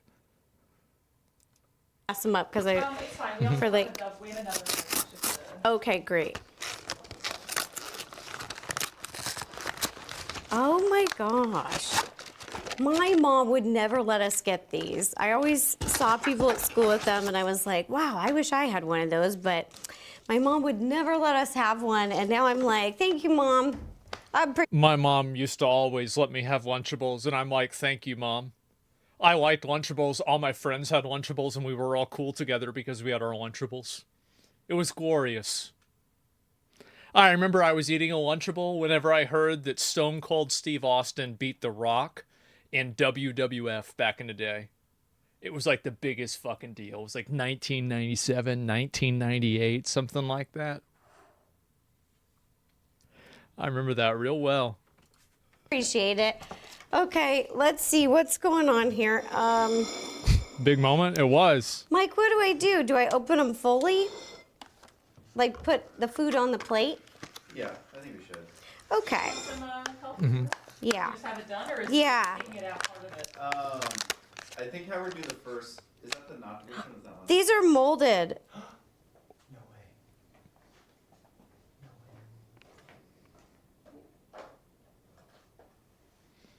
Yeah, these are supposed to be good till December, and they've been in the fridge. These are, okay, so these ones are supposed to be good until December, and we just got them from the store. They're supposed to be good, it says used by December 8th, 2024. And they're, Today's date say October 16th. okay. Sounds like somebody's not going to get a review copy next time. And today's date is October 16th. Yeah, and today's date is October 16th. So It's these are supposed 45 to be good days. for like another 2 months. And Yeah. right when I was opening these, because I thought, let's not just put them on the plate, let's like No, put it's all actually the 2 food months. on the plate just to see what No, they you're look right. like. I'm opening this, and this is molded. Like, I can that's- see it. That's mold. That is that actually. What does it taste like? That's mold. You guys, this is... Okay. So let's go back. There it is. Oh, wow. Look at the... I love the evil Mr. Beast. It's so good.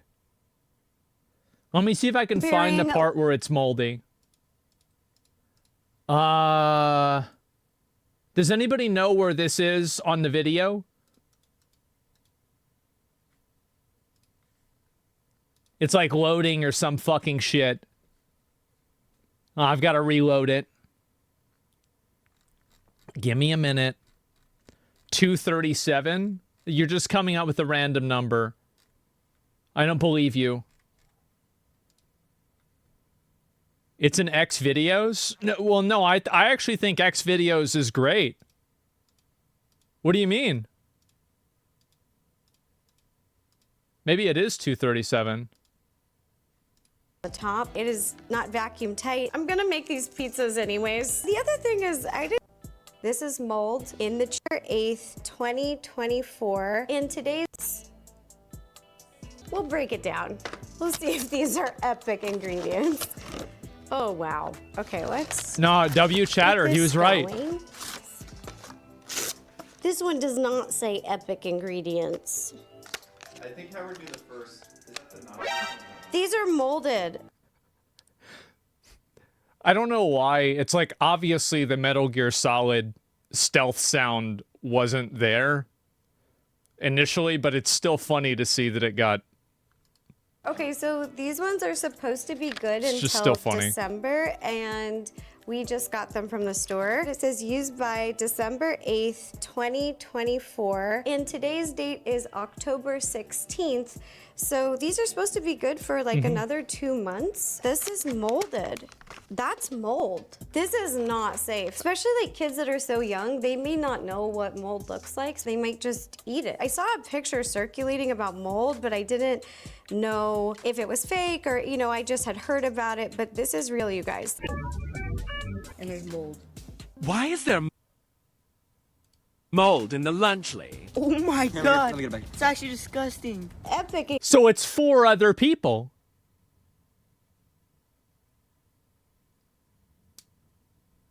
That's blue. Oh, it's blue cheese. Oh, that's a good one.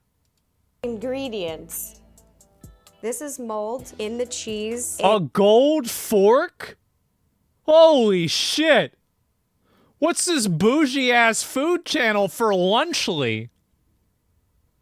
And this is really unhealthy. You should not eat mold. I don't know if this is an issue in their recipe development or packaging. I think it's a packaging issue. The sealant here feels really cheap, like whatever is holding Did this on mine the have top. mold? It is No. not vacuum tight. I'm gonna make these pizzas anyways. The other thing is I didn't find a tear line. Maybe did I just jump the gun? No, there's no. No, she's right about this. There was no tear line. The Lunchables, you know, the sauce for Lunchables was a way better packaging. It's not even remotely close. Tear line on this, like a little ketchup packet or something, so I had to use a scissor to open it. I don't know how kids at lunch would open this because they had to pull out their switchblade. don't have scissors. Or so no, I guess since it's America, they can just pull out their gun. a tear line would also be a good idea, but it doesn't look like they can even master packaging something correctly, so I don't think getting into the details with them is really going to help anything. Maybe they should just start with the basics of not serving moldy food to people. That would probably be a good thing, huh? So yeah, it's straight ketchup. No, the pizza, I'm going to be real, guys. I thought the pizza, like, you know, like let's take the mold out of the equation. The pizza, the Lunchly pizza, tasted better to me than the Lunchables one did. But I didn't have the forbidden fruit that she received, which was the mold. So did you eat the mold? Well, you know what? If I had, I probably wouldn't have even noticed. That's a good point, yes. My moldy Lunchly. Oh, boy. Oh, boy. Oh, boy. Look at that. Do you know why this girl has such a vendetta against Mr. Beast? It's because Mr. Beast put her in a video for hide and seek. And I don't remember all of the details, but basically she wasn't treated in the right way because of this hide and seek video. And she has been on a crusade against Mr. Beast ever since then. I can only imagine how good she must feel now that Mr. Beast is like getting a bunch of hate and then she reviews his product and it has mold in it. They cheated her? Yeah, it's so fucking funny. Yeah, that's her. That is her. And everybody, the thing is, when this was happening, everybody was saying like, oh, she's just being an attention whore and like, oh, she's just doing this for clout. Even I was like, who gives a fuck? It's hide and seek, right? Like, who cares? And then this happens. Generational hater, and I love it. It's insane. She was on a crusade. I know she is, and she just captured Jerusalem. Look at that. Holy fucking shit. So yes, I did see this. I thought it was pretty fucking funny. Karma's a bitch? Yeah, I guess so, right? Oh god. The Burning Crusade? Yeah, clearly. What's the rest of this? Things are going very well for the IG. Yeah, I saw this. And it's at 40K now, by the way. It's a lot worse. Gaming in 2024, the Kamala Harris campaign has revealed, a first look at its Harris-themed Fortnite map.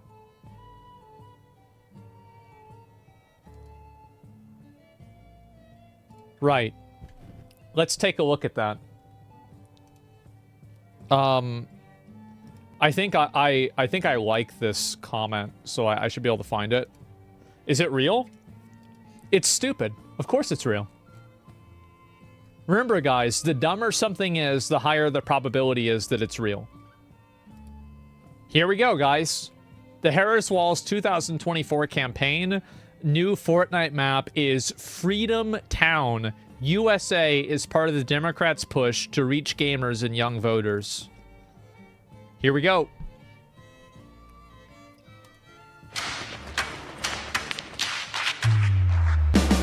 Hickory dickory dock, back from the dead is a miracle. a dark, they can't get a stand. Embracing my destiny, shaking his hand, making them jump, making them dance. We about to change the game. We out here taking names. Let our voices rise. Let them reach the skies. We about to change the game. Let's go.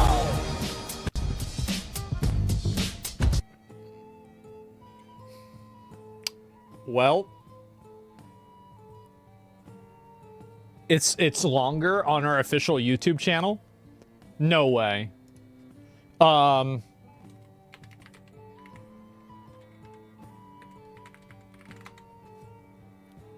me see. I'm trying to find this. God damn it, why is it not working? I actually got a new keyboard recently, and I'm not used to entirely using it. Hopefully it'll work on this one. No, this is some other bullshit. Oh, this is the same thing. No, she hasn't posted anything else besides this.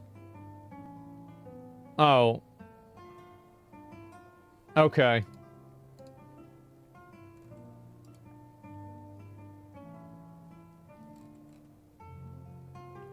I guess I can look at this. It'll only take a minute. It's a big nothing burger. I think it's really fun. I do. I think this is fucking funny. This is money laundering? You think so? Can we shoot other people?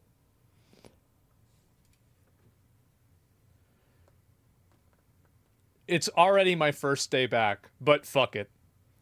Isn't it funny that they add in this town in a game that's built around destroying buildings and looting property? Isn't it fucking ironic? Am I the only person that doesn't see this? For real, yeah, it's really fucking funny to me. Another 2-week vacation, guys. Here we go. All right, yeah, we'll watch it real quick. Let's take a look at it. Hello and happy Monday to you all. I'm Brian Altano, and on today's Daily Fix, Vice President Kamala Harris is courting gamers using Fortnite maps. Call of Duty Black Ops 6 has outperformed Modern Warfare 2 and 3, but can't top Warzone, and Nintendo is letting players keep playing Animal Crossing Pocket Camp after the servers shut down if they pay up. It's the Daily Fix. Uh-oh. A bit of a stretch, but okay. It is. It's still funny to me. How do you do, fellow kids? We're 8 days away from the 2024 presidential election here in the United States. The funny thing is that I actually thought that it was so cool that Tim Walz played Crazy Taxi. I thought that was fucking cool. I'm gonna say it. I liked it. America, and both candidates are doing everything they can to win over voters. Good, yeah. Today, the Kamala Harris campaign is launching its own Fortnite map called Freedom Town USA. Tampon It's a Tam? custom creative map themed around some of Harris's campaign pledges, including tax breaks for small businesses and a focus on affordable housing. The map can be found in Fortnite Creative starting today using code 733155366547 and can be observed in dedicated parts. Oh God, I always have, like, I want you guys to know that, like, I've spent 2 weeks off. You know what? I'm not gonna, no, you know what? No, I'm not gonna say Partner streams from Fortnite content creators such as Jordan Huskers Thomas, Morgan Model Morg Pope, Laya Himalaya. Maybe Trump could do one with the access code 1488. Barbran and Carrie K. Harris. I don't know any of those names either. It's okay. Freedom Town USA is joined by political takeovers of at least 8 other Fortnite creative maps: Drive City, Troll Bed Wars, Meme Box Fight, Super Box PvP, Football Box Fights, Bullseye 2v2, Bullseye 1v1, and Bullseye 3v3, which will include political in-game signage, custom models, and themed audio cues. One of these cues, played when collecting a cat, plays a quote from Harris's rival, former President Donald Trump, saying, "What? Wait a second. What?" In-game signage, custom models, and themed audio cues. One of these cues, played when collecting a cat, plays a quote from Harris's rival. When collecting a cat? No way. No way. Former President Donald Trump saying they're eating the dogs, eating the cats. Eating the dogs, they're eating the cats.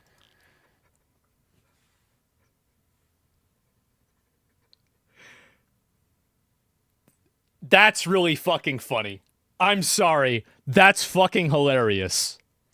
This is an exhausting election cycle. This move comes as a part of Yep. a recent, much broader appeal made by the Harris campaign to reach young male voters through video games. Other recent efforts include a Geeks and Nerds for Harris fundraiser, a weekend Twitch stream where vice presidential candidate Governor Tim Walz played Madden NFL and Crazy Taxi with Representative Alexandria Ocasio-Cortez, and a number of advertising efforts across mobile games, sports betting platforms. Don't forget about the time that they had a Tim Walz rally and they had preheat from WoW raiding in the background.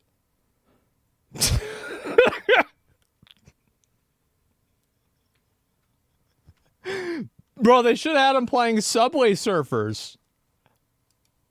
YouTube channels.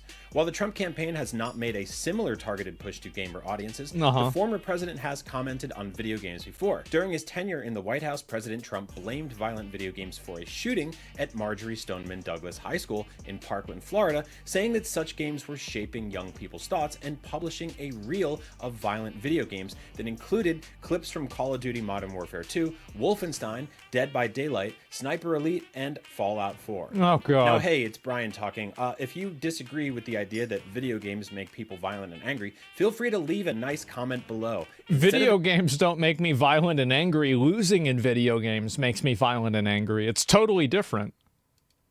An angry mean one. If you want to go play the Kamala Harris maps in Fortnite, you can do that now. If you don't want to do that, you can also not play Fortnite right now. Either way, whatever your political leanings are, this is news that directly relates to video games, and I didn't invent it, so don't shoot the messenger. I love how he has to go and do like this whole fucking what's it called?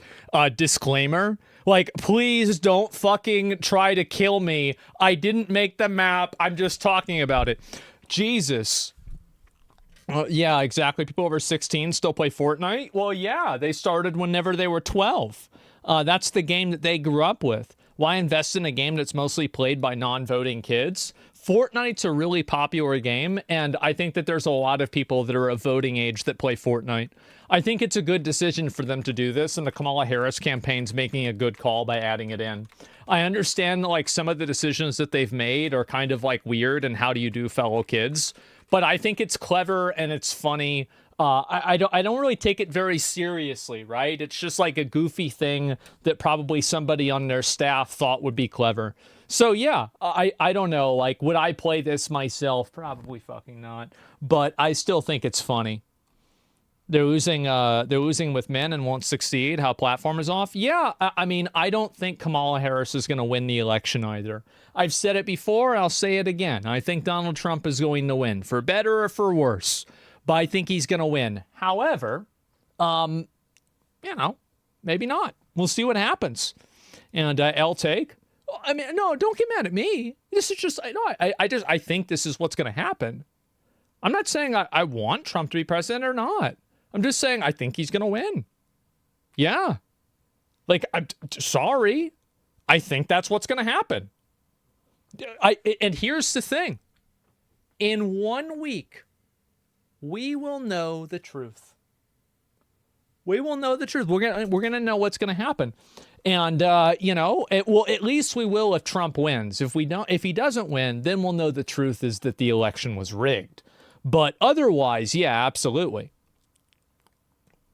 And do you think Trump's son's watching your stream? No, I think that my content's a bit too focused on older people, right? Let's be honest. The problem with the election is either way we lose. Listen, I'm not a big fan of either candidate, okay? Like, I'm going to be honest. I've said it before. I'll say it again.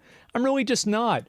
So if people have, like, really strong opinions about it, you can, say whatever you want, right? I don't care. But, like, that's just the way I see it. Are you gonna be at Destiny's at election night? No, I actually did. I just found out he was in Florida recently. I didn't even know that. Yeah. Trump's tariffs are going to destroy the economy? Well, I guess maybe we'll find out. I don't know. Let's see here. It started in 1996. Gender wars. Okay.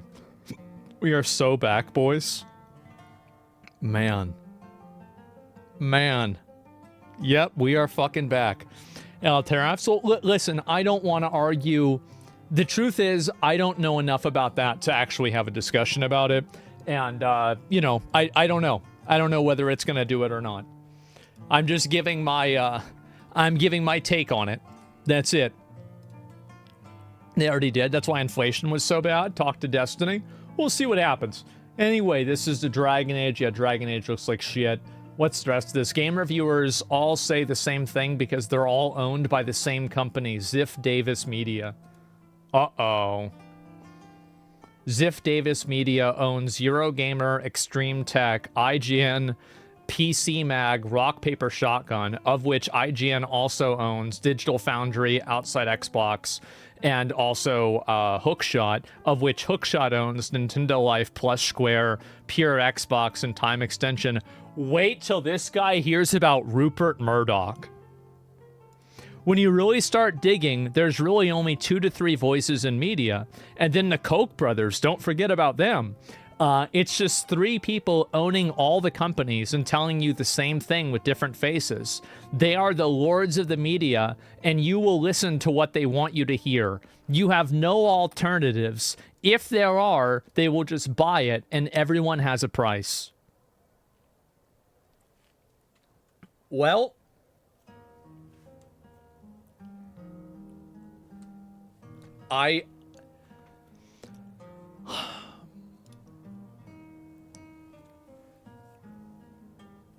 what's Asmongold's price? I wish somebody would meet it. That'd be great. Everybody's so fucking stingy nowadays. $30. Anyway, what's this here? Wikipedia, it's even more than you listed. This is like some Redstone of the game review world. This is why YouTubers and others are now more trusted than the old media.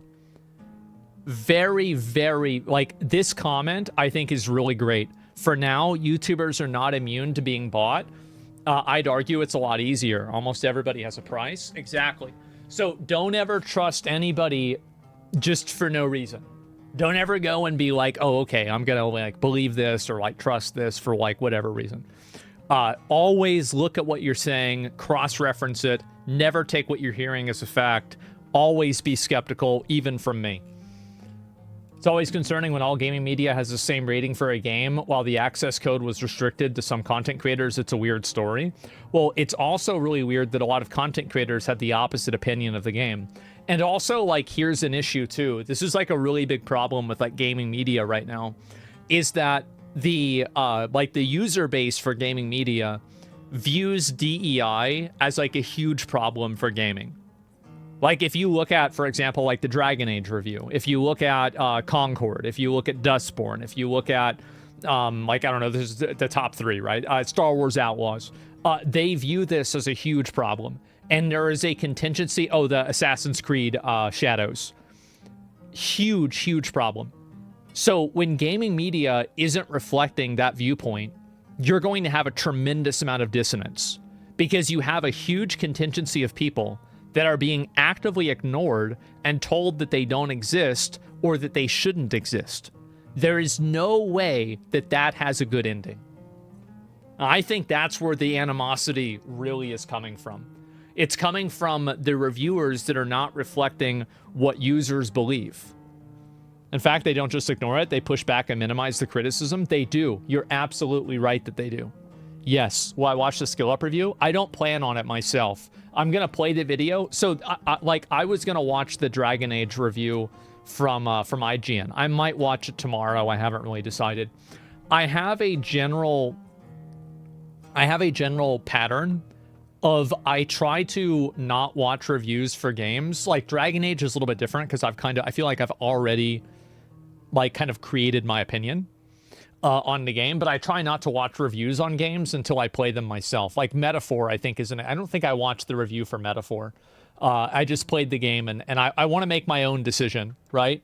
So yeah, Skill Up is good. I think Skill Up is phenomenal. Skill Up is great. And again, Skill Up, everybody was really critical of Skill Up with Final Fantasy 16. I think he was right about everything he said. I still thought Final Fantasy 16 was a 9 out of 10 game. I loved it. I thought it was great. But all of his criticisms were completely valid. And I wish that people would stop being such fanboys and be a little bit more objective about things. You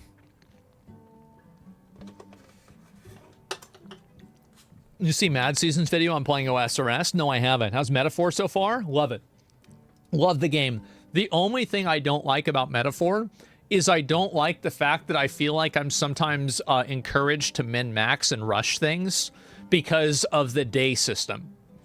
That's the only thing, and so, like, I'm constantly trying to, like, min-max that, and, like, that's a component of the game that I'm not really a big fan of. I also wish that I had played the game on the hardest difficulty. I'm playing on hard mode, but I'm not playing, I think it's called, like, regicide mode, because I feel like now I've become adept at the game enough to where I'm going to sue it for half of its revenue. But to where I'm going to, like, I understand the game well enough to where, like, I can overcome pretty much every challenge, and you can't. Oh, it's New Game Plus? Oh, I think I'm going to play New Game Plus for the game. I really enjoy it. I think it's a great game. Yeah. Yeah, but I did do it on hard mode. And I tried to cover, like, you know, I fought the dragon. I fought, like, the, you know, the shadow, like, you know, like, monster in, like, the canals. Like, I killed it. It was really fucking annoying. I had to restart the fight, like, 20 times. But I did beat it. But, yeah, really, really fucking fun. Great game. I loved it. The shadow monster? Yeah. Apparently New Game Plus is too easy. That's okay. I think that in general, things become easy when, you know, you learn more. This is so fucking funny. Path of Exile. Look at the fucking thumbnail.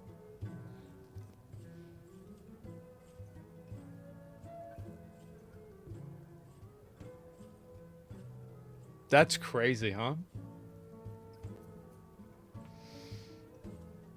What a good idea.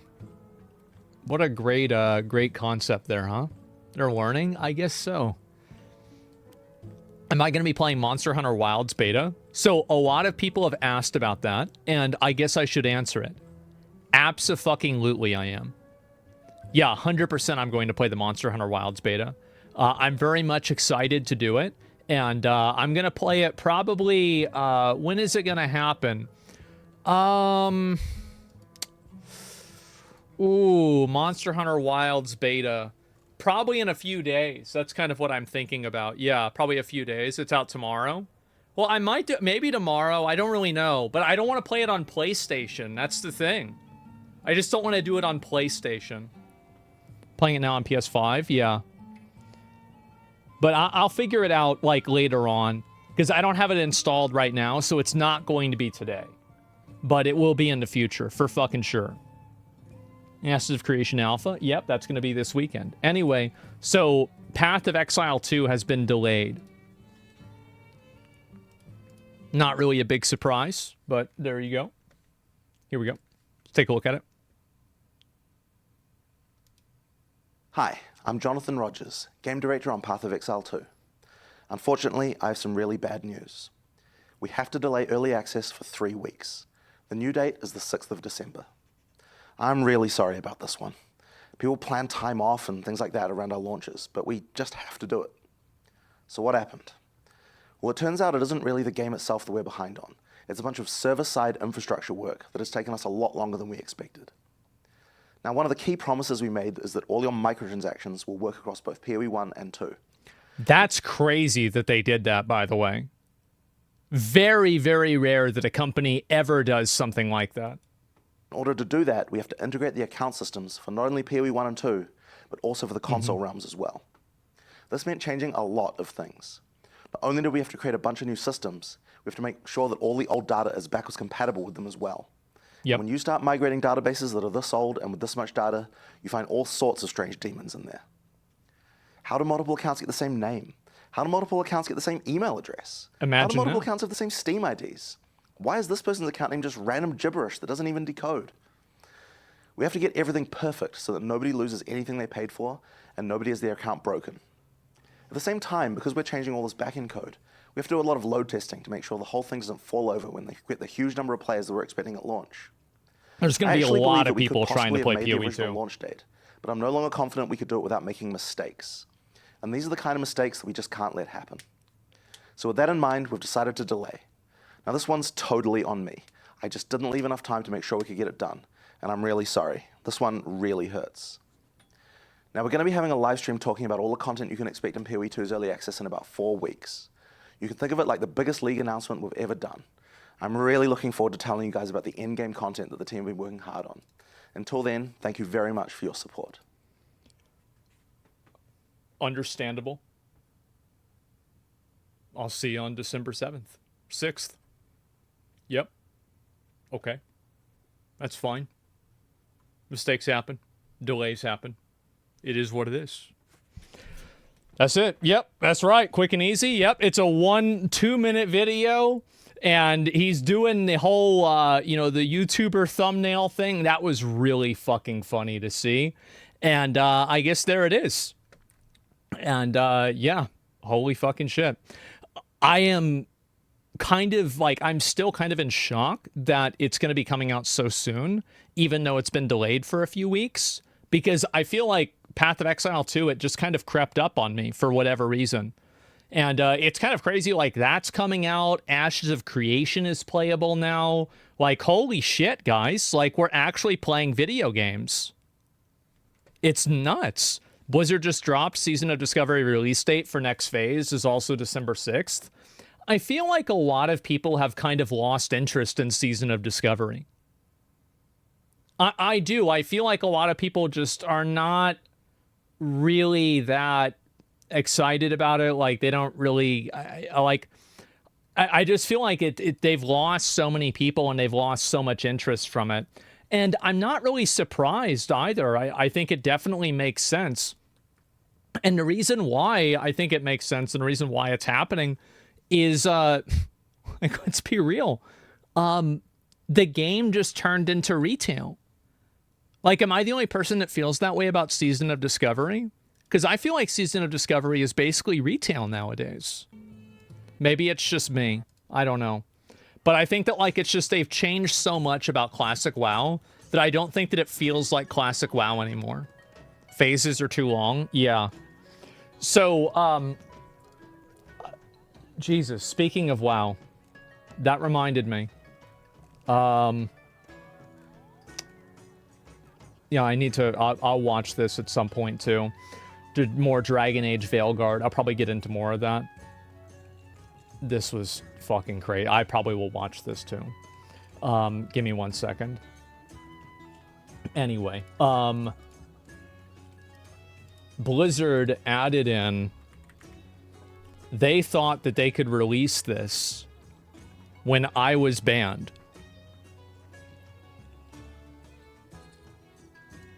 They thought they could do, they thought they could get this one by on me, hoping that I would forget about it by the time I got unbanned.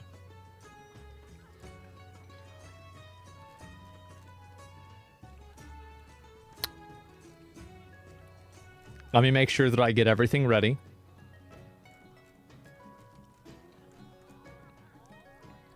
This is crazy.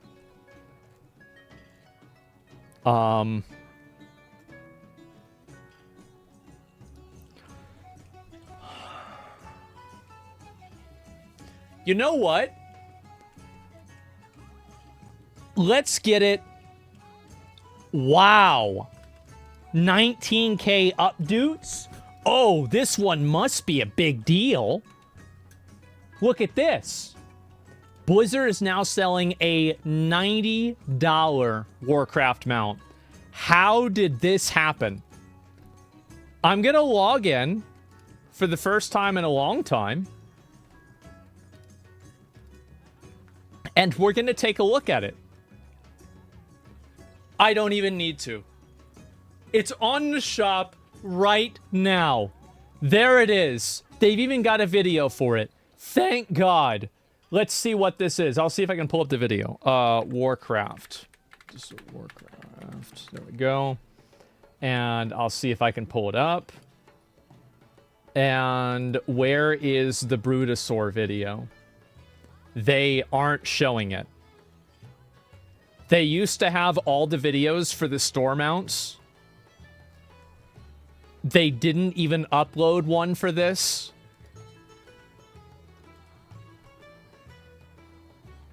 Man, that's crazy. It's unlisted. Let me see if I can find it through the launcher.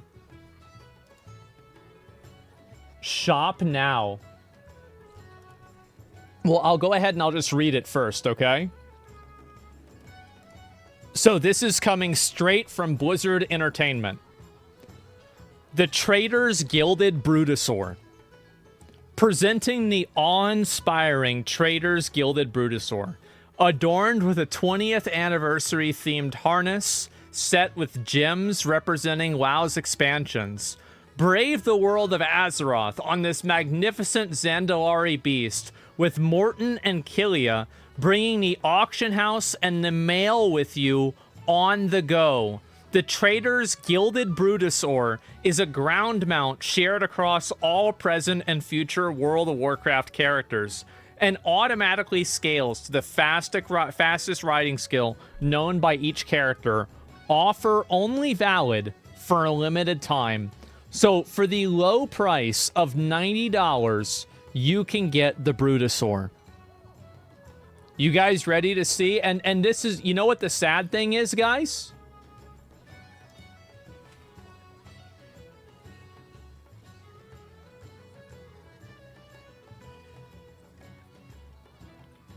Yep. Yep. I'm not watching this fucking shit again. I swear to God, if you make me sign the social contract again... Are you fucking kidding me? Are you fucking kidding me? I have to do it again. Okay.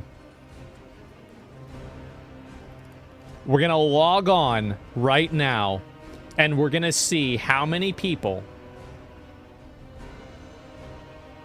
I'm gonna go and log on to a character in Moonguard, because in Moonguard, that's gonna give me an opportunity to see it with, like, out-phasing. So we're gonna log on to Baltimore. Are you sure you want to enter World?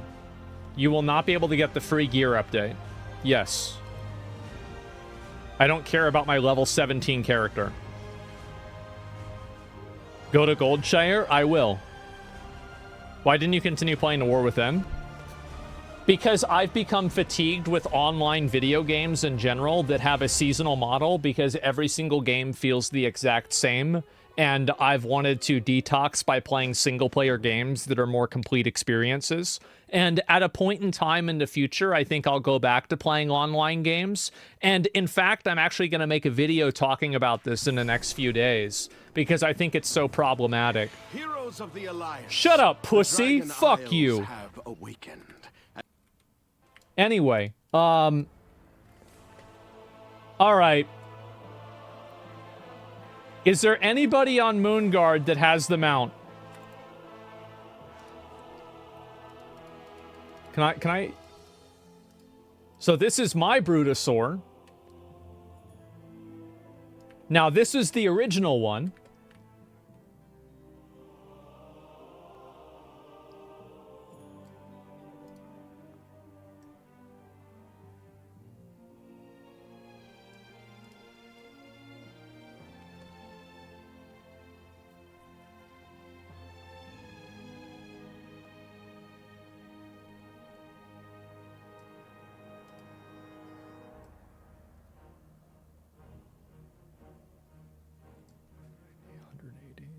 $270, $360, $450.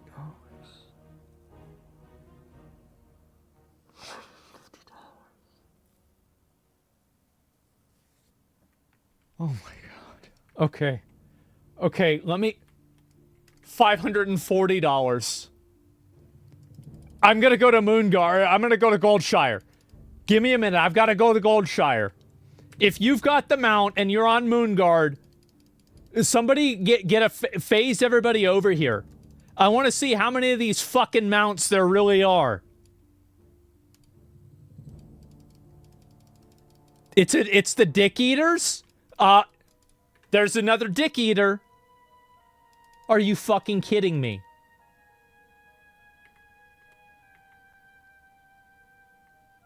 Don't. Don't. Do not. Oh my fucking god.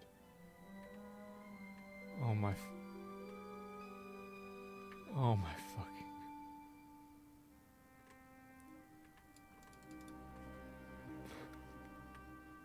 No. No. No.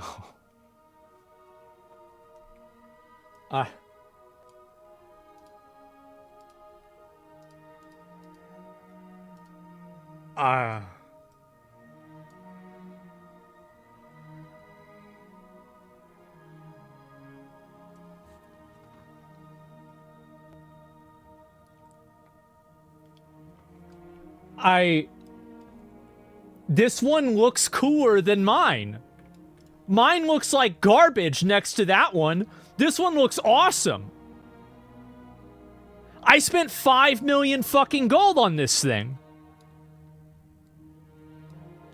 This is... And mine... that one has a mailbox. Mine just has a vendor.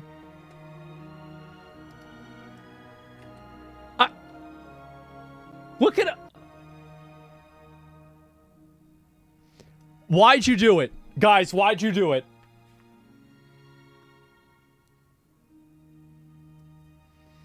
Why'd you guys do it? Just to be honest.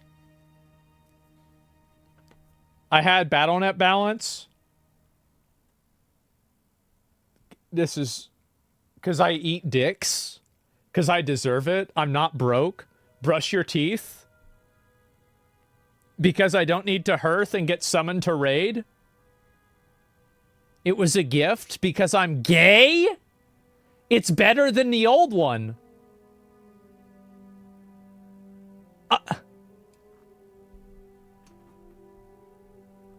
Oh my god. Oh no. How did this happen? Guys, how did we go from $25 mounts to $90 mounts?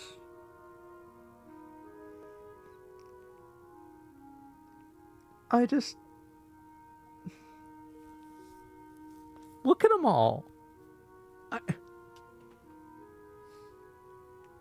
Okay, I'll be right back. I want to log on to my main and just see how many people are in the town. In my main city. You guys don't leave. Don't leave, guys. I will be right back. I'm going to look on my main character, and hopefully if I look in the main town, there's not going to be as many people there. It's like 1.4 million gold. Oh, so you're getting it cheaper. Get off my server? Shut up, you little bitch. This is my server now.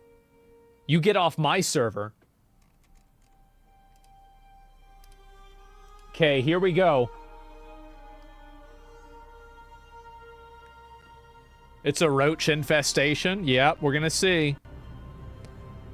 This is the high-level area, too. I'm kind of nervous here. You know what I got? I got these, it's like the pure cane soda. Okay, wait a second. Wait, there's nobody here. Wait. What? There's just...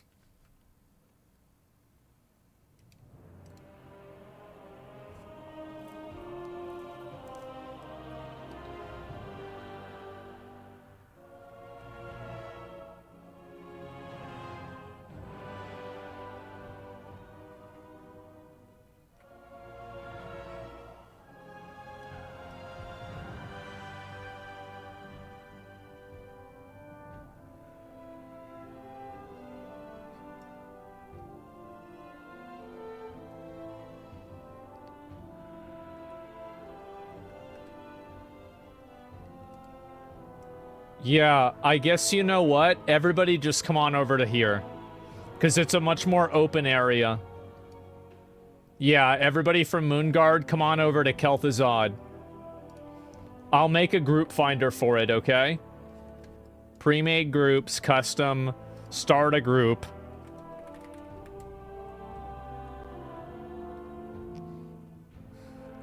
I can't name it Dick Eaters. I'm gonna get suspended.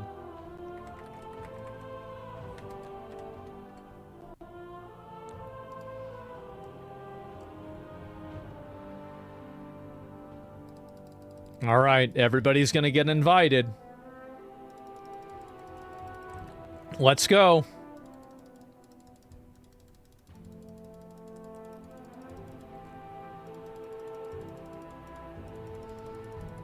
I want to see it. Oh my god. Look at all really? How do I have this many people that are already queuing up? It's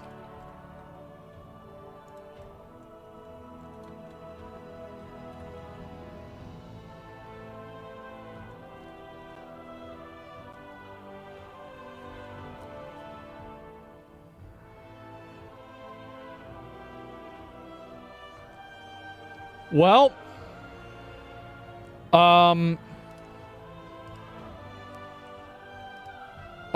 wow. Do a second. Oh my god. That's 400k right there? At least. Ban that guy? Who? Payday? Guys. How did you do this? How did you...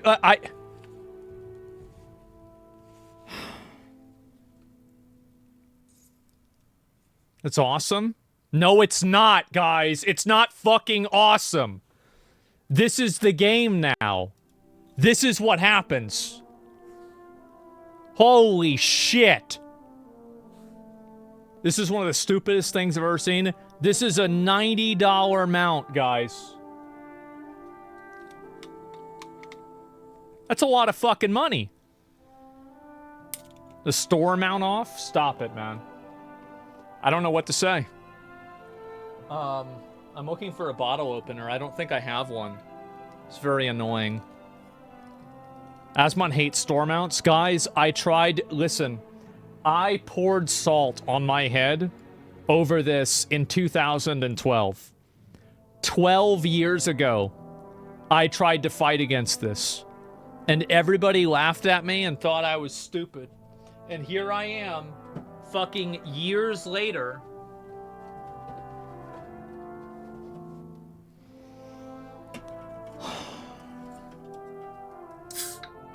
Are mounts account bound? They are.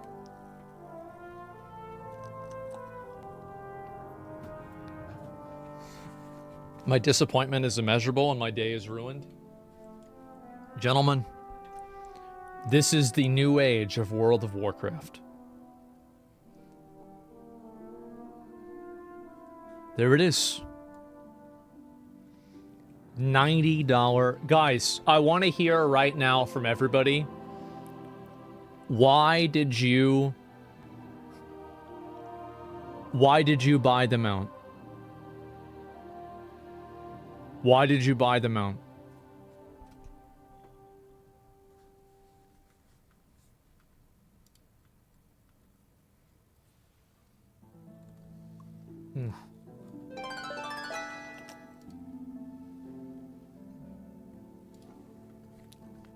Why'd you guys do it? To make me mad? It's only $90. What the fuck is wrong with you? It was cheap money.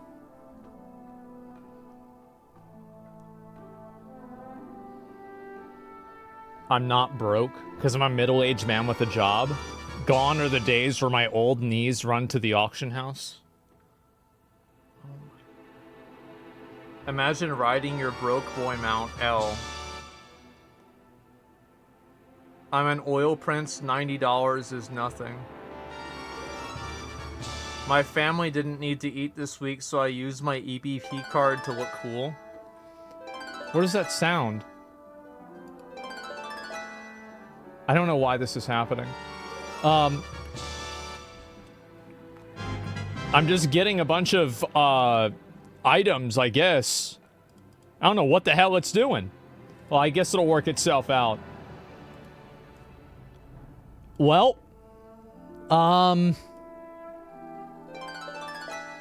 there we go, guys. It's retroactive quest transmogs. Oh, okay. Let me just, I can disable all the things. Give me a minute. Where is it? There we go. Reload. Okay, we're good. Well, there it is, gentlemen. Blizzard has released a mount that costs more than the game. And it has been received with thunderous praise.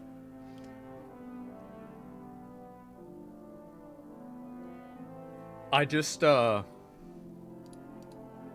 Blizzard may have just hit the jackpot. Imagine not playing the game for 18 years, and it's a bunch of players logging in Tier 2 and riding Brontosauruses. Maybe we deserve unfinished and half-baked patches and shitty class balancing after all. Next $100 mount is a Portal Master that will teleport you to the main city and to all the Mythic Plus dungeons. I laughed when I saw the regular Bruto on the side of the screen just minding its own business. So many whales feeding the beast. With everyone having this mount, do you really need to have one, need one standing next to them? Bobby is so envious. Do you remember when people thought things would change when Bobby Kotick wasn't the CEO? Whalecraft.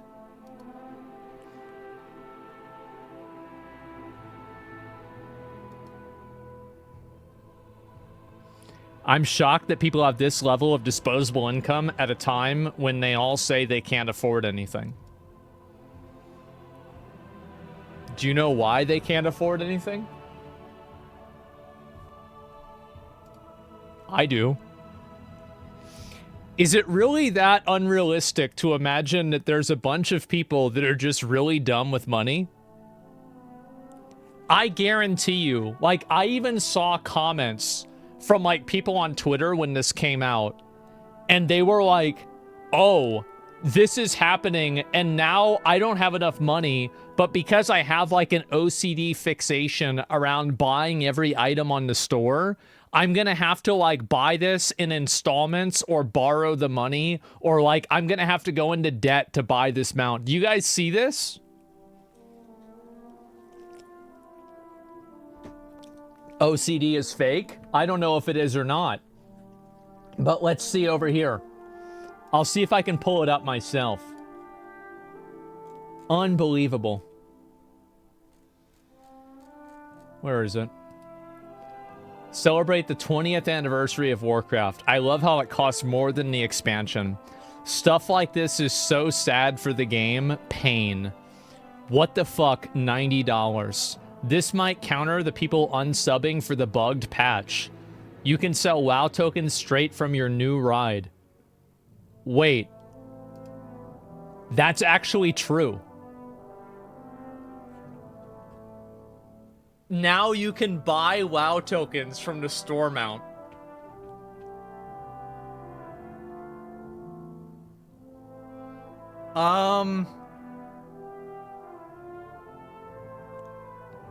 Guys,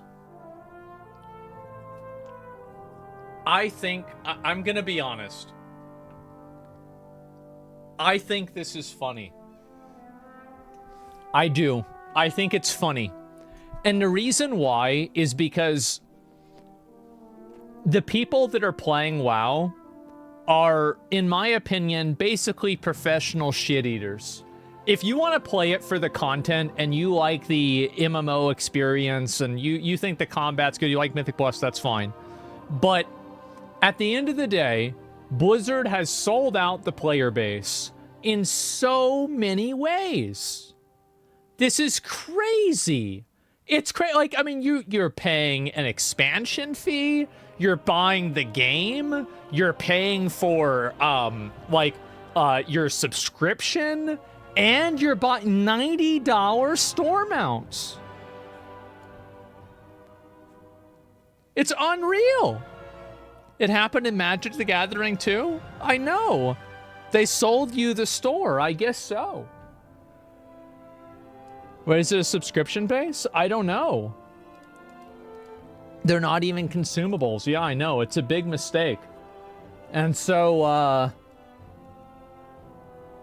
yeah, this is Blizzard, guys. There it is. The Traders Gilded Brutosaur is now in the shop. This mount is going to make them $500 billion. Holy shit, I thought this was bait, but it's not. It is bait. It's bait for whales. Auction house and the mail. Guys, should I buy it?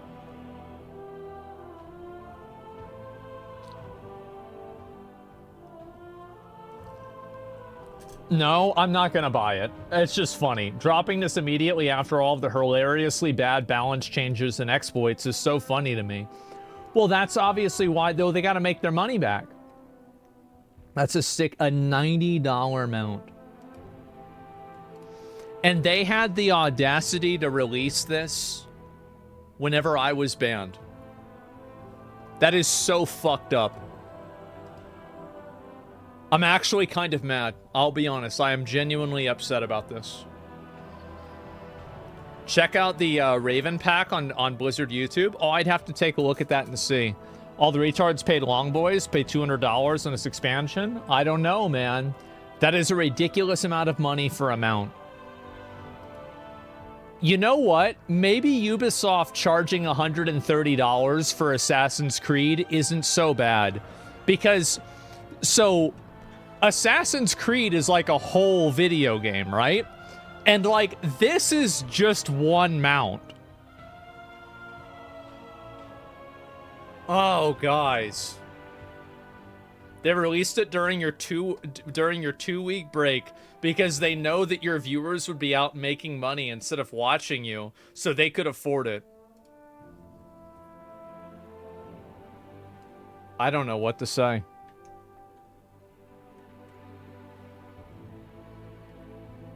There it is, boys.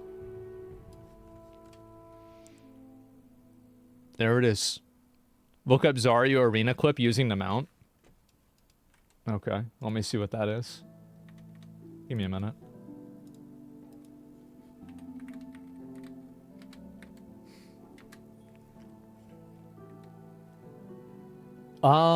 It doesn't look like there's any... Oh.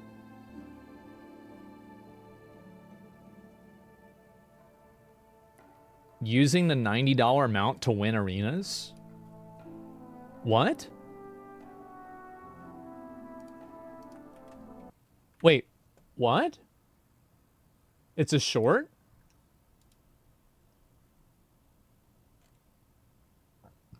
Proof the new auction house mount greatest is pay to win? Wait, what the fuck? It's bugged. Wait, where'd it go? Greatest WoW clip of all time. Bro, I didn't even realize that. Mid-arena match, you can just buy things and pick it up from the mailbox. Yeah! All right, now let's get out of here, man. Do I have bandages or something? Bandage. I'm out of bandages. Crap. No, he's not. No way he's gonna go on the auction house mount and buy bandages. Oh, you know what I could do? Just buy a quick bandage. Bandage. Buy it. Check the mailbox. One sec, let me DB sheep this. Get over here. Let's mount back up. Need to check the mail real quick. Got the bandage, cool. Let me bandage myself. There it is, that's a linen bandage. We'll Trinket the Fear. Skidoo. Greatest WoW clip of all time.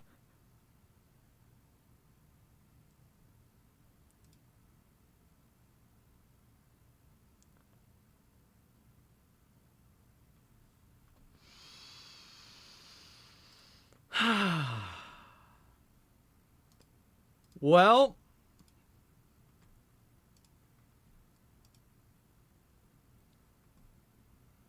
Oh, sorry. You should do the achievement a cool 20 years to get the sweet Articuno mount. Oh, how hard is that to do? Cold Flame Tempest. Oh, yeah. Oh, yeah. This thing's sick. I like this mount. The achievement is called, it's a cool 20. Where are you at, bro? Okay. Brutosaur $90 mount. Wait, what do you mean? They put it in the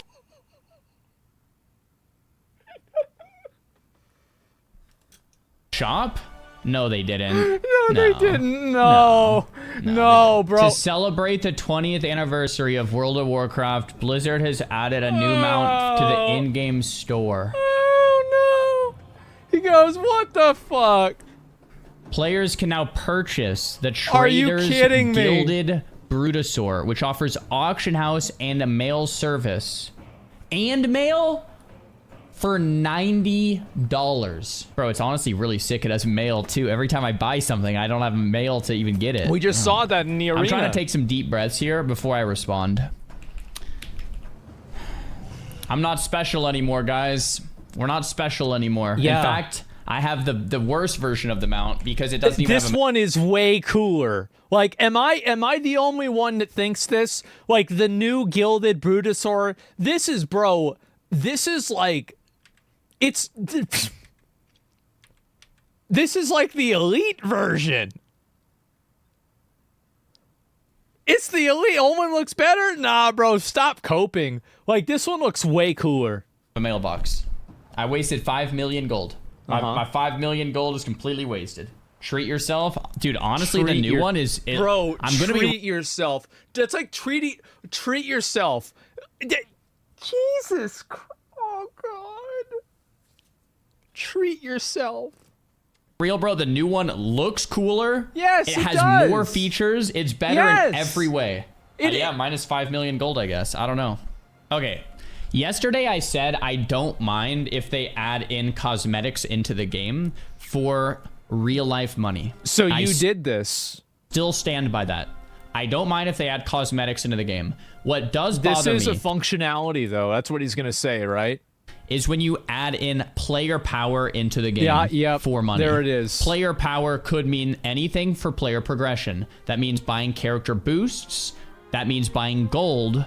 And that means buying player utility. Yeah, like something true. like this. Having player utility, auction house, and mailbox wherever you want. Only peasants farm mounts in game? For real life money, I think is an issue. I am not in support of the WoW token. I'm not in support of player boost, and I'm not in support of this. I think it's fine if you want to sell a mount, if you want to sell a transmog, if you want to sell a toy, or if you want to sell a pet. But once it has utility, once it has a character boost, or once it has gold or something that increases character power for real life money, I think there is an issue. So this is not something I support. But I might have to buy this because, okay, it's a cool mount with great utility. I don't think they should do it though. Jeez Louise. Unbelievable. All right, Lore Walker, tell me your damn story. Lore Walker, yeah, I'm listening. I don't know how to... All right, hold up. I'm not doing this right. No. You can already buy it right now. No. I don't see it. Jade invites me to a group. Dude, this guy has it. This guy has it. Excuse me. Can I please use your mount? Please. Stop moving. I need to use AH. Please, let me use your mount. Wow. Bro, this guy didn't even think about it for a second. He spent the $90 instantly.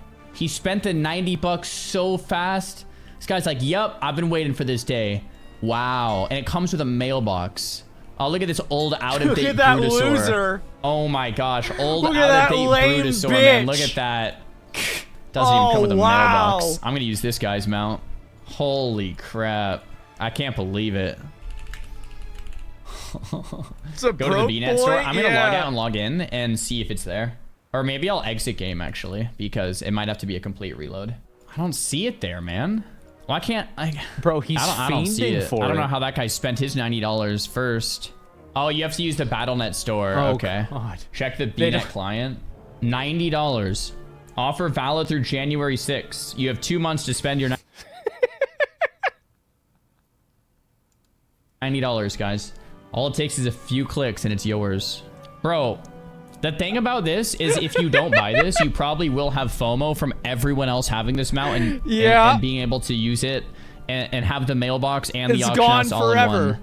I feel like a little silly though, because I already have this one and I spent 5 million gold on it. I did too. And the only reason I bought this one is from FOMO. And now they add this one.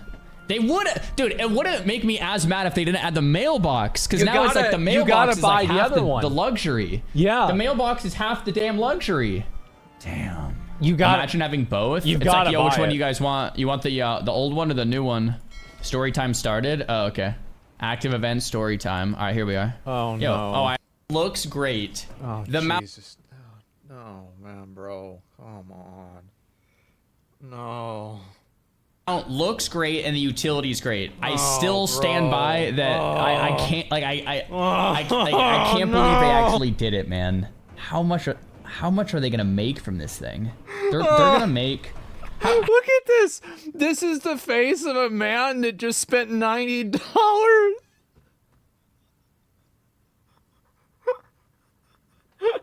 Oh no. I hate gamers, yeah. Oh fuck. Look at them all. Oh no. How many sales of this do you think they Your make? turn? Chat? 1 million sales? 500,000 times $90. They make 4.5 million. Oh, I guess that's not like if they do 3, they're not gonna make they're not gonna sell 3 million of them. There's no way. Okay, say they sell 1.5 million of these mounts at $90 each. There's no way. There's no Is way that they math sell right? that many. Did There's I do no way. 15 million? 1.5 times 90. $135 million.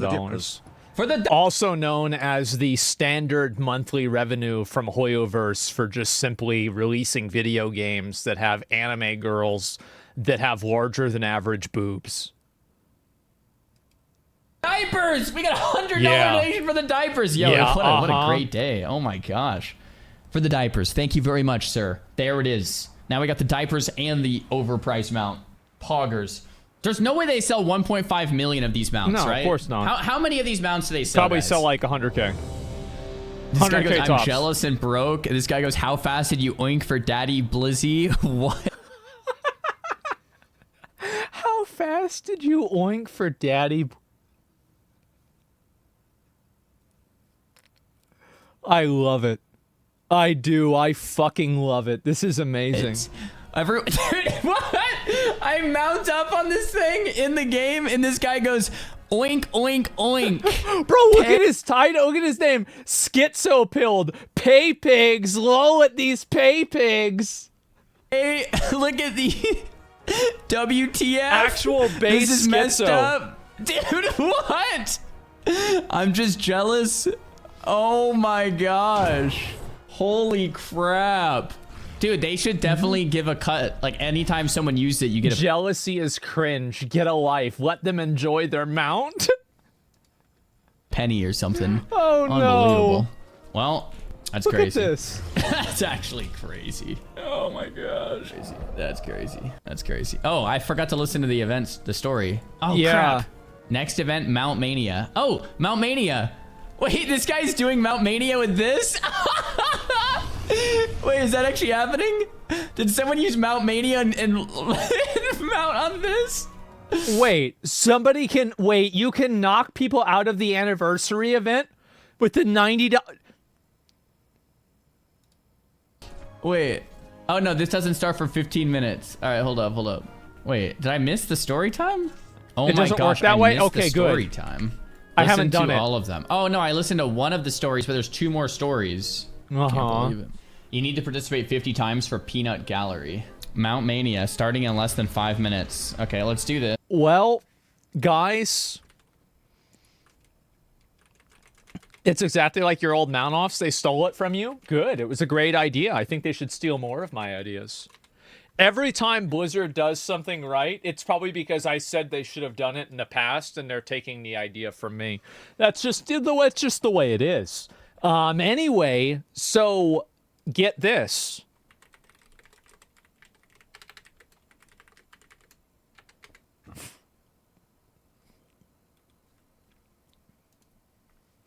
NetEase, it gets better. You thought it was bad.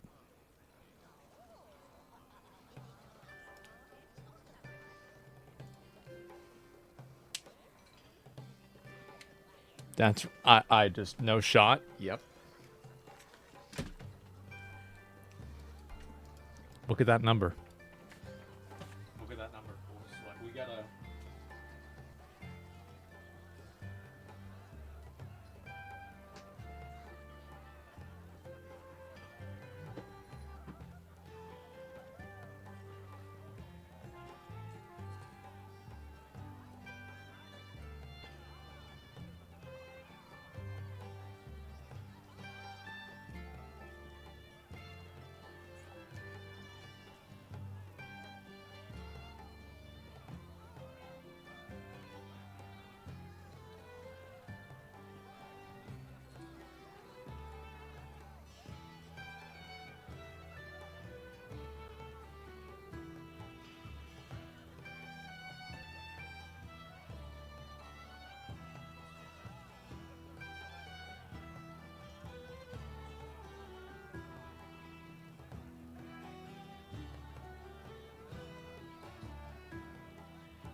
All right. So we got. You guys thought $90 was bad. Bro, that's on sale. Over in China, we have NetEase celebrating 20 years of World of Warcraft with the Chinese exclusive flying spectral tiger. China is celebrating World of Warcraft's 20th anniversary with a number of announcements, including a Xalatath navigation system voiceover and a classic-only flying swift spectral tiger.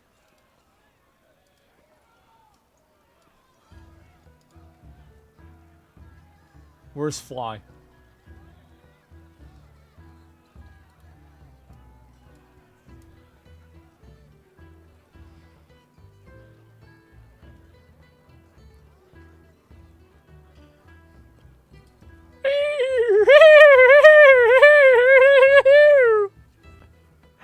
Wow! And it's for the low price. The bundle is for the low price of 1,888 yen, converted to 265 US dollars. $265 for this mount, gentlemen. And it is discounted, however, to only $82 if you own the original Spectral Tiger.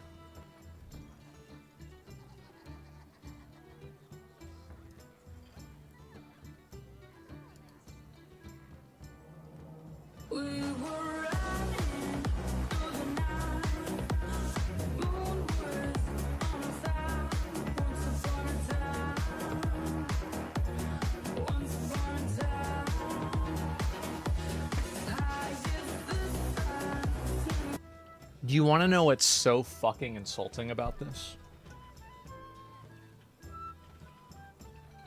It's not even the Swift Spectral Tiger. The Swift Spectral Tiger has extra armor on the legs and the tail. The normal Spectral Tiger doesn't have that. So you're paying $265 for the bootleg version of the mount. And do you want to know why? Because one day, the 25th or the 30th anniversary is going to come around.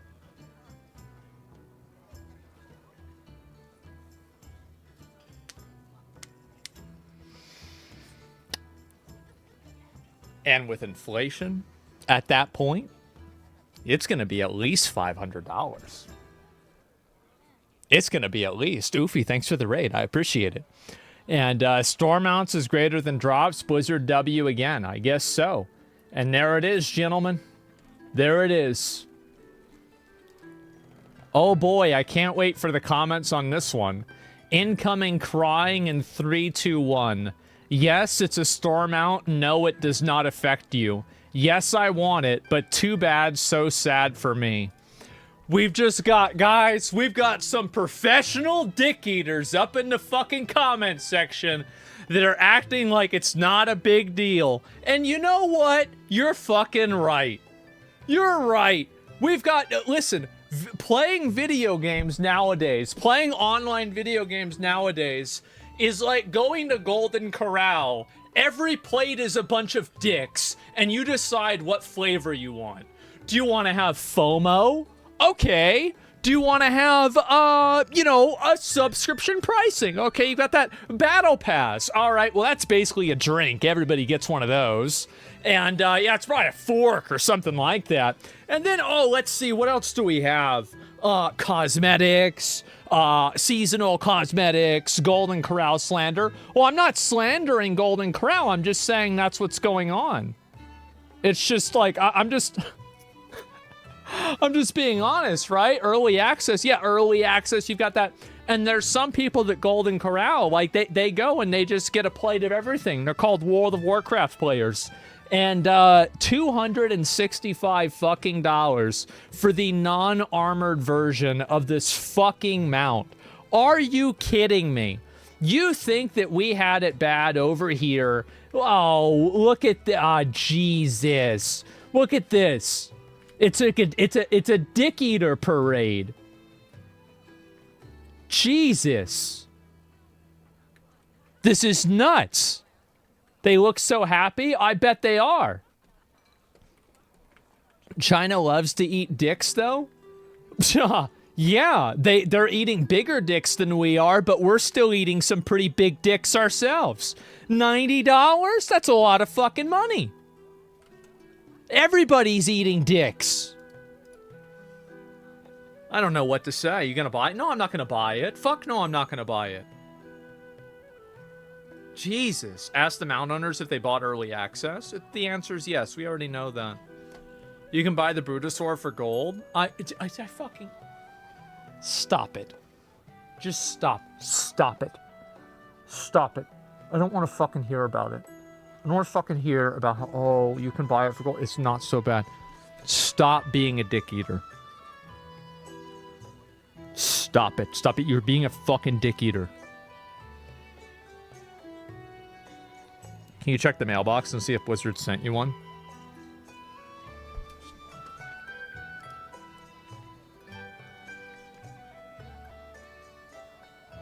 Wait, I can check the mailbox right here. Okay, no.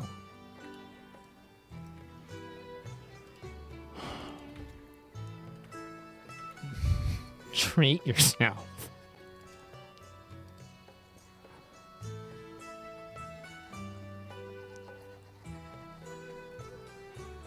A lot of people don't realize you're buying tokens from players and not raw currency from Blizzard.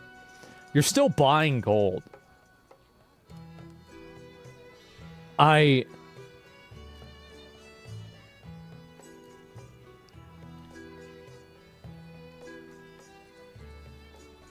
just...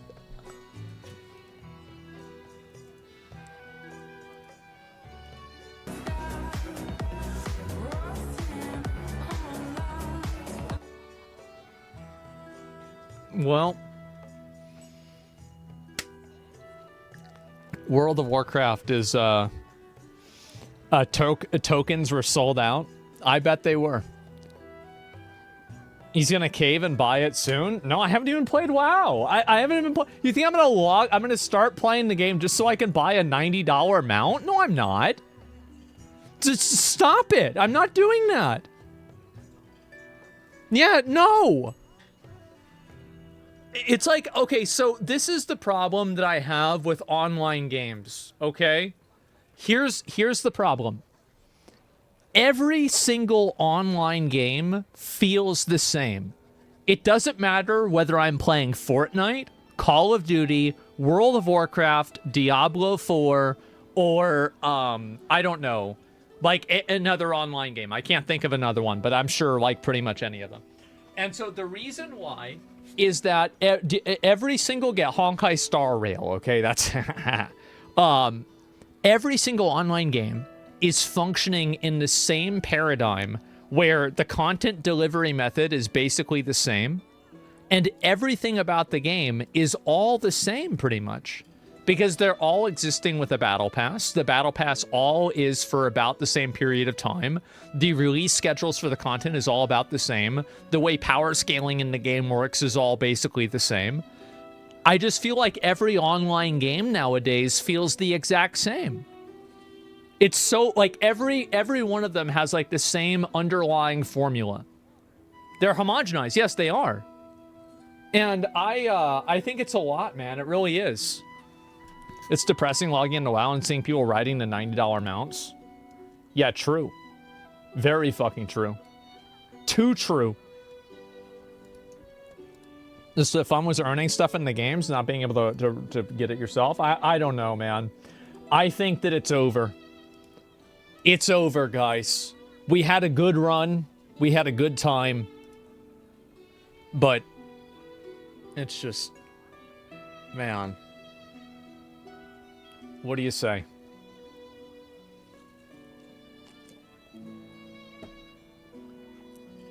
People hate grinds, though. Has it ever occurred to you that, okay, this is like fucking Old Testament Bible logic.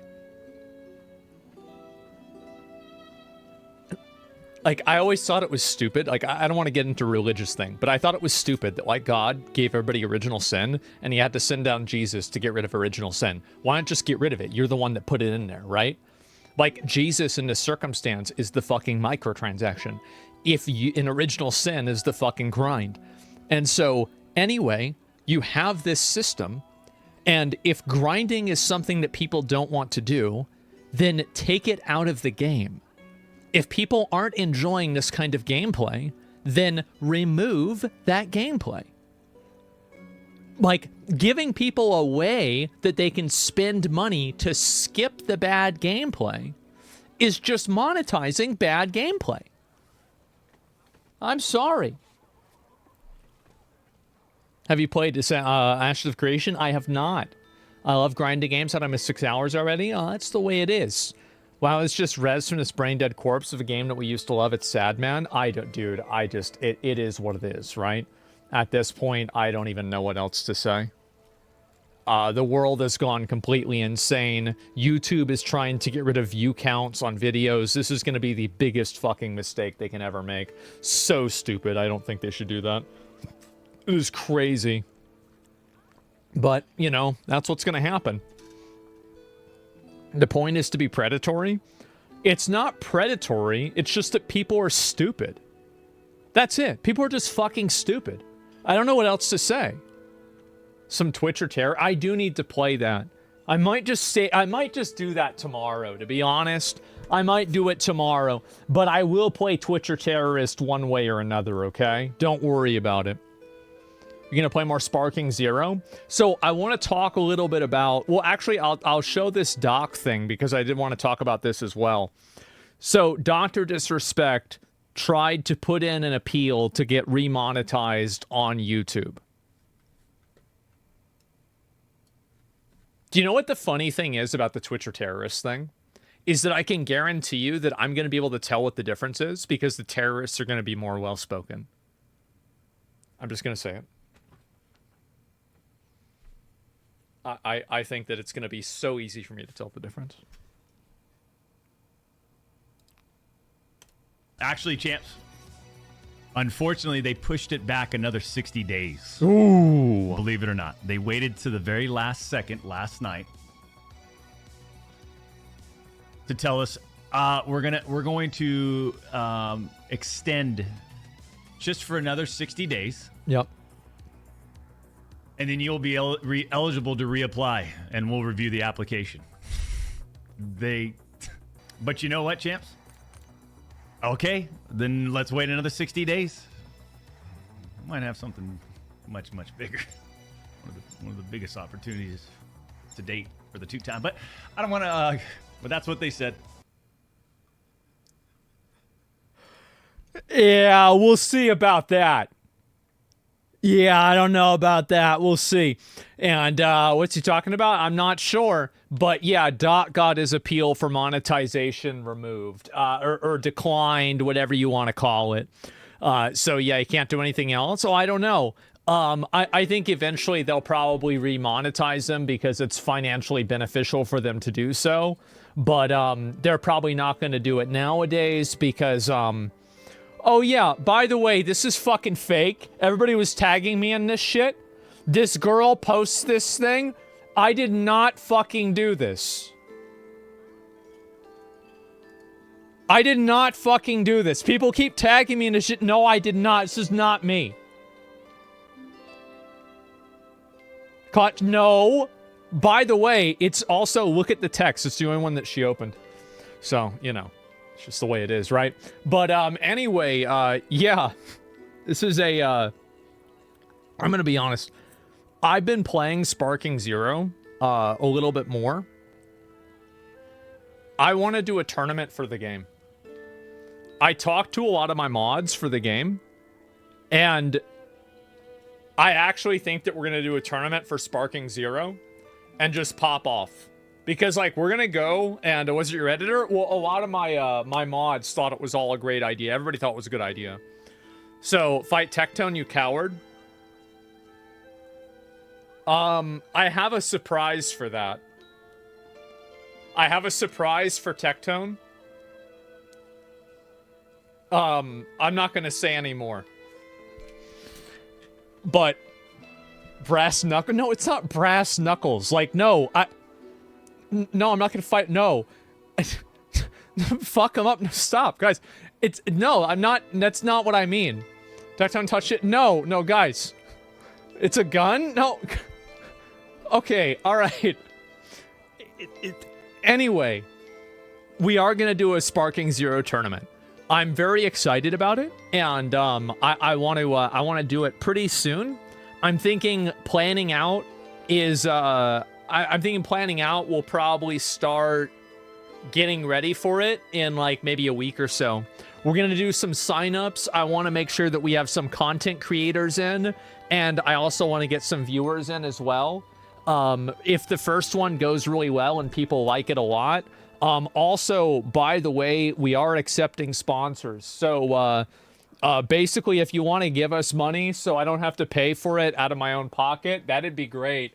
So just like DM one of my mods if you guys want to give me money, and we'll like promote your product. As long as it's not, we don't want to promote crypto coins. That's the only thing we're not going to promote. I don't want to promote crypto coins. Other than that, we'll do whatever. Chat, DM me for free money. Yeah, raid Shadow Legends, My Pillow, that's fine. Let's see here. What else are we gonna promote? Lunchly, fine. Drugs, totally fine. Gambling sites. How about, let's see how much money they got, right? Let's OnlyFans. We can't do that. It's against the terms of service, right? Absolutely would. Kamala. Yep, Kamala. Listen, if Kamala Harris wants to sponsor the Sparking Zero tournament, I would absolutely fucking do it without a question. Sorry. Yep. Absolutely. You want me to wear the white dudes for Harris? I'll do it. I'll do it. But I want them to pay for the whole thing. They have to be the title sponsor, pay for the whole... Like, I'm thinking, if they want to do that, $50,000 prize pool, they pay for the whole fucking thing. What about Gary Johnson? No, he's a libertarian. He doesn't have any fucking money.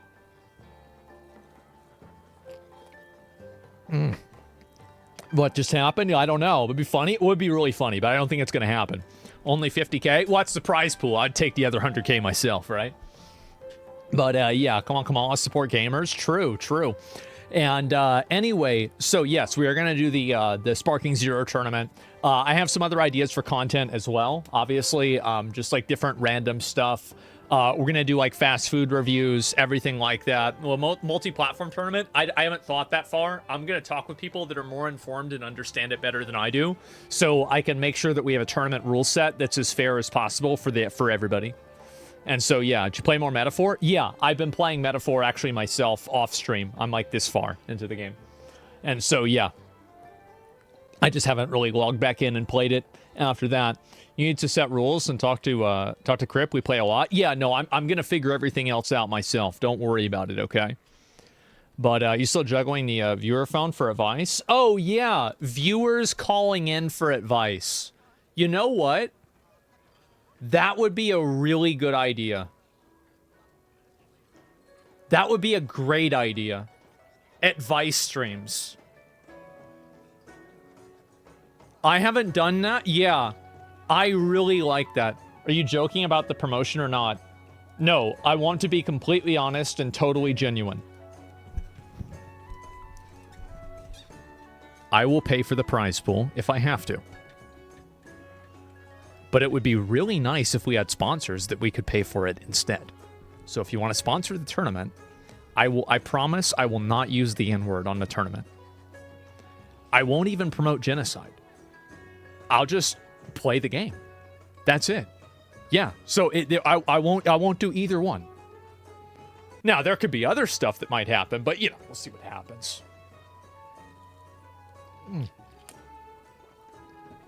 I'm reformed, guys. Okay, totally fucking reformed.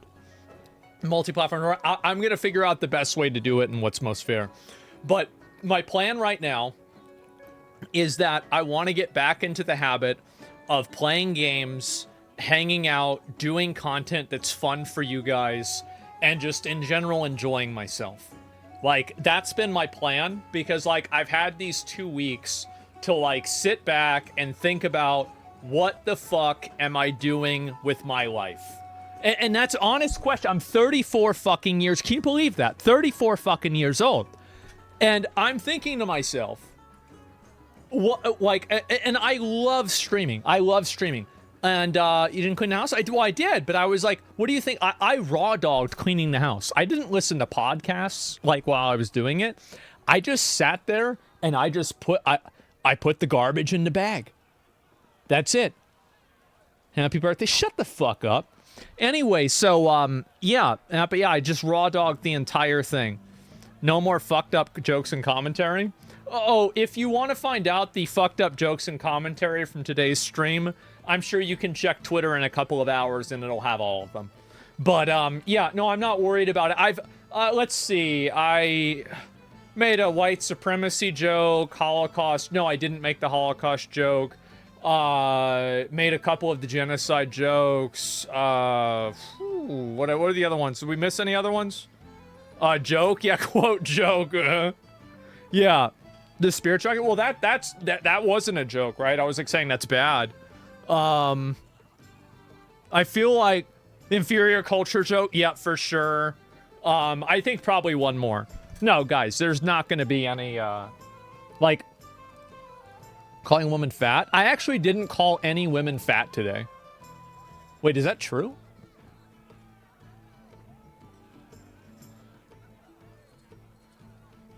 I don't think I did.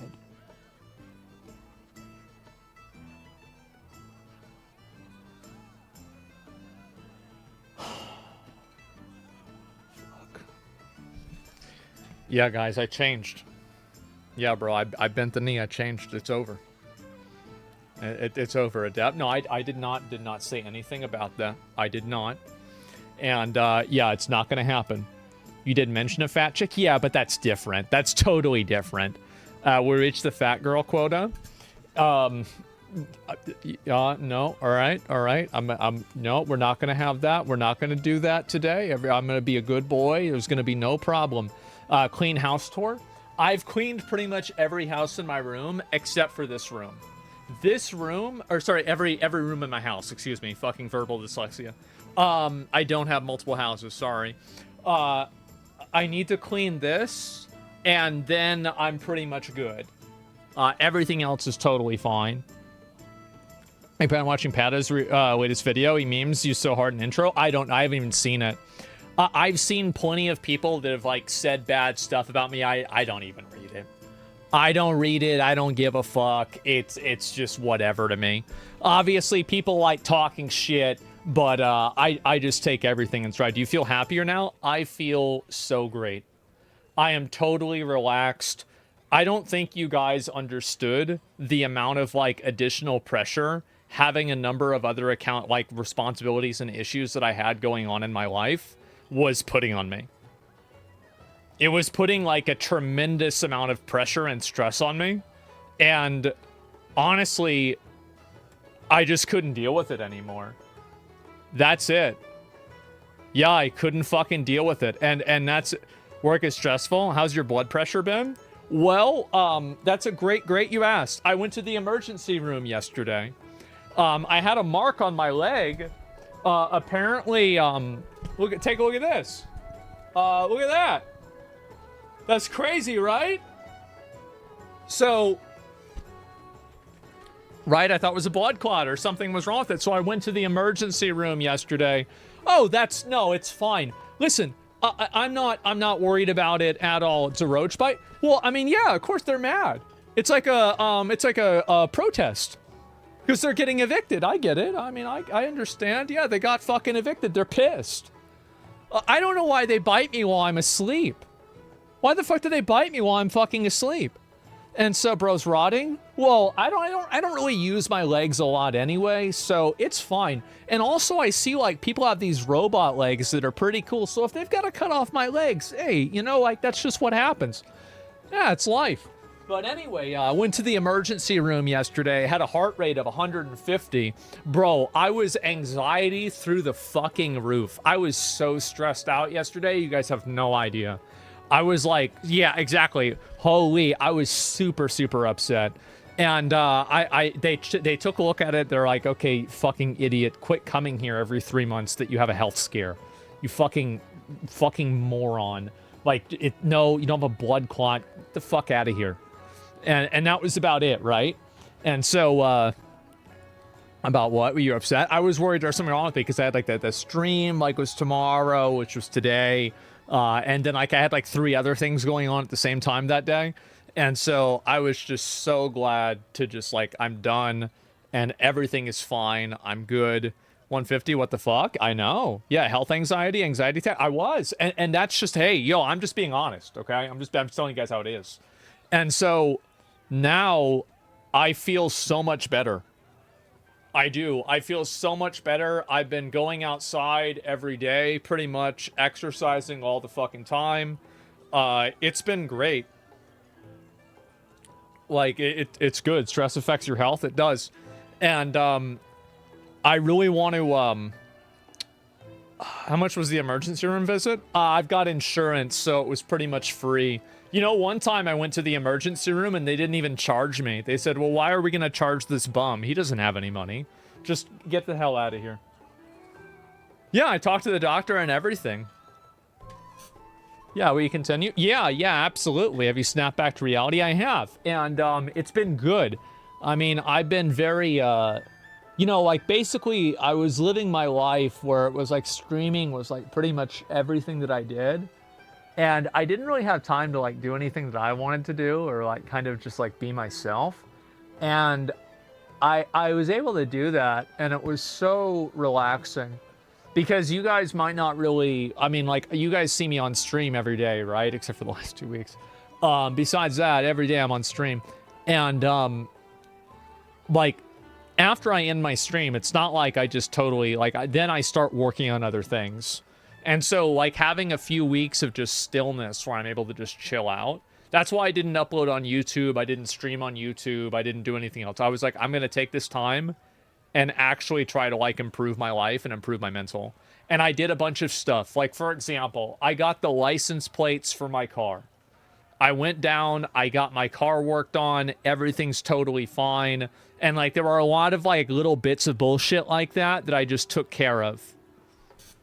Why don't you take vacations? Because I love streaming, but it's just the compounding variables and obligations was driving me fucking insane. So that's about it. Keemstar said you're going to join his podcast. Yeah, he's not lying. I talked to Keemstar the other day. He's a great. I like Keemstar. I'm sorry. I like Keemstar. I think he's fucking entertaining. Yeah, I'll probably join his podcast pretty soon here. You drove without a license plate? No, I had a temporary license plate that was expired.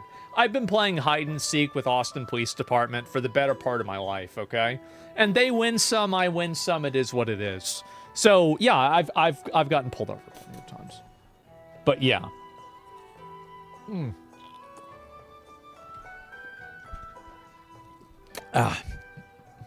Seeing the cleaning pics actually did motivate me to start cleaning myself. Yeah, I'm going to go through a lot of the other posts that, like, obviously I didn't really get a chance to. Like, I wanted to go through a bunch of new different things today, but I'm going to probably try and chill for a little bit and just, like, relax, since, like, it's been, like, I've streamed 6 hours and it's been a good time back. I'll probably hang out for, like, probably another, like, 20 minutes or so and just kind of talk with you guys about some of the stuff that I've been into and all that. But, yeah, I'm thinking about planning out a number of different things. You should watch Patty's videos about DEI and why it's dangerous. Well, if you link it on my Reddit, I'll take a look at it. I will. As most of us need therapy, any chance you do that? You know what my therapy was? And this is going to sound stupid. Constant aerobic physical exercise. Back whenever I was a kid, I was the most athletic person that I knew. And I know you guys might not believe that, but like, ask anybody that grew up with me. I was always doing things outside, being physical. Constantly I was doing things.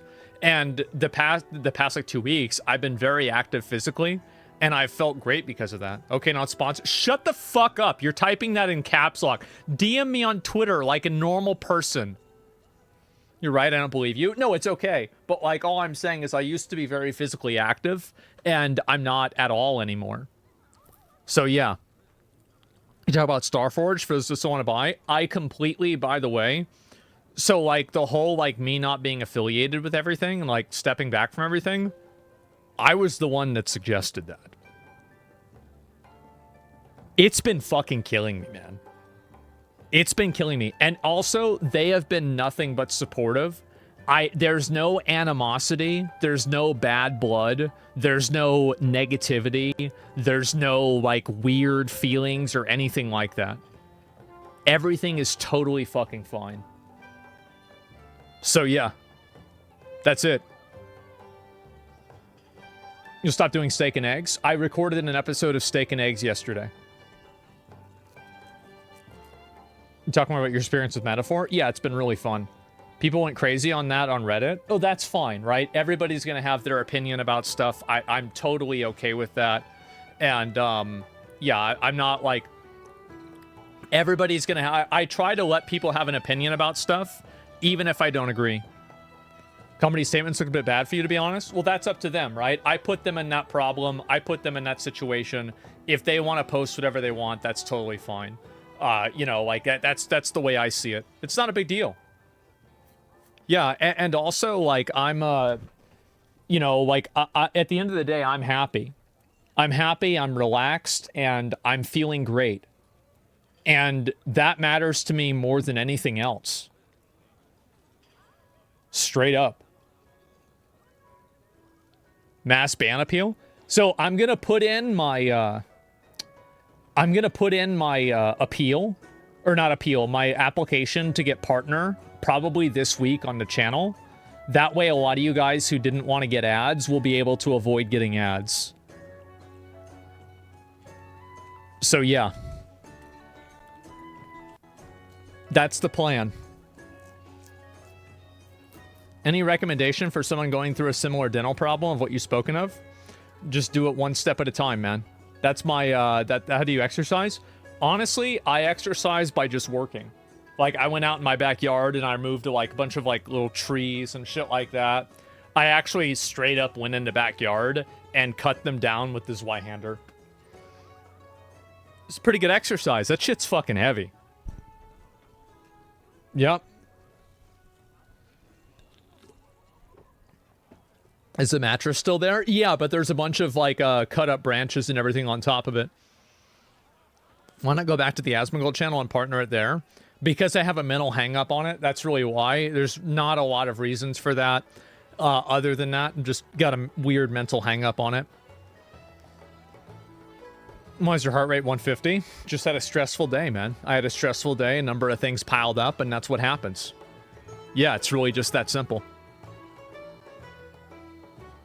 We need to go for a walk, 45 minutes, so feel great for the rest of the day. Yep, that's it. Can confirm, I was texted a video of you and Cody. Oh, the one that Jeff... Yeah. Yeah, I forgot Jeff recorded that. Were you able to figure out the sub thing? Yeah, I'll figure it out. Have you tried meditation? Yeah, of course. Bro's fighting a tree sentinel? Me? No, bro, I was the tree sentinel. It's predictable but respectable. I use a Bowie knife. Yeah, for sure. But anyway, so I'm totally relaxed.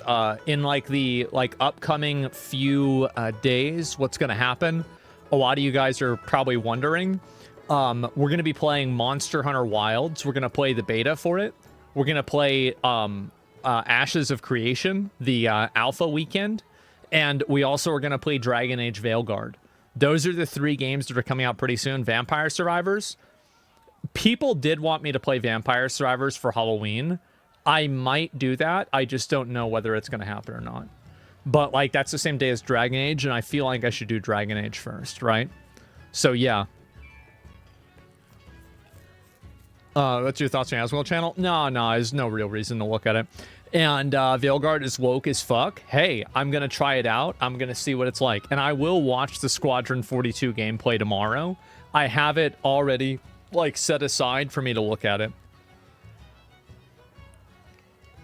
V for will be fine. Just look at those characters. Yeah, they're pretty scary. You're right about that. Will I do a metaphor review on YouTube after finishing it? Will I do it on YouTube? I don't know if I'll do it on YouTube. I might just type out some stuff on Twitter. Like, one of the things that... So, like, I wrote out... It's going to sound, like, really stupid. But I wrote out, like, a list of things that I think that I shouldn't have done. You know, or, like, not really shouldn't have done, but I, like, wish I would do more of or wouldn't do. And, man... there's a lot of them. There's a lot. Oh, man. Oh, jeez. Yeah. So, oh, man. How much of a Chad is Heisme? He's my favorite character. Is it important to self-reflect? Yeah, can you show it? No. Some examples? I'll give a few examples. Not going to a convention with S-Fan, not texting back friends in real life, not doing the Soulsborne marathon, laughing when bad things happen to people, not feeding the birds, not water. That one actually, like, I remember I typed it and I started crying because, like, I used to feed the birds for my mom, and then, like, somewhere along the line I stopped doing it, and it was like, I just, like, at that point I was like, yeah, I'm like, I really need to, like, rethink my life. It sounds stupid, right? It sounds really stupid. But, like, that's the way that I felt about it. And there's that. Spending more time with my dad. Let's see here. Taking fruit supplements my dad got me. Uploading more of my own videos. Not writing as much. I enjoy writing. I know it might sound odd, but I actually like writing because it's a way that I can express myself that is different than talking. And I like doing that. The same as I like recording videos and streaming and everything. I also like writing. And so I'm going to hopefully start writing a little bit more stuff like, you know, on Twitter, right? And doing stuff like that. And yeah, it's good. It's more expressive and detailed. Yeah, I think it's more, it's just, I don't know. It's a different type of like communication.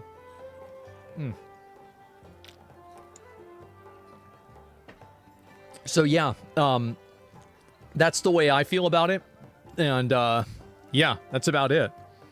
Do you think modern MMORPGs are exciting as the old ones? I think it's probably a mix of no, and then also we're old now. Probably a little bit of both. Guarantee your writing will be better than Dragon Age writers? I'm sorry to say that I think I might agree with you. Glad to see you're making positive changes. I am, and the reason why is that I just feel like I just fucked up my life in a lot of ways, and you know, I don't really mind having a fucked up life in a lot of ways too. It's not really a big deal, but it doesn't have to be as fucked up as it is. Sag, yeah. Well, I'm just being honest, right? Just being honest. You should bet on the election. No, I don't give a fuck. I don't like. I do not gamble. You going to Emmy's party? No, I'm not going to go to a party or anything like that. I just want to chill and relax more than anything else. Yeah, like I just want to just be chilling out and relaxing and just kind of have some time to myself. And yeah. Still have a lot of time achieved. A lot of other people. Oh, no, I look. There are, I'm not the kind of person to like sit around and talk about like, oh, how bad I have it or like all the things are bad. There are things, everybody, guys, how many of you guys, there's a lot of good things in your life and there's also bad things. Everybody has their share of good and bad things in their life. We don't need to sit around and commiserate about how, oh, well, it's this, that, and the other thing. So, like, that's why I wanted to talk about today pretty much all the things that actually affect you guys, right? Like, things that affect, like, the viewers and all the people that watch the content, just so you guys can know, you know, what's going on. You have something to do, unfuck your life. Yeah, exactly. Get to our roots and take a step back and move forward. Yeah, and I have more time to focus on that. Misery Olympics helps no one. Exactly. You know, play the Ant game when it comes out. They actually reached out to me, and I absolutely will. I think it's on the 4th that the demo comes out. I'm going to play it. Or the embargo is over. I DM them and talk to them on Twitter. Is Metal Gear Solid still on the list? It is. I'm planning on doing that. You did nothing wrong, fucking, to be honest. Well, even if you think that the clip that I had that I got suspended for was fine, and I shouldn't have gotten suspended for it, that's I don't want to argue about this for like fucking 50 times. I still think that there were a lot of things that I was doing that were, that they were, like, if I think about it, right, and you guys that have watched me for a long period of time, I've reinvented my stream a number of times, where, like, you know, back in the day, I used to only stream WoW, and then I streamed WoW with, like, a different way, and then I did, like, more viewer events, and then I did, like, Dark Souls, and then I did Classic WoW, and then I did React stuff in, like, 2020. I did, like, a lot of variety gaming, and then 2021 I did Final Fantasy, and then 2022 did the Lost Ark, and, like, the Johnny Depp thing, like Elden Ring, and, like, more Reacts. And, like, so every year I try to do something new and different, and I try to evolve my stream in a way that's, like, kind of healthy, and, you know, because I, as a person, evolve, too. And so I think this kind of was a, you know, a reality check that I need to do that again. So yeah, people are always going to have like eras of the stream. Like some people like, oh, I wish, you know, you would go back and do this or that or whatever. But that's it. You going to join OnlyFans? No. I don't plan on it. I might, but I don't really want to. Yeah, I don't really want to. I don't like hardcore like gameplay. It's like stressful to me. It's not fun. Straight up, like it's just not fun. I feel like I'm like also like it's not good for YouTube content. It's just boring. Like I'd rather play like some bullshit game that's like just fun to watch rather than like just grind WoW again. That's just it.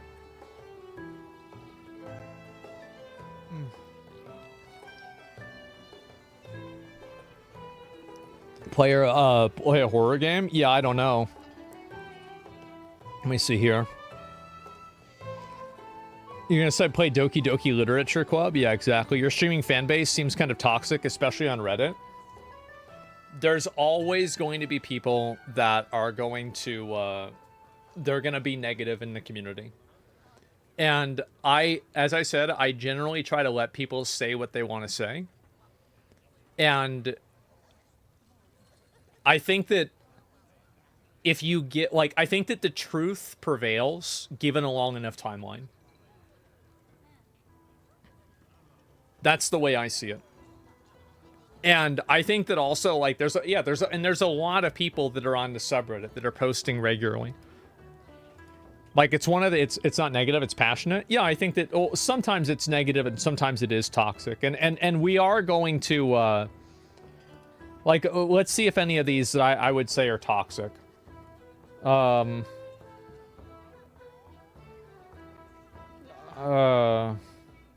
That's like kind of stupid, but not really toxic.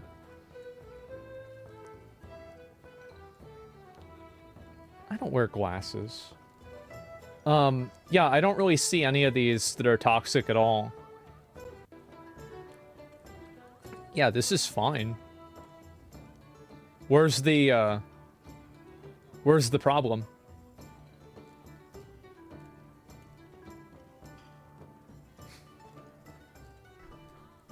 Yeah. It's in the comments. So there's like there's a person on Reddit that made a comment that's like, there's a comment that like is bad. Like, who cares?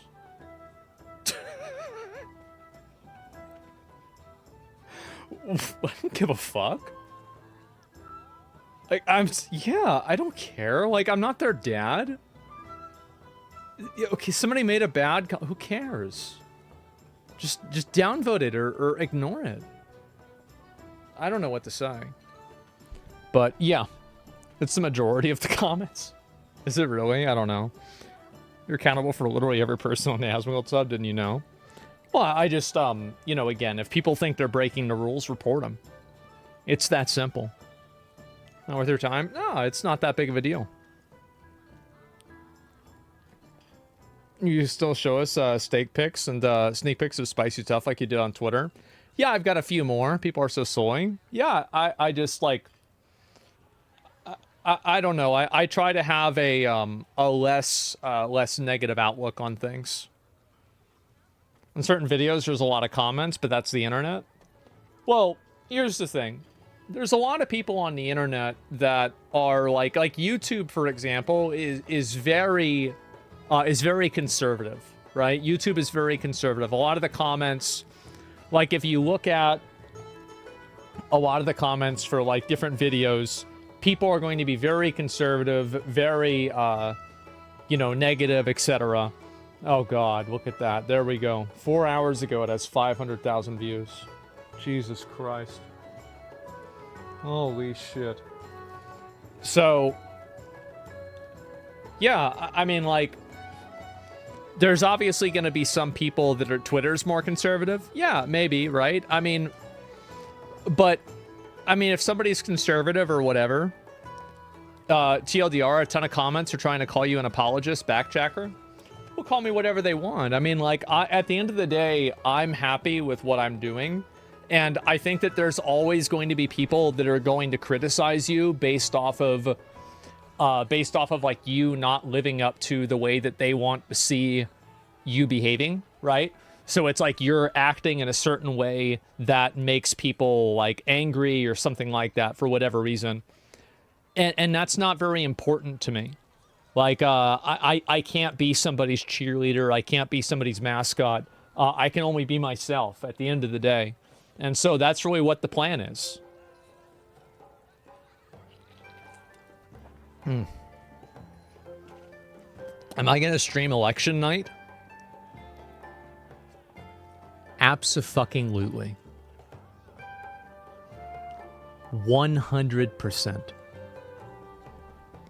150%. Of course I will. So some charts and data regarding your subreddit. Try to post it later on. Found it funny, a bit disturbing. You have a big botting problem. Oh, I'm sure that there's people that are botting and doing stupid shit like that. Yeah, of course. I'm calling in 6 today so I can watch all the content. Yeah, I missed you. No, I'm gonna watch everything. Shame your ban interrupted the Sparking Zero playthrough. Yeah, I know. When are you gonna play Kazan? It was PS5 only, so I didn't play it for that reason. Just because I didn't want to like set everything up. Let's say they try and silence you and ban you like hours before the election. They're not gonna do that. I'm not that important, realistically.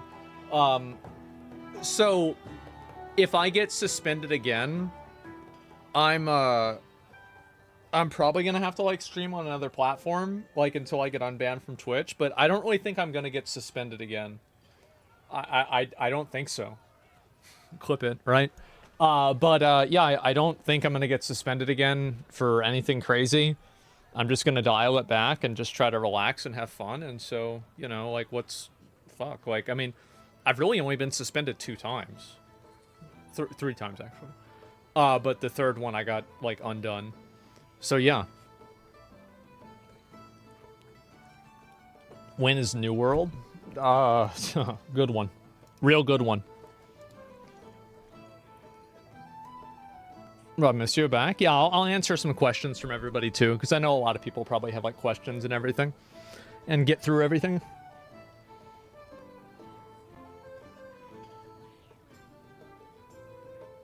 Monster and Wilds tonight? No, soon. How come Biden's not on the ballot? Yeah, true. At least you're on a VTuber or else instant ban. Prediction on the election? I think Trump's gonna win. Yep, Trump's gonna win. You still on TK? I'm taking a step back from everything. I don't want to be involved or dealing with anything officially. Step back, chilling out, relaxing, focusing on myself, improving my own life, making my own content better, doing that. Literally nothing but love for everybody involved, right? And I'll still promote them and help them and do stuff, of course, right? But I just want to do it with a little bit more of my own terms. And like, honestly, you know, tips, obviously, like he and we talked about it a lot. And like, he's great, right? I know like you guys don't really know him the way that I know him, but like, yeah, it's just like, we're totally on the same page with everything. Everything's totally fine.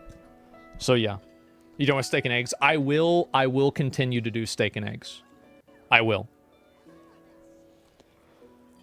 You said you do more collabs. Does that mean we're going to get Baldur's Gate 3 playthrough with McConnell at least? It would be a really good idea for me to do a Baldur's Gate playthrough in December so I can farm a lot of ad revenue. That would be a really good idea. That'd be really smart. Oh, well, no, that won't make sense because by that time all the ads will be gone. The advertisers will have all left by then. So, Jesus. Maybe not a good idea. Yeah, what ads?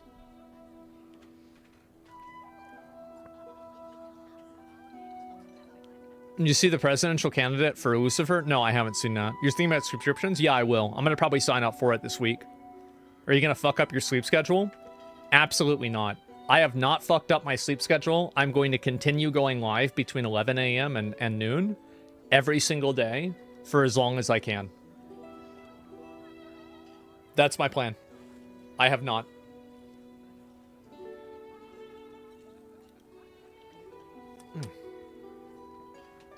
You plan on continuing doing the exercising? Yeah, a little bit. Probably go for a walk after a stream. Chill out for a bit. You gonna plans to watch Dragon Ball Super? I actually want to go back and watch all of Dragon Ball Z now that I'm an adult and I can watch the whole thing. I do. I want to go back, watch the whole thing. Right now, like, I was gonna watch Dan to Dan because like a lot of people are talking about it on Twitter. It seemed pretty popular. And there were a couple of other animes that I was gonna like go through and watch. But I don't really know when I'll have time for that or whatever. It's boring. Yeah, right. Watch the abridged? Maybe. Watch Dragon Ball first? No, I will. I'll start with Dragon Ball. Thank you for the 8 plus years of me watching you. Cleaning your house and shit maybe thinks a little. Think a little. It pushed me to finally go after streaming. Even if it's fun content, I'm still very new to it. That's good, man. You should try it out. That's what I did, right? I'm watching since your Sparking Zero playthrough, since you haven't been here. Yeah, sorry about that. Are you still streaming every day? I am. My plan is to continue streaming every single day, but I'm not afraid to take a day off if I need to. But usually I really don't need to. I have a lot less things that I need to worry about nowadays, and I'm not, like, I love streaming. Like, I know it sounds crazy, but I like streaming. I find it fun and it's enjoyable. And if I never made another cent from streaming again, I would still stream. That's it. I like streaming. I don't care about money. Like, money's great. Hey, ooh. I love money. But it's not a requirement. That's the way I see it. You ever considered learning to use Unreal Engine? I don't know. I don't think that's like really a good use of my time.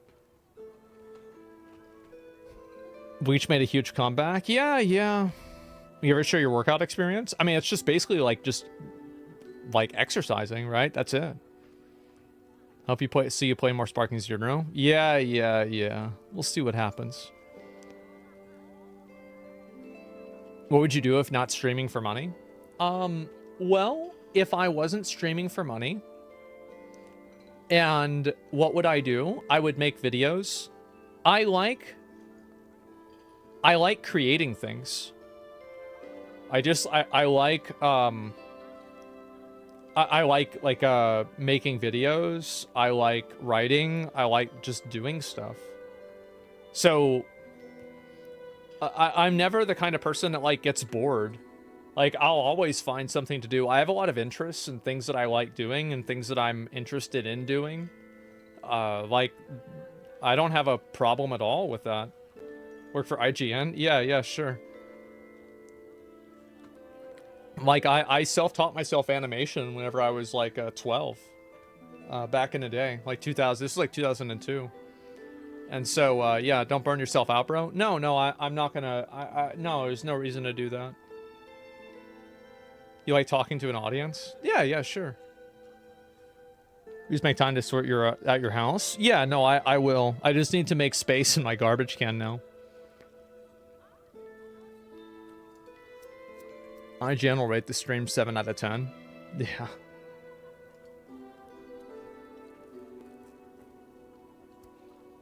What would you do if you weren't a streamer? Probably just try to live off the government and do nothing.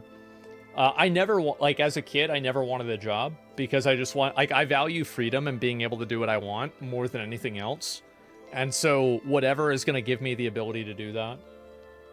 Like, I don't care about money. Money doesn't matter if you can't use the money the way you want, right? And so, like, the only thing I really care about is being able to, like, call my own shots, do things when and if I want to do them. And first world privilege, it's like absolutely first world privilege, like 100%. Like, yeah, it's not even a question. Same, regular jobs fucking suck. I think that regular jobs can be, like, I think if you think your job sucks, you should try to get a new job, right? If you can, right? It's of course not that easy. But I think that if you can try to get a new job, you should, right? Do whatever you can to, like, do something that makes you happy. You playing New World or Bellatrix last week? No, I didn't play I haven't played New World at all, bro. Like, I'm not about that. We're not doing that fucking bullshit. It's not that I hate New World or anything. I just don't really feel like playing it. We getting a sneak preview of the Advice stream already? Maybe, I don't know. I want to get people in Discord and have them ask questions. I think that'd be a better way of doing it.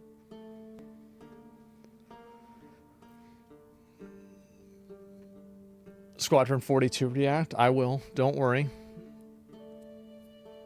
A game called Vagrant Story? Yeah. I've heard of a story, Vagrant, if that's the anime. Kind of burned out on MMOs lately. I'm kind of burned out on MMOs too, to be honest with you guys. I really am. I'm just kind of burnt out with it. Yeah, it's like... It's just, I don't have, like, the energy to, like, farm an MMO right now because I just feel like, I don't know. Yeah.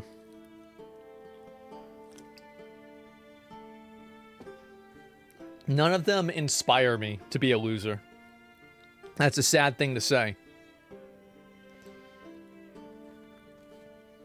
I'm burnt out on all the censorship that's happening in games. The Dragon Age game does seem like it's really, like, I think that, honestly... So, like, things like, for example, having a character, like, have to announce that they're, like, non-binary in the game. I think that more than anything, what that does is it creates, like, it's very boring storytelling because it's basically it's like a version of, like, hyper-realism that exists in a fantasy world. But the idea of gender binaries exist, who cares? Well, they do. That's why they put it in the game, right? I mean, they of course care. And I think it's evidence of bad storytelling. So if you have, like, a lot of heavy-handed, like, representation in games, I think that it's usually a mining canary to bad storytelling because the people aren't able to incorporate things like trans or being gay or, non-binary or whatever. They're not able to incorporate it in a way that feels authentic. Like, for example, like, I thought that the way that Blizzard did Chromie was pretty authentic, where like Chromie is a male dragon that has a female form. So it makes sense inside of the lore, and it's not patronizing to the people that are playing the game. So I think it's more or less, it's not even the fact that it's in the game, it's the fact that its existence usually is a mining canary for other problems in the game. So Metaphor has black characters and is authentic? Yeah, I think so.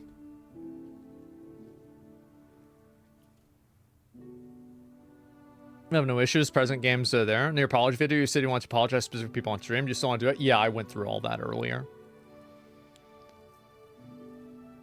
Since you like Metaphor, are you interested in playing other Shinigami Tensei games? Yeah, I am. I'm going to play the other ones after that. I really had a lot of fun playing Metaphor, and I've had a lot of fun playing Metaphor. Excuse me. Just fractured a bunch of minds.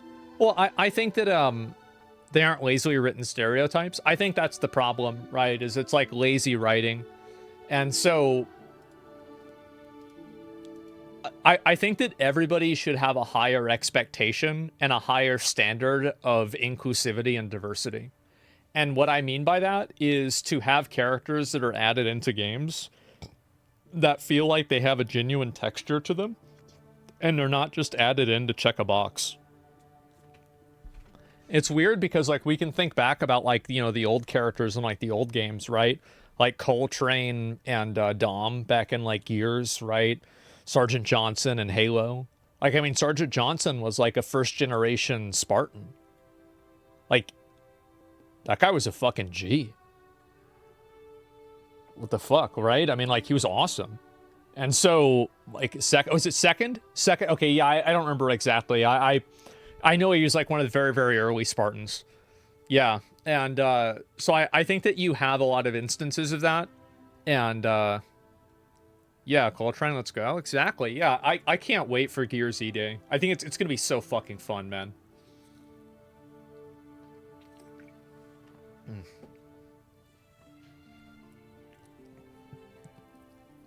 Monster Hunter win? Probably in the next couple of days.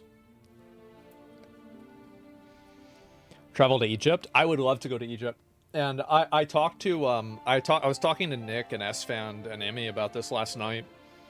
And metaphors about racism.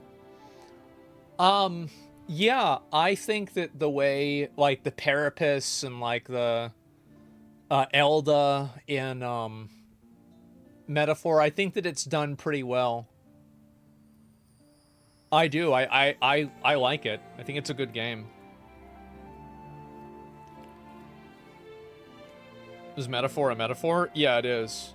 The UG? I thought those were the... Yeah, oh, well, yeah, that's the... Yeah, the little rabbits that like Heisme.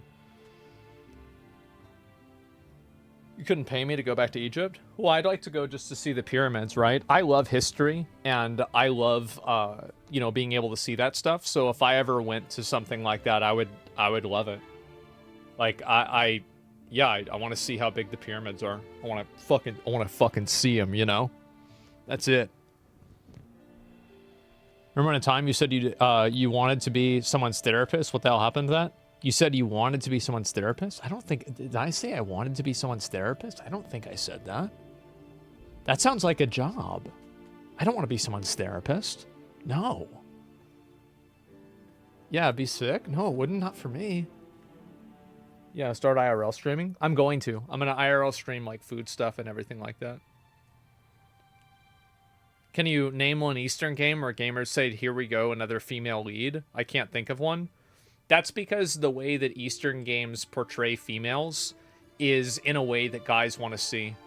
I think that a lot of guys don't like the girl boss narrative, especially whenever the character isn't attractive, because they feel like it's like it kills the immersion of the story, because it's like nobody wants this and it's being intentionally made this way to not appeal to you. And so you can't really get mad at, like, an audience of people that they're saying, we're making this character not to appeal to you, and then be like, why isn't it appealing to them? Well, because you made it that way. That's the reason why. It's really simple. No, he's mad at Zalatath?